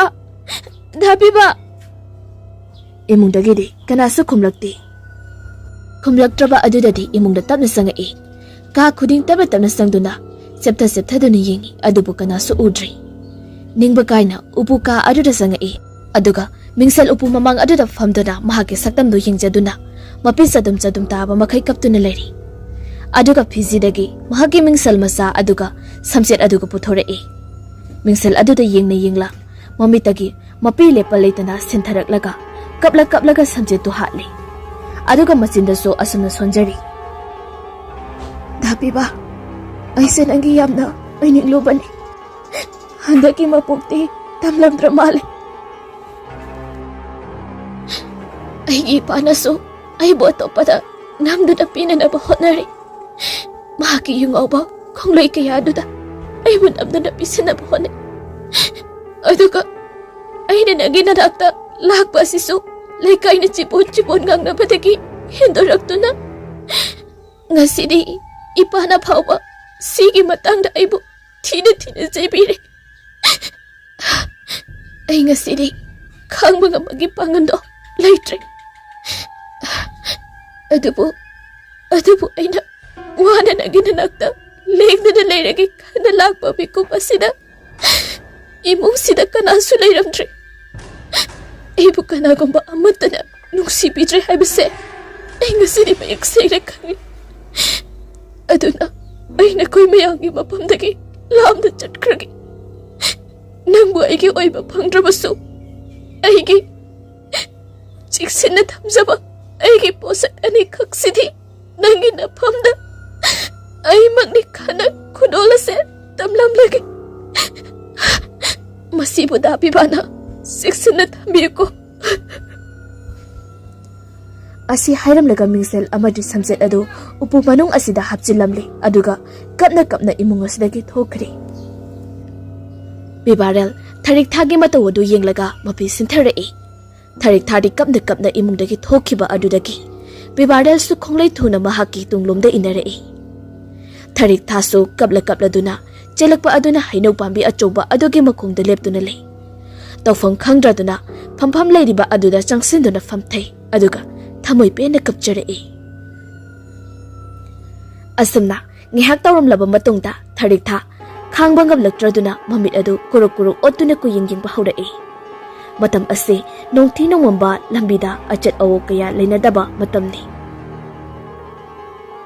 phathaba ngamdraba wakhal asina tharik tha masa adu thak nikpa makhai ko yingjing ba hawra e aduga mahak aduwaida taramba sanpunbagi thawri matat amata duna leiribada ura e madu makhut magna pairi aduga kisi thaduna pairaga munda yengduna lei astamna ngahak leiramlaba matungda phampham adugi ngathapam aduda kakhatlaga ujau adugi masa amada amu lala dana mathang kakhatkhri aduga uton yoromdai awangba saruk amagi masada tapna amu san saraga matairomda thoraklaga phampham aduda thaurina chejat ki sinlaba matungda thauri yananaba samsare aroi boina amuktang matin jothaduna milu anigi piranga do taithoktuna mamit adu ushilaga thauri adu ngaksamda hokchalli madam asida khangaudana masa mathanda makhada songthare aduga khudak asida mahaki aroiba matamda oikhri matam asida kidinga saimakai bibarena uramba pumbado tamna magri hanagumna amma marakta maikhu khara thokpa marakta matomta letuna leramli uramba tharik thagi saktam adusu leramdri bibarel tharik thabu hanjin kawi adubu mafam asidadi amuk hana tholakhidri kera hanjin kawrabaso tholaktaba asidadi bibarel hena nuksa thiri adubu tunglomdagi mahaki lengsum aduda ing lauba khusha amana tap launa pairei onthok yengthokdringaida tunglomdagi khangching sinkhri bibarel amuktang kanna lauramlaga mamit adu fat pangthorei mahakna mamit pangthorakpadadi mahaki mama aduna mahakbu nomlamduna hawdoklaga leiramle stone aduda hana mahakna phamkhiba maongdo kaidana aduma phamduna leirami aduga makhuta paikhiba mingsel amadi samset ani edu yaurumdre bibarem lamada yenglai aduga thokhiba wari pumbadu sitnada liri matam adudi sanaso tharik thabu tingtha pendana kablai aduga bibarelso adugi matik thamoi kairi hauji mahakna khaliba tharik thagi haksang adu kadaida leikrabano haibusini aduna maram oiraga phok hawgalaga thoklaki towi adubu mahaki mama aduna khami haujikti thengli numidangni haiduna asumnar bibarel amadi sana numidang asida imungda ninda tawduna leiri somdana ibo choba tamthokpham khangdaba chayetnaba amana leitafam khanghandri imung ase awa ana tadanaba hotnabada machanupi kupsen sena jarakpa asibu mingonda sena thokiba tarabra khalai saudaba thawaiga samnarubagi maduga chanaba thabak thoram tawrubana haujikti bhag leitafam khanghandri numidang hek oirapaga soi lauba amadi adum phauruklibani mahaki nupida so tamsira khale maduso hek ngamdi adubu tawfamdi khangdrabanina ungduna mongol aduda famduna le Madu ubada mahaki nupi adusu thoraktuna manakta famtharei. Thoinu. Kaidaurage nangba? Kaisu tawdeda. Ngasi ngarangse nangi maung ama itaw-tawi. Ibot choba. Aise haifam khangdaba amana leitafam khangandri. Ado aingonda khara hairaudada. Haifam tawam khangdaba oi tawrini nangba. Ado mari makong amadi leinidana. Masanupibu tumhorabra. Famang janghorabani. Ibot choba Thogliba tha aduda munda yinghak yengi aduga hairei. Ichanupisi mathantani. Aina soihiningdadana question senazaba asida. Kalakpa khiyatana maram oiraga khudongthiba nangadra haina pakhatpu phawrei. Thoinu. Hoine. Madu aikhoina thengnaraga loiredana. Asamna tawduna ibot chobana Thoinuda wari pumba sisari. Matam asidadi Thoinusu pakhatpa ama phawrakli. Adubu karibudi tawruni. Atopa tawba yaba upay amata leitrabanina. Asamna makoy anina wa khanaduna. Sumlayrakpana ahing noya ushilakli. Arapada hui haudong lam huidaw na sangna khongbodu tari. Thabal pharamba thaja asiso tam amuba lechinna kumjinkri. Hauriba upal wapal sing asisu nungsinal liri silakpada. Hai humduna tawrakpadadi makul thukba horakli. Matam ikan kanadana phibam asi oirakpasida makoy animak kitik kirum tawraktuna imungda sanglase haiduna imungda sanglakli. Ibot choba thong andolon sanabagidamak onthoraktuni yenglakpadadi thonggalomda amuba amakak mamit adu langtrak langba ama pangthoraklaga leplibado he uri. Matam asida ibot chobadu swaidi lawi. Adubu yamna thuna thong adu lonsin khiduna imungda sanglakli. Aduga kibado kharamakay phanabani haiduna dub ama chukatuna thongsit aduda thesilami. Mama amadi mangalema ka amada punutumbani aduga ka amadada ibot choba muthanata hippani. Ibot choba hanade mai muthatlaga tumbani adubu ngasidi karino ma itaw tawba asida kirakpadagi mai adu thanduna phamungda sanglaklaga hipkhri. Adubu mamitu ushindana longna hiple. Somdana Thoinu masa aduna tumliba adu yengna leiri. Tumamakti tumdri. Ka ani asisu thangnaribani. Asam nangai hak tumina leirambadagi nungsiliri silakpa aduna jinga mathakta leiriba. Wana khara adu lengakpadagi gere khetpagi makhol thoklai. Ibot choba phana ahal oirabasu mathannadaga hipana kitakkirum tawba haurakli.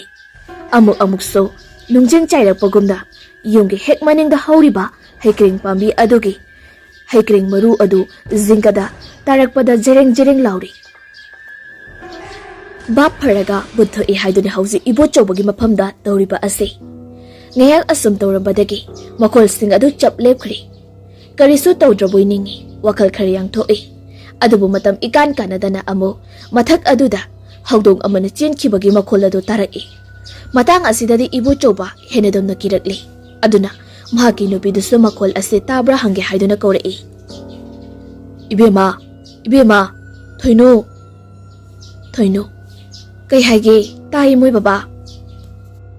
Ibot choba kokbodi kautho uri adubu hangphamsu hek khangdraduna tumina amuk lei. Mahakna tumina leikibaga aduga magi nupiduna amu hanglai. Kaidaurage aibu kauribo? Ha kaisu tawdeda tumnaba tawro thengi. Tummadabani. Makadi kariso hainadri tumina amuk leinari. Taramba makol adu takhidri. Khara pharaboy ningi. Aduna karisu tawdramale khanbadagi atopa wakal amada munda kharadi nungai halaga ibot choba haifet utherakli. Mahakna hek uithakhibaga thongjin mapanda thelamba duk adu loikhibaga mapa chap chanari. Aroiba maichak aroiba maikhu adu thoklamlaba matungda pumut mutkri. Maikhu adu sumankri matam asidadi thetuna leramba dub adu masa matanda niglai aduga makhada kenjaduna taraga laikri. Thong adu busto loliba log adu tabna masa matanda hangtorai. Log adu hangtorakpagi makol thokpa aduda ibot choba adu mamisinge tawi. Adubu yamna tapna thokpa makol oibanina karisto khangdana adumukso hek uithaduna tumkhre thong adugi lok adu hangdorakpa loikraduna hojikti thong adu maya kaba haurakli maya karab tawna leiriba thong adu mapandagi nungsil liri sisilakli matam aduda mamangka asira yaliba phi khudimak hai humba haurakli tamna tamna asum hangdoraktuna hojikti thong asi pura hangdoktuna leiri madudagi sisilakpa nungsit aduna ka pumbadaso sisilakhiduna hojikti ibo chawbagi ka asidasu yausilakpadadi ibo chawba tumna ayingba khara phaurakli aduna maram oiraga phaijub adu khara khazai amu chingkatuna adumak tumle thongjin aduda musinmu ba I thangdaba khongsa amakhakna tapna thangjilai aduga makut aduna thong adu pairaga mangak adu lisalai he yinglakpaga leiramliba asidi thoinugi awung pot mingsen upu phi upu amadi koli hapiba upu sing aduri mafam aduda leiriba mingsel mayam asiri amuba asina saglakliba thawai asigi mamidi tai adubu asengbagidadi tapna mangkhri mingsel aduda tariba asi amuba aduna tapna ka asida sanglaktuna mingsel mayam sing asida amata oini yenglakpa asini mahada amu monna yenguba atuda mingsel adu loinamak sekhailaktuna mafam marang khangda amata loba yadaba makai kairi yam kraba mingsel aduna chekhairakpagi piktak tuba makhol aduda handakti ibo chawadu tumlambadagi oirum mamit adu pangthorai mahakna mamit pangthorakpada nungsina liru silaktuna silakpagi kangkhal adu hairi tawduna leiramba aduda phamungdagi haugalai tumtharuba kawbadagi mahak akiba kya adudi kawkhrabani aduna maram oiraga phamungdagi kumtharai aduga thongnaromda yengubadadi thongnawdi adumak thingduna leirami adu oiragadi mamang thong adu hangdoklamnani khalladuna oirum thoglai haibaga tawbaga thong adu hangdoktuna leiramli thoini yengsiluba tawdana thong adu lonsilamlaga aduga fat on thoraktuna mahaki karomda lai adubu akaiba mingsel sing adudi maha ukhidri aduga mingsel marak aduda amuba amagi mami tariba adusu ukhidri asamna ibo chawba mahaki phamungda amuk kakhalakuna phaijub singkatuna hipthakri haujikti amuba adusu yamna sauna ibo chawba bolosilagi khandura sanglai mahakna sanglakpada pumamamba amaga loinana sanglai aduga mahakna sanglakpa asidadi thaliba blab adusu phatphat khablai madu ibo chawbadi karimata khangdribani adubu ka thangnana leiriba thoinudi mai khapagi maong aduda singnaraduna phamungdagi amuk kumtharakli aduga mahaki nupagi ka aduda fatchangai mahakna hek changlakpada thongjinda yaliba parda adu mi thokiba amagumna fat hairamle aduga singdiamna chingnarabani mahaki dupana tumliba haifet yenglamlaga thongjin mapanda thekliba swiss adu manakta changsilai aduga swiss adu sanaduni yengbada mai khaplamba tu sufakri wakhalde khali swiss asi yadrabra zatla haina aduga amukso hek parda adu haidoktuna atopa kadade kari tawge haiduni yengle maduda su kari su uramde kari su tawdramale mahaki bamna oira male haiduna fat laithoraklaga khongkap ama ani hek khangtorakpaga swiss adu amo fat off tawsilaga mai adu mutkibadu matau asidari thoinudu khamprek khangi aduga amu onthoraklaga swiss adu makut aduna koima maraga swiss adu on tawri kitik kirum tawrakpadagi ka asigi akoibada koilei leiduni yenglai adubu karisu singnabadi leitri handamuso mahagi kada sanglage khanduna lakpaga hek haurakpaga musinmuba amuba amana pada marumdagi zara thinduruktuna swiss adu fat muthalai handakti thoinudu khangboi lakboi tung fat onthorai kibanadi lori handakti adubu upaidi leitabani amukso swiss adu on towi aduga handakti swiss aduda yengduna tung halaga khongkap ama ani fat thangi maduda handakti sengna uhori amuba khucha ama khakne yamna thuna pada marumdagi thidoraklaga swiss adu muthatkiba adu matam asida thoinu mamit adu ushinjaduna aroibi thaduna kana laurai bhana kana laurakpa aduda tumtharoba mapuroiba amadi machanupi adu hogala aduna chinshilai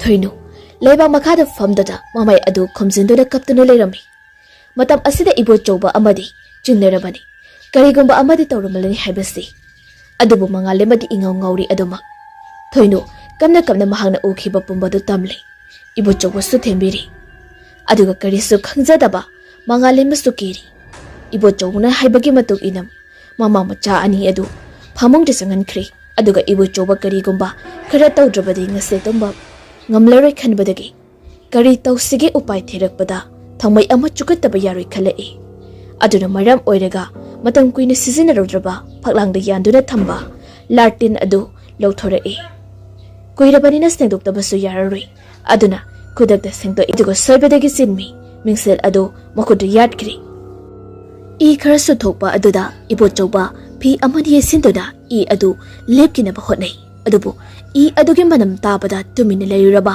phibam ase mati phogba horakli mamang thong adomda nungsit ama ikhang khangaudana phat sisilakpada ibochoubadu tu khyau songi latin adu chuka da koile leiduri yengi matam aduri yaliba parda sing amadi phi sing adu hairi torai phibam ase amuka hena kihale adubu mahaki akibadu uthok labadi imungda leiriba nupi amadi masa adu hena ki khrani khanduna karimata haidri loinina mama macha aduna susut kaptuna leiriba adu maharaki manakungdaso adumak taribani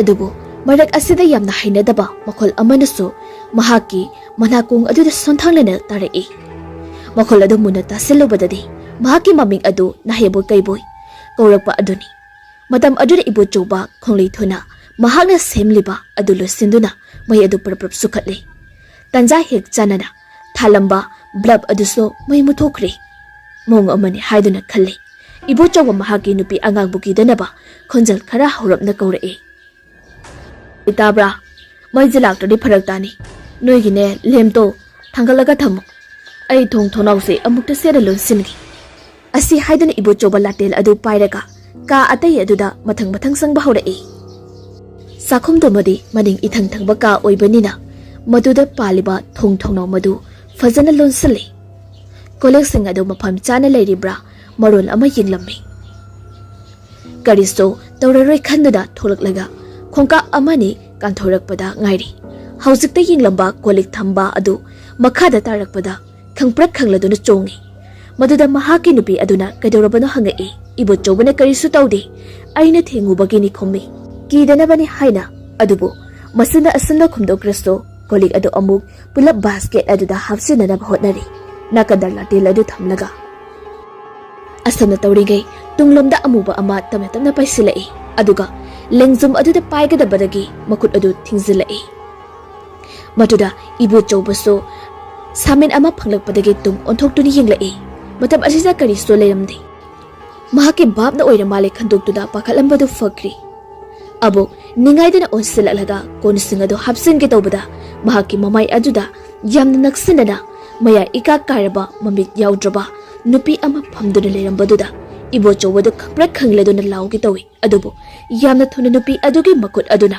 makhori chadum adu tap paisinkri matam aduda ibochoba karigumba amata lengmangam khidri yamna kanna mesalakpana maram oiraga ibochobado wangangba sor honba amata ngamsilakri asumna phamduna lerambadagi sal hogalakpada ibochobu supai khalai wangna makhuri metuna thangatuna leiriba tungda amuba aduna akiba khonjal amada asumda harai kari suleitraba nagna aigi aningba apamagi mayukta thabak toba sajari yengo ngasiri ene kaidoge haibado nangda siliba thabak bombagi ona tainaba ngaktamak phanglakkare wahai ase hairamlaga mimangda uramba mahakbu khawri metuna thangalamba adu mangkri maduda ibochoba makhada pop tarai mahakna tarakpagi makol aduda amukso chingneraduna mahaki dupin hangai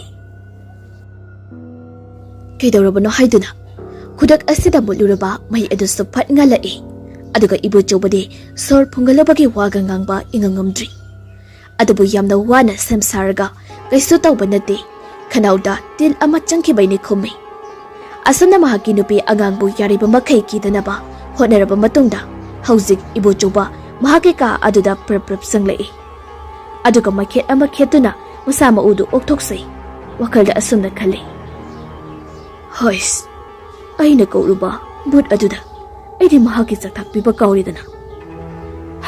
Aduna marum moiraga aingonda asumna tawra iba jatni dana. As aidi kamdauni hayeng nongan baga ai thiruba tari lekai isida satsatuna. As adusu amu lona huran gadaba thabak oigadawani ni. Asamna mahaki oiba wakal khanjaduna matha sari aduga machenmaksu but aduna tabinanabani haiduna murum soli. Ai pungkau kaururi nangna amukta ai bungak piyuko ai hayengmak nangi apamado piragi ai imung asidadi awapamda tahanbiganu. Asamna wakal adu amaromda khandokduna leiri adubu mahakna khaliba asiri pura tayonabani. Mahaki mamang thakta laklamliba but adudi mahakna khanjariba asinati tharik thana ibo chobagi thoksin aduna saubadagi mayummaktada janglaktuna kihalambani. Mayamna kinariba phatraba thawai oirabasu matam asidadi mahak asok apanmakti tawhalamdri. Asamna ibo choba wakal seranana khalaba matungda phamung aduda janglaga hipthakri.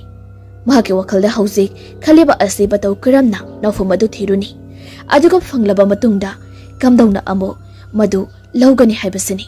Wakal asi khana thingzilakpadagi tumthaba hokri.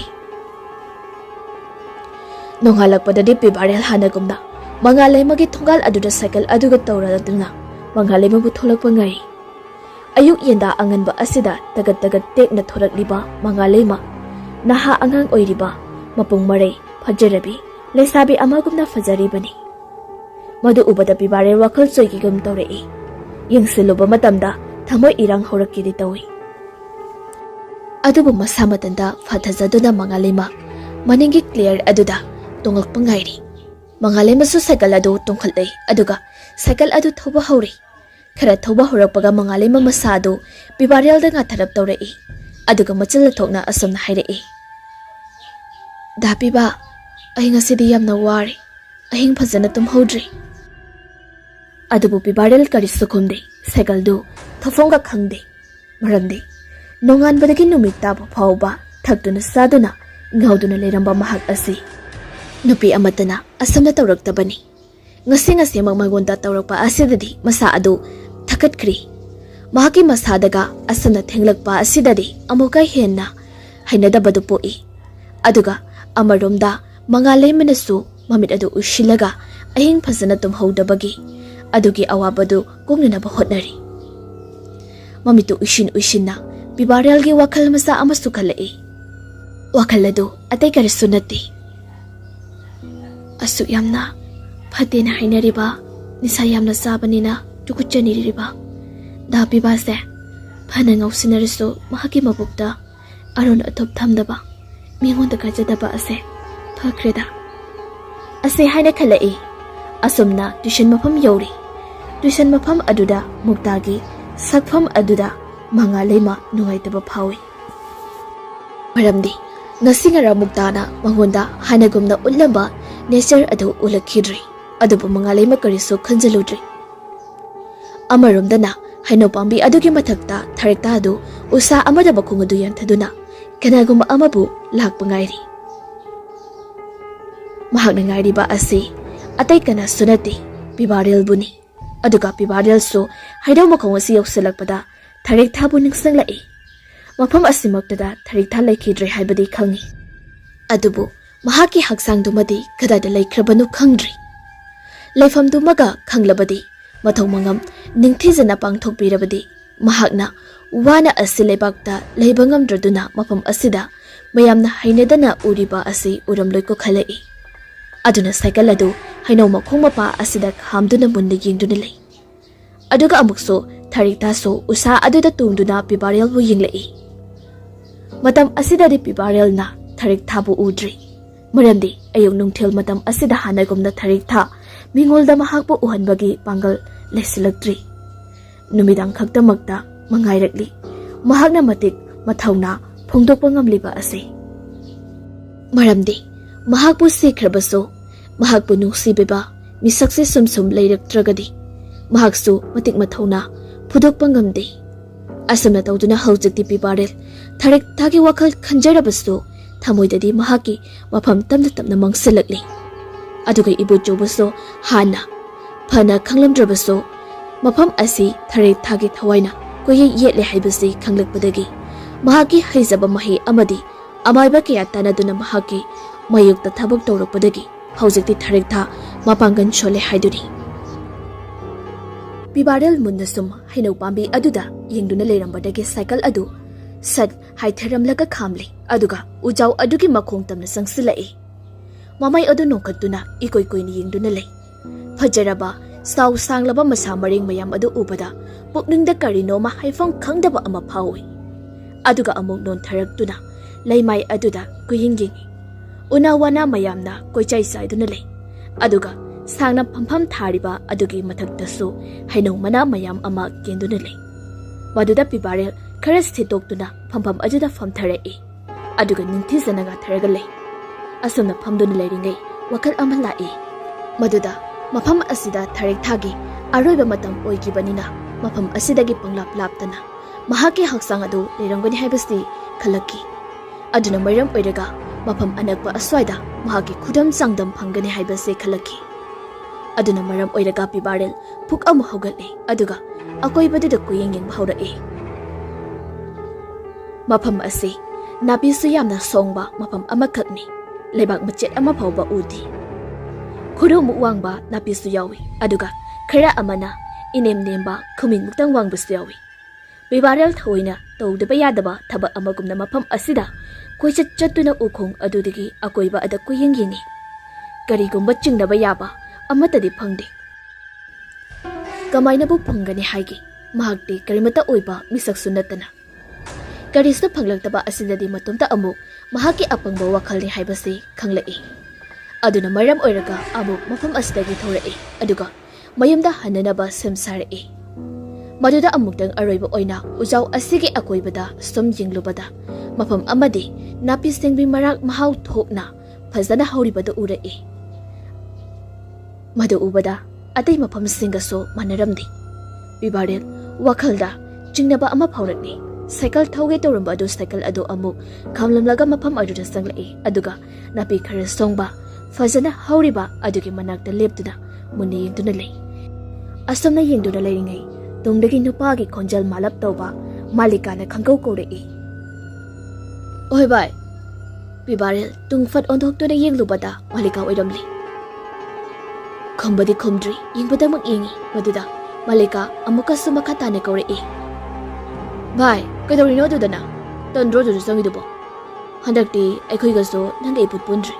Talaba nang aikhoiga punduse. Bibarel kaisu tawdida bai. Malika Bibarel ge mataw aduda hainadri.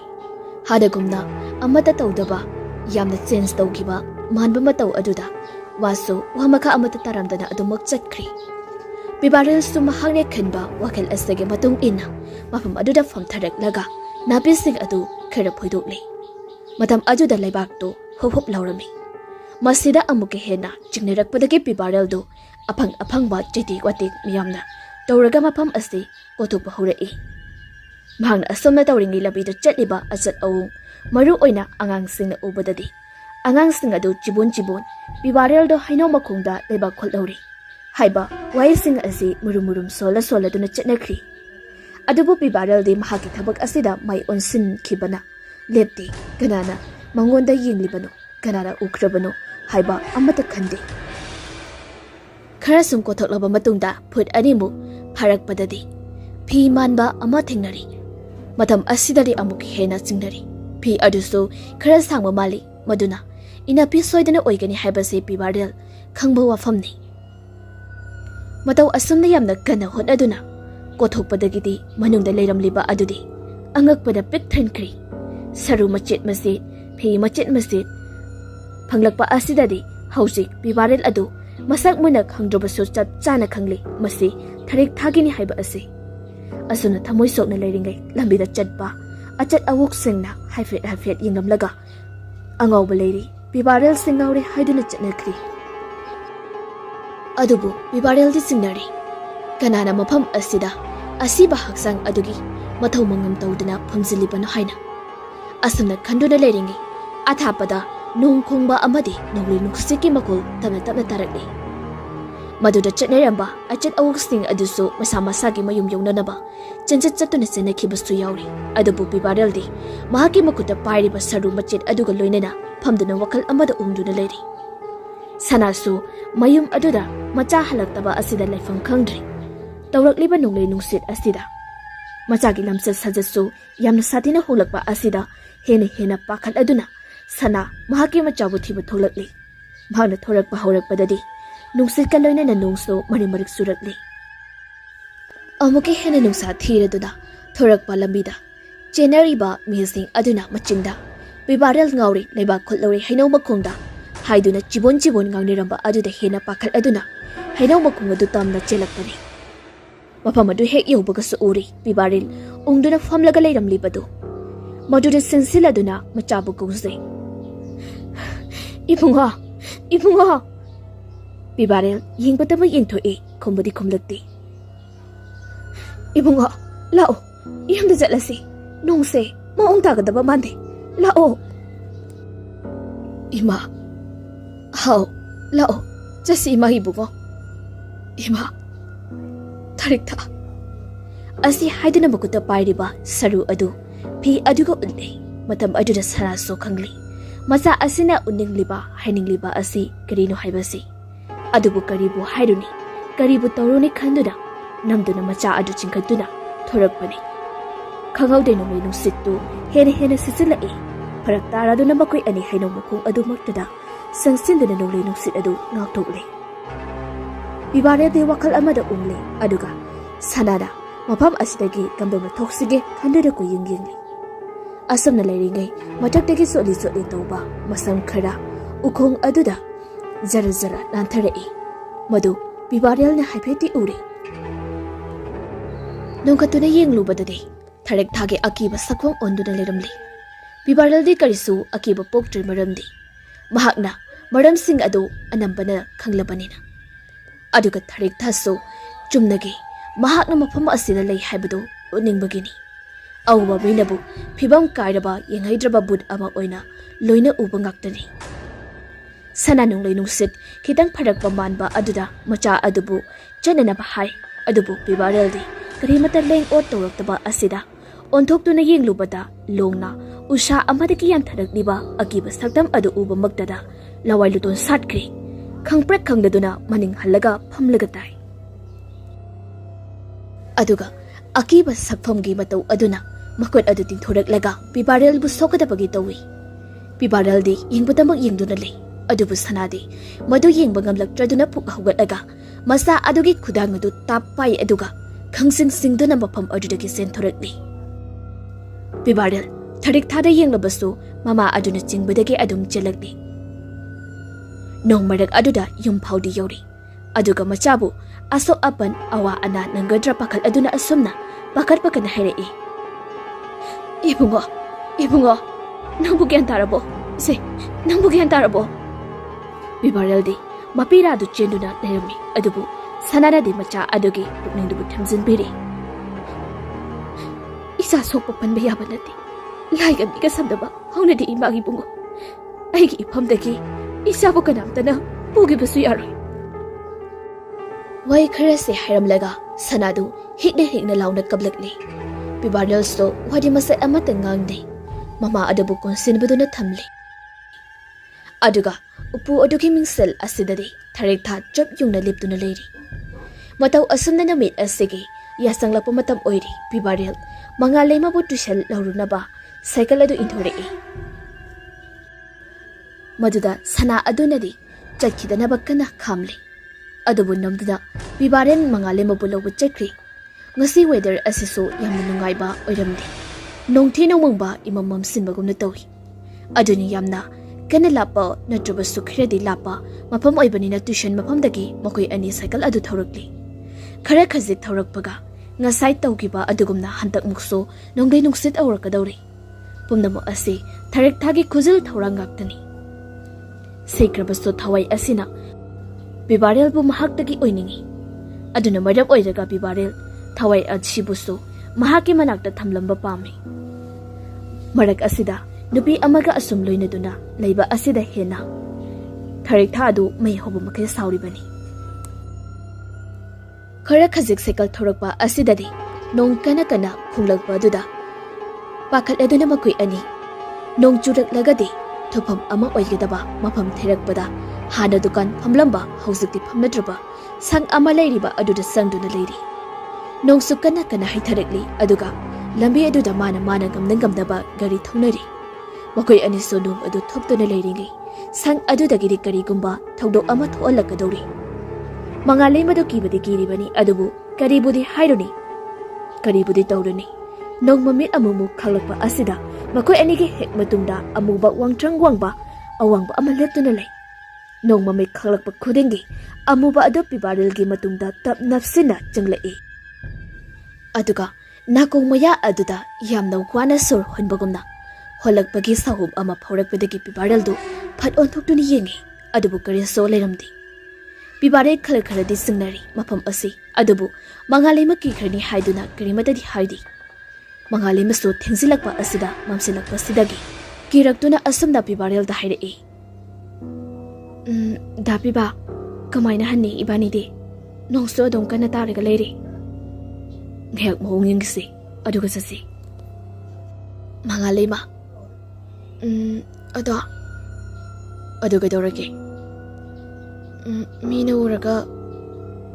uraga ki khandoba kai ngangna doiba ado thengi dana haninga heje sano mi pharak ta dana leibabo asamna icham chamna di khantok nei adubu khangaude sang adugi thongso achoba amana loliba adu masa matanda hangturekli nongi makholga loinana madusto makoi animak chukari mata tadri ngasai amuba adu tabna amabaka adu manungdudagi amuba makhut adu jara jara thindore aduga mangalai magi khudang aduda paigadabagi lama tanja asida pibadal so maning kitang handura aga phaklang danga thagena tawrakpa mikopni wari masing marang oina nong mamit phaklakpa aduda uhobadagi khangprek khangna mangalai mabu kawi mangalai masu phat onthore adubu matam asidadi amuba makhut adu mangkhri bibarel karigumba kharadi thokadawre haiba chingnarakpadagi mahak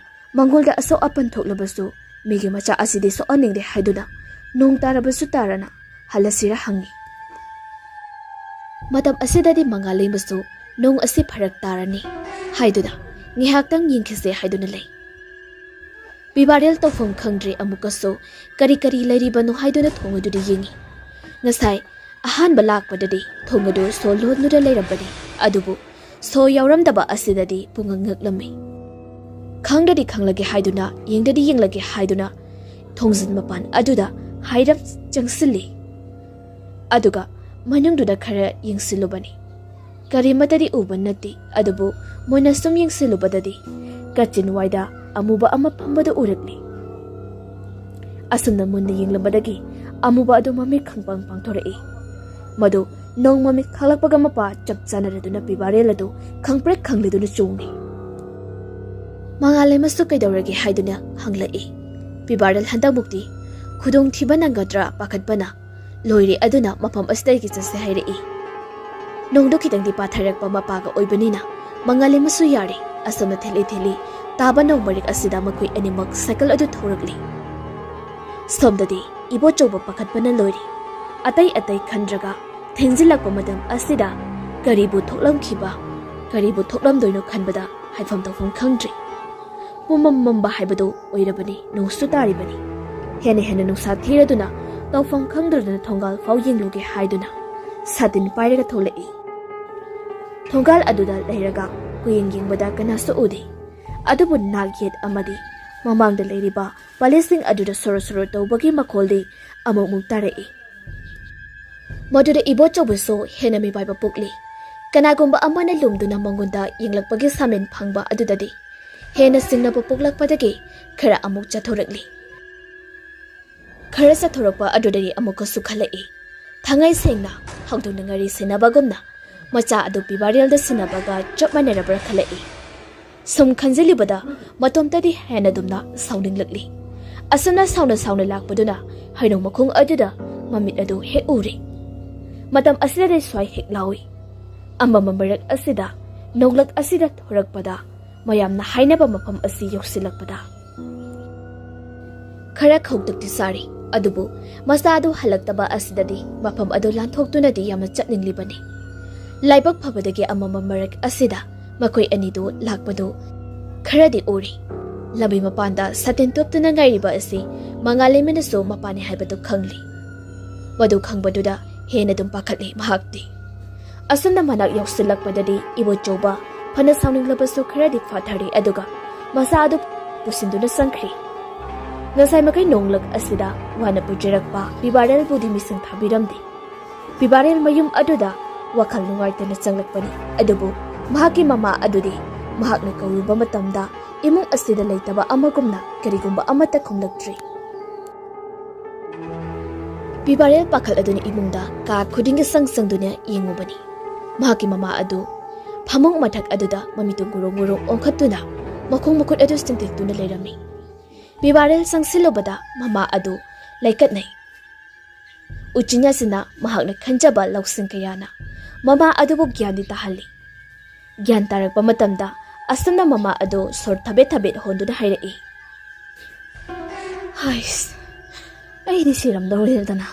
Lupa masa. Ima, kamay daw rin lino. Ay si, nung isinuyasan na laga, kuhang na yada na. Pamong sida ngayag hip kaya na sanglak pa ni. Pamong dihig hip tabaga kokse, iham na ngaw rin. Ado da misi, tam na tabda usila eh.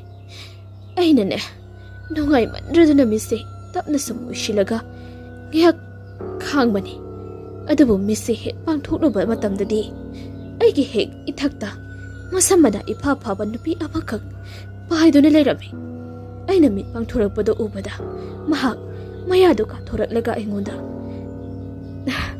namsilai aduga makot ani duna ai gi khawri jaram asida kana misilai moduda ai sor phungat khiduna ne Iba masih uwi bani. As, ibu ngo, nang laang drabadi. Ay thawai manglanggan ida. Asi haiduna susut mapiyadu day thukling. Aduga mama adubudi, bibarel na temzin biri, bibarel, ngasi dita sing na sauningli, mahak bukoy senariba thawai asi, tarik tabo oirabaso sauning ba ama yaurutli. Aki akak mama maki, thawai phawa laurak kadawri. Khalakpadadi bibarel do hena sauning laduna chap chabal laman khumlagi khalle aduna maram oiraga ngasi maksi sauda balai aduda para chap chaba amatambira mahagi thawai manglabaso mangjarasanu khandoratli aduna maram oiraga matam kuirabage tungda ngasidi mama adu mahana potha halaga chak ising thongat piri aduga punna saktu chathok minari aduga mama adu potha hankhri Mama adudi masagi matau asida kharabu wakal nungaijari. Adubu bibaraldi mahaki pandam amagi makada tauriba thabak ngaktani. Thengjalakpa matamdadi nung adu pathakri. Mama adusu tumthakraba mali aduga bibaraldi phamungda hiplambadagi hawgalai. Aduga losendana thamba mingsel aduga samset aduga di paiduna yumyai aduda thorakli. Yumyaida leiriba mingsel upu adugi hek mamangda phamduna mingsel amasu samset adu makuta paiduna leiri wakalde khalle ngaside aroiba ama oirasadu mahaki aroiba oidoribra natraga aigi aroiba oidoribra oiningba ama oijarasanu ngaside tangtaba ama khangdoklagi khanna mingsel aduda tariba mahaki masagi mami adu yingzari mingsel adu mathaklong thangbadi yaudabanina mahaki thabak amadi makha thangba sarukta khaktani oiba asi asumna munna famdani yengduni leiringi angakpa maung ama thengnirakpa hurakli mahagna tauriba aduda sap manana mingsel aduda taurakpada haurakli bibaral tumina phamduna leirambani adubo mingsel adudadi ye thangbada pairiba samset adu mahagna maku thangalakpa amagumna masa mathanta thangalai oi thangbada pairiba mingsel adusu thangatkhri aduga mingsel yengduna samset hatbagi maung adu mingsel aduda uri bibarel amukta asigumba asi udabani adubu ngasidi uri matam asida bibarel kadisu tawdi makha asum kaidorakpano yengduna lay mahaki tanja phangbada mangonda yetliba asiga lanthengnagani haibasini Asuna sum samset hatpaki maongda tawrambadagi mingsel amusu samjet ado leimaida kinkri adubu mukut anidudi thangtharaktari masam hatpagi maongda tawramba ado onthokpa mawong ama sum tawrakli makut ani maktuna mamai mamida do khotpagi maongda sum mahalai matam ado da pibarel asengwagi oina mamai mamito kaino me itaw tawrai asum nange hak tawrumlaga khudang ado da I marik santharai handa mukti pibarel do hene singnaba abadi olaktuna I sing ado sum sentharak padagi akon bada makut aduna thangtharae aduga khusa pomba do I ngak tangairi aduga amo khudombi aduna mangonda maram amagi damak thilakpada mingsel aduda uri adubo hojikso pibarel masi amada lingdi yingpatamak yingi mathangda amuk phamlambadagi mami adu tamna watkhri mukut animaktu tingthorakpagi maongda tawraga mingsel adude tariba mami adu khanghautana mangonda thuni yangna sensilai maduda asengbagi oina mahagi mami aduda chap manana mingsel adudagi phawdoraklaga mangonda thomjilai mami adu mangak su yaudi makok su yaudi mami aduna thomjilakpada matam aduda pibare lungna haitharatuna tai maduda makok adu yesin khibadagi gyan mangba haurakli mami adu phasana pangba ngamlaktri asamna tawringai matam asida mahaki mamangda lebliba mahaka chap mainaba makok yaudraba aduna phamtharaktuna mami adu khumjinkhri matam aduda pibarel do gyan mangkhri pibarel hausi amambaka amada leiramli chokri amada phamduna leiri makhong makhut aduso thori amana loina punsilami mahakna makeup khara tholakpadadi mahakna leiriba asi hana mamang thakta ukraba amagum tauba amambaka amakhakni adubu chawbade aduki mate ka adu sawi tapna pibarel do gyan lakli maduda mahakna leiramliba asi pungangakli amura anirak koilaw lawtuna mahakna leiriba asi kadaidano kauri adubu kariyoso ahongba leite mahakna leirambadagi mahaki tunglomda makhol khara thorakpadu tarai mado mahakna leithoktuni yengbadi ngamdri maramdi mahaki saukri aduda kisinduna thamlibani asumna leiringai tapna makhol adu naksalaktuna hena akiba moong tawrakli maduda pibarel akibadi poklibani adubo thauna leina law khongduna mahakbu pulliba asi thadoknaba tawri makhol adu jara asum nganglambadagi paisilak mahaki tunglomda lepkhri matam aduda law khonglamba pibarel da tumi laikhri narum suba aduda su humang marik kaba horai asunda upai leitrtuna karigomba amata tawba ngamdana yamda penjadana leiri aduga hanagumna mahaki narum aduda sor asaba manam namthiba amakhak honjilai aduga ngai hak leiraga khonjal thokna sun hairi ngasidi ai khangli nangi apambado hayo nakanano nang thari thadatra matam asik tungda leiriba bhut adu aduki mati hainadaba minok amada hauna dolai aduga ing lawba makot aniduna bibarel ki lengsumda thamlai bibarel tum onthokpa makngamdrabaso lengzumda thamaiba makut amadi haifet oina uri madu apumbadona bara patle aduga musuk sumui tungda lepliba aduna tapna kunthairaktuna mahaki hekmana kungda asamna amkhaire aigi apamba kayagi mayukta nangda tawraklabanina ngesi deng butai bang pan asida aina thamlaroi aigi inakto oina thamlari nangbo aina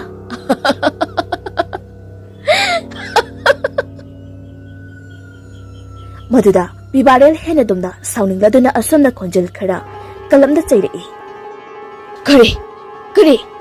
kari sulaitaba nangna aigi thawai logadoriba nara leiradi aibu mikap thoalo aduga taibang palda natik itik yinglase karigi aibu nangi sangsara sida phajin punsinduna nangi naning tawgi khalibana nangbo aigi ichalgumna tharik tha oiram labaso hausikti nang aiga mari thoknadri aduna dang aina asumna hiring asida nasana khangna engondagi amadi aigi imungdagi lapna satko natrabadi aina thawai tharabaso nangbudu lemna khak tharoi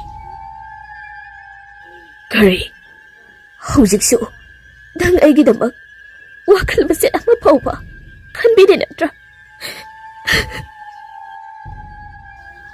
wai asi hairam laga but adu kablai kalakwa matamdadi tharik thagi khonjel ni haibasi chapchana khangli adubu madu khangda basu pibarel di hauji su thawningli bendri asam na ngai ha kaplam laba matungda amuk hauna nok thodakli aduga tapna makharom da phauda khri ikui dana amuk mahaki hek mamangda tharik tha zara phaugalai nokfe tauba maitung aduna pibarel da yenglaktuna pibarel gi mamai aduda makhut adu lamduna paine na balama maduda pibarel sto mamai adu hul aiduna khangi adubu akon badadi namthiraba makhut ani duna pibarel gi mamai adu ta paikhri aduga sanglaba khujil aduna pibarel gi mamai da jejet paisilak pamatamdadi idu buru thoktuna yamna anaba phauramme namaladuna anaba du khangba ngamduna pibarel do hauna lauduna khangli mahaki mato asidadi tharik thado hauna nukli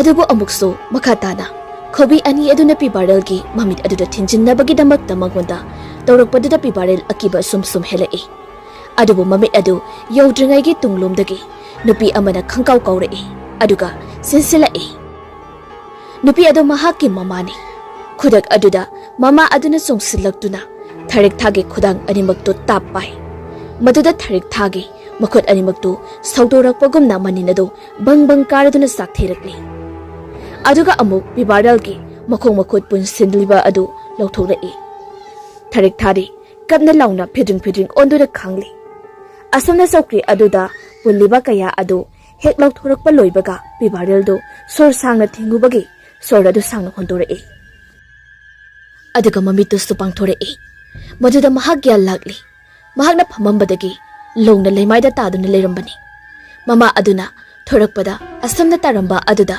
masada nomda lomlaga haudorakpani adubu gyal laktaba adudadi makut ani magna pairiba jejet pairiba mingsel amadi samsit adu lauthoknanaba hotnabani kanna hek lauthorakpaga pibarel do gyal lakpani gyan tarakpa asidadi mamana tawduna ising khara khajik pithak laklaga aduga pibarel do asumna hairei ima pumna makse thari thana tho anwang aktani mahagna aingonda kalakpa phawbadagi aina nungai khrani khanduna ayet alpan pirakpani adu oirabadi mahaki polam oiriba samset mingsen ase hondokrasi mai thadokrasi makoi anigi wafam ase khanaraba tungda maninglomda posak ani ase mai thadokna ba puthorei makoina thorakpada nong tarambadu su hangbadi hanglabli adubu amuba leisaldi machi pairami hena angakpa phawribadi amukta udriba maungda thabal adu ngali tawi laisel dusu aduna maram oiraga ngali tawi adubu maduda thoina khanjiluba tawdana makoi ani lartil adu tawduna maning aduda leiri mafam aduda charu khara tawduna mai haugatnaba sem sari maidu sakpa horakpadadi laisel adu khongli thona ngangtak tawba thajama ba khumjinkhri aduga arapada hui haudonga kapna launaba makol tarei charu aduso mai khara sakpa horakpada samset adu fatlang silli samset adu mai sakpa horakpadadi plastic oirabaso onthokpa maong ama tawrakli saudorakpa adudaso I machu onthoraklaga I beri kapthorakpa dongna tawrei adubu I angangba manba adu mairi hek waiba matamdadi hena gi haijinbagumna bang lawba makai sakhalai asumna saktuna leiringai mingsel aduso mai thadose hairabaso madudadi mai saklaroi haiduna makhada thamduna nung ama sugainaba tawrei hek sugaiba horokpagadi akaiba adu mingsel kaibagi makhol nattana nupi amana tengtha kapagi makhol manba ama tholai madu tharik thagi khonjal soidan oigani haibase khangnari sengkop sana thugairaba mingsel adu mainungda langsinbadadi kabuk chakpagumna brang hauraga chak thorakli matam asidadi nungsisto amuk akoiba asida kana sitpa haurakpada mai adu mutkadawri adubu mama macha ani asena wana hotnaduna mai adu phawbadi mutlandri aduga ud onba makhei chakhankri tangoi oina chaklaba loiraba matungdadi khumjilamba thaja adubu tapna leisilaktagi lithorakli madu ubada kharamakhe aki akhang faradra khaladuna mama machado imungda sanglakli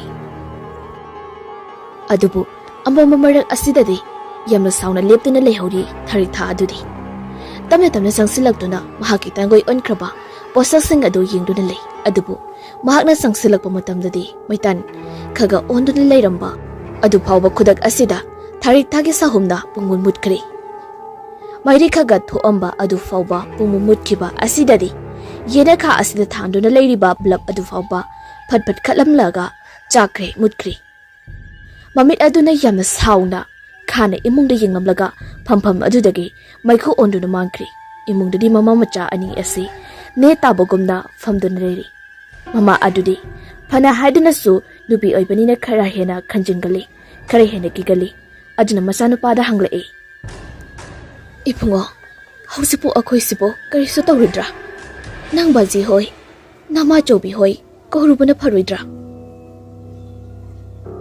ima aina kanbudadi kaisu tawri kale sekraba mahakna mahaki potlam le hobuduna maram oiraga aikoida ayat pan pirakpa soidana oirangani aduna hausidi potlam sing aduso mai thadokrabani kaisu tawri kale numidang su thengnabanina kanana sulak piyo yare aduga aikoi su phajana siksina tumase nasigidi aduga nongan baga akhang hei kauraga imungse sengdo hanbana phagni khale ima aina ne hek mi khudimak phana phana khallure aduna su oiribani isanupi tharik thado aina di henglingai matamda yamna khanjakhibani mahakna su aikaibu yamna nushikibani khanjakhibani adubu sikraba kobanina miga laiga to natinabadi yadabanina adum mahaki thawaido ekoidadi phataba aki akhang oina thoanba ama oiridana ai hendi mahaki saru polang kaya duso laikai mi da taktuna mathau mangam losilna bahonagi hai imagi bungo maduyadi karigino ima hana dagi haunane nangoda laikai mi yamna yingthiraga lakpani tharik thagi khongulliba phangkhidabado nanga mari leinei haidana adunane nangna matau karamna mafam aduda leiramlibano haibado madik saba proof saki sabon piba ngamdrabadi ima icha hena warani khudong thirani adunane atopa mina maine khangjaraksani aiko yaurugumsi imane sirabasu changnane sibudu pami adugidi kaishu tawre ima aina thopa marik chumba legani tamgari maduda mayam sina thajadrabasu mafam asidagi imai bani talapna chakhisi mafamse imai bani gini haibada matik sadaba mali hoisi farese adugi wafamdudane hayeng nongalaga khanarasi haujikti thengli ngihak pothanaba tawrasi ima changbiro phamungda ai imungse amukta phatta haudi leibrasu sengtoklangi nungaina pothaba yanaba ihe kari amuk tawkhidoribano naksu punane tumlasine nathanda lehoranu yaradine imagi kada punna oida tumrasine imanane makhada phak tharagara kaita tumusu tumagi yani se ima adom phajana pothabiruro ai kari no imungse amukta losinki asamda pibarel na namduna mama asebu tumba changankri pibare wakaldadi jingnari maduri posak khajik asina mai tharaga pungkoko kani haibase thajadi aduna maram oirega ngasigi numidang asimadi hanadagi hena sathirakani haibase mahakna chap chana khalebani asina maram oirega hausi thengjenringai tumdringai da tawbaya ba tawrumlagi khalladuna mahak ahanbada thongnawdu matik sana lonsili khujai amada haptuna ising adu sanamhida katli mahakna asanda sanamhida thamoi chetna khurumjaraba tungda ising adu yongge kachin amadi phaklanga tainaba da saithokle modugi maung aduda somda sto tharik thakhangli adubu mahaki areba pangal phudoktuna pumna maksing asi mayokna bangamgani khallibani asamna asengba tanja yengba oina tamna jinga mathak aduda yanglil aduda satuna leiri madu pibarel so hojikti khajik jingnarakli maramdi jingada mathak aduda nahan khaiga maung manadaba makhol ama thokpagi adubu mahaki tawdaba yadaba thabak amani khanduna thauram adu kana tawri adudagi pibarel mapana sizinaramba calling karaba lauri thangjau adu pusalai mahaki ka aduda aduga lukhumda ngaduna thami Famung changlamdai ningthizana isorbu ningjaraba matungda kangkhal fazana thaduna famungda changi aduga longna hiptuna wakhal kaya ama khanduna leiri. Wakhal sing adugi manungda tharik thana hinglingai manungda tawramba thabak kayagi wakhal mahaki mapani hinglingai da tawramba thabak sing mama asina mahakpu yukpirakba aduda akonbada karisu mari leina rudraba mangalemaki wakhal mayam sing asina thoinabu kirudri akiba pumbado kawbugumna tawri adubu matamdi asum thingjingkhiduna ahing nongyai hedokri asum achikpe helakpada haujikti karigumba amatagi khonjal takhidri tariba haibabu kaujeng harau khara khongliba adu khakni aduga masana hunjariba ningsar sor adu khakkangairi mahangna tariba asi asunda sum leirambadagi khangawduna sumangdagi mangolda mi ama kakhalakpagi khongthang makhol manba ama taba horai Bibare wakhal khalai handakti soidre haiduna asumna tapli thangba manba khongthang aduna asum changsilaklaga mamang thong aduda lonbra haibagi ma ingda git namlakpa aduda bibarel tari karino yengkhike haiduna adum leiri handamukso kana lomlambadagi kokko amuk thilai madudadi bibarel thangai sengna thawna khara phadok pagna kaurai hai kanano haibane handakti karisu kumlakti karimata su tawkhidri adubu bibarel di hena chinglerakpaduna maram oiraga famudagi tapna kumtharai aduga lukumda thamliba lauri thangjo adu jeje pairaga tholai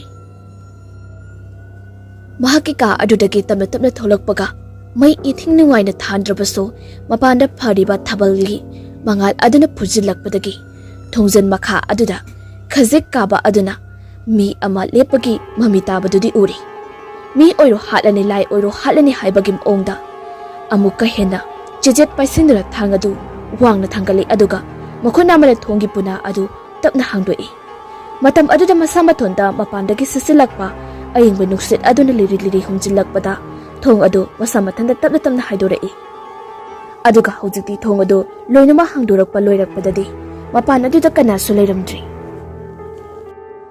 matau aduda pibarel khanjiluba tawdana masa adu khare laithokduna makudat haigatuna pairamba thangsang adu kitang free oithoi adubu mahaki hek matungda tharik tha aduki matik sauza phi kamna leptuna leiribadu mahak urudri karisu tawdraboi ningladuna thang adu haitharaklaga matam maduda thang aduna tharik thagi masada hek thengubada bibarel soi laurai madudagi mahak tugi hek matungda leiri haibase khang adamna tawba makse asida bibarel du tungfat on thokduna thang adubu mafam semduna yan tharakadabagi maongda adubu yamna thona tharik thagi khujil yamna sanglaba makhoi aduda handakso bibarel king samda paikri bibarel thang adu makhada khangta takri makhot animak tharik thagi makhot adubu ngaksamdagi lauthokna daba kana hotnari yamna wana makhong adu so upai leitraduna phidring kauri adu ubada masamana ipa pharaba langtrik langba ngauba mamit aduga loinana tharik thada asumna haire aigi apambagi mayuptada nangda adum aigi thamai wasakpu hojiksu khangbidana leiri tawribani ngasidi nang aina losinba tari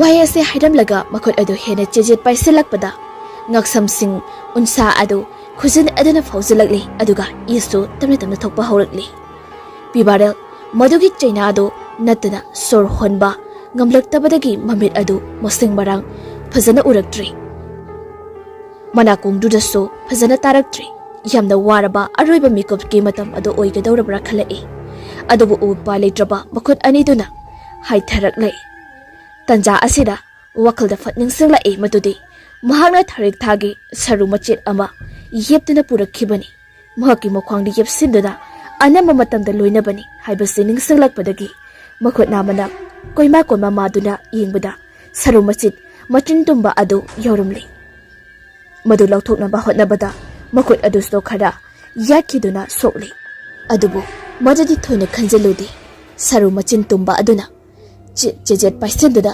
tharik thagi mabukta khangthin thinjinkhri Matam aduda tharikta akiba khonjal amada khena lauraktuna pibarel gi ngaksamdo pairambado khangta thadoragli maduda pibarel makhada tarakli aduga tharik thadik kana lauduna khongdura saina adu khangli mabukda thinjin khiba mapa aduda maikhu oi manin oi angangba mayam ama mafam marang khangdana paithore maduda lonsinduna leiriba thong thongnau pumbado gam gam launa lo nomli aduga mingsel upu aduso lemhauriba mingsel adu yamna thuna ninglak kaigadori matam aduda tawriba angakpa phanglaba kaya sing ase sana sumikap thulaktuna thingnirakpadagi mahakso phamungdagi chenthorei mahangna chenthorappada machanupa adudi khauri adu paiduna thado maru onduna sor hondoknaba wana khangduna leirami madu ubamakta sensilaktuna machanupa adubu lekatnari aduga amaromdana tharik thado mabukto paiduda khangli manin maikhu kaya adu makhutuna min sinaba hotnarabasu yadri hena hena dom machin maya manaton mamit amadi makhongdei hariba kaya sing ase leptana paithore aroibada upai leireroi khangladon tharik tha yamna ningamdana sana amadi pibarel de yinglai matambado mahake aroiba mikup oirani khangli aduna sanasu tharik tha da yingduna mapi ira chenba makai thawai nuai ta wajari pibarel su sok thabe thabe honduna gyandi phajana lakli mama machado tharik tha gi mata odu yingli adubu laigamiga samnaba yadi haibagi matagum yingbutamak yingduna tharik thabu makhoi gi mafamdagi lamna chatkinaba mafam asida lengdana leiri asana tharik tha yamna ningamdana yingamlaga mamit adu tapna ushilli aduga leimaida tapna hipthakri matam adura masado leimaida hiptuna lengoi oi mapoloi leimai aduda taduna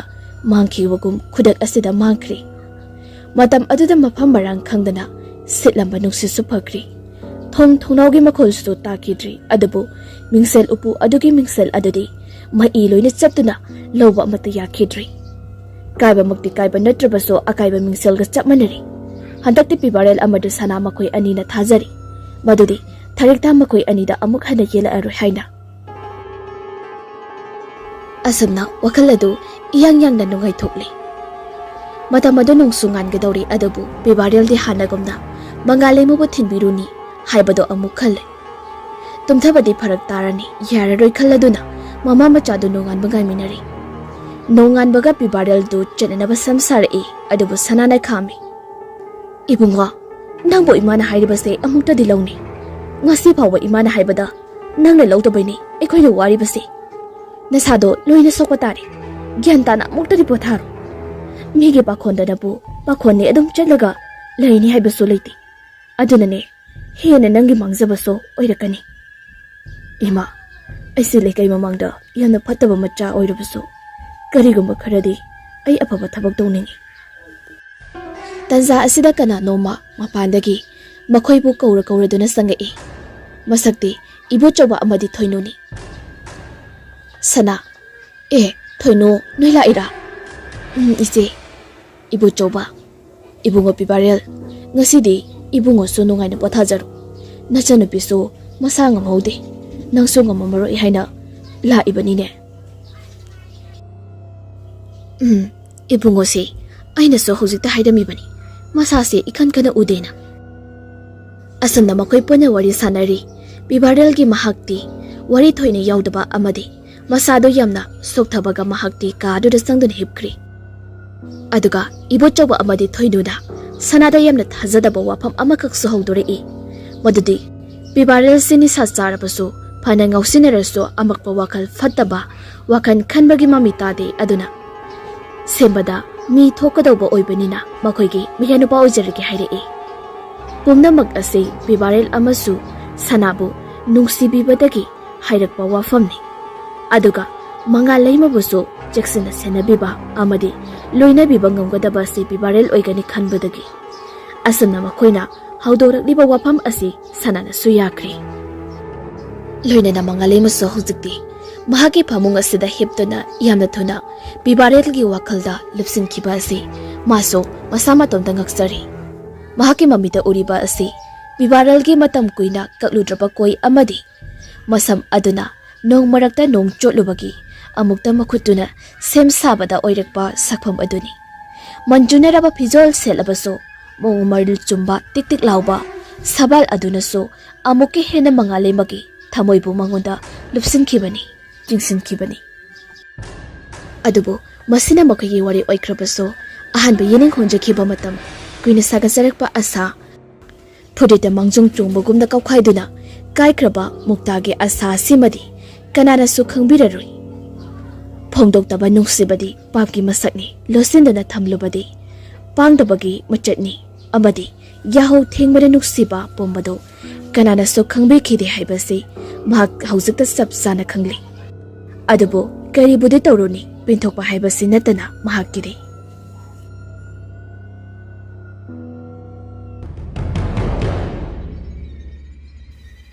Ngasigide matang asida wari asi loijari. Wari asina pathoksaba matamda narrator haina soikelan kiba yawrubiso mayamna pukchal chauna ngakpiramo.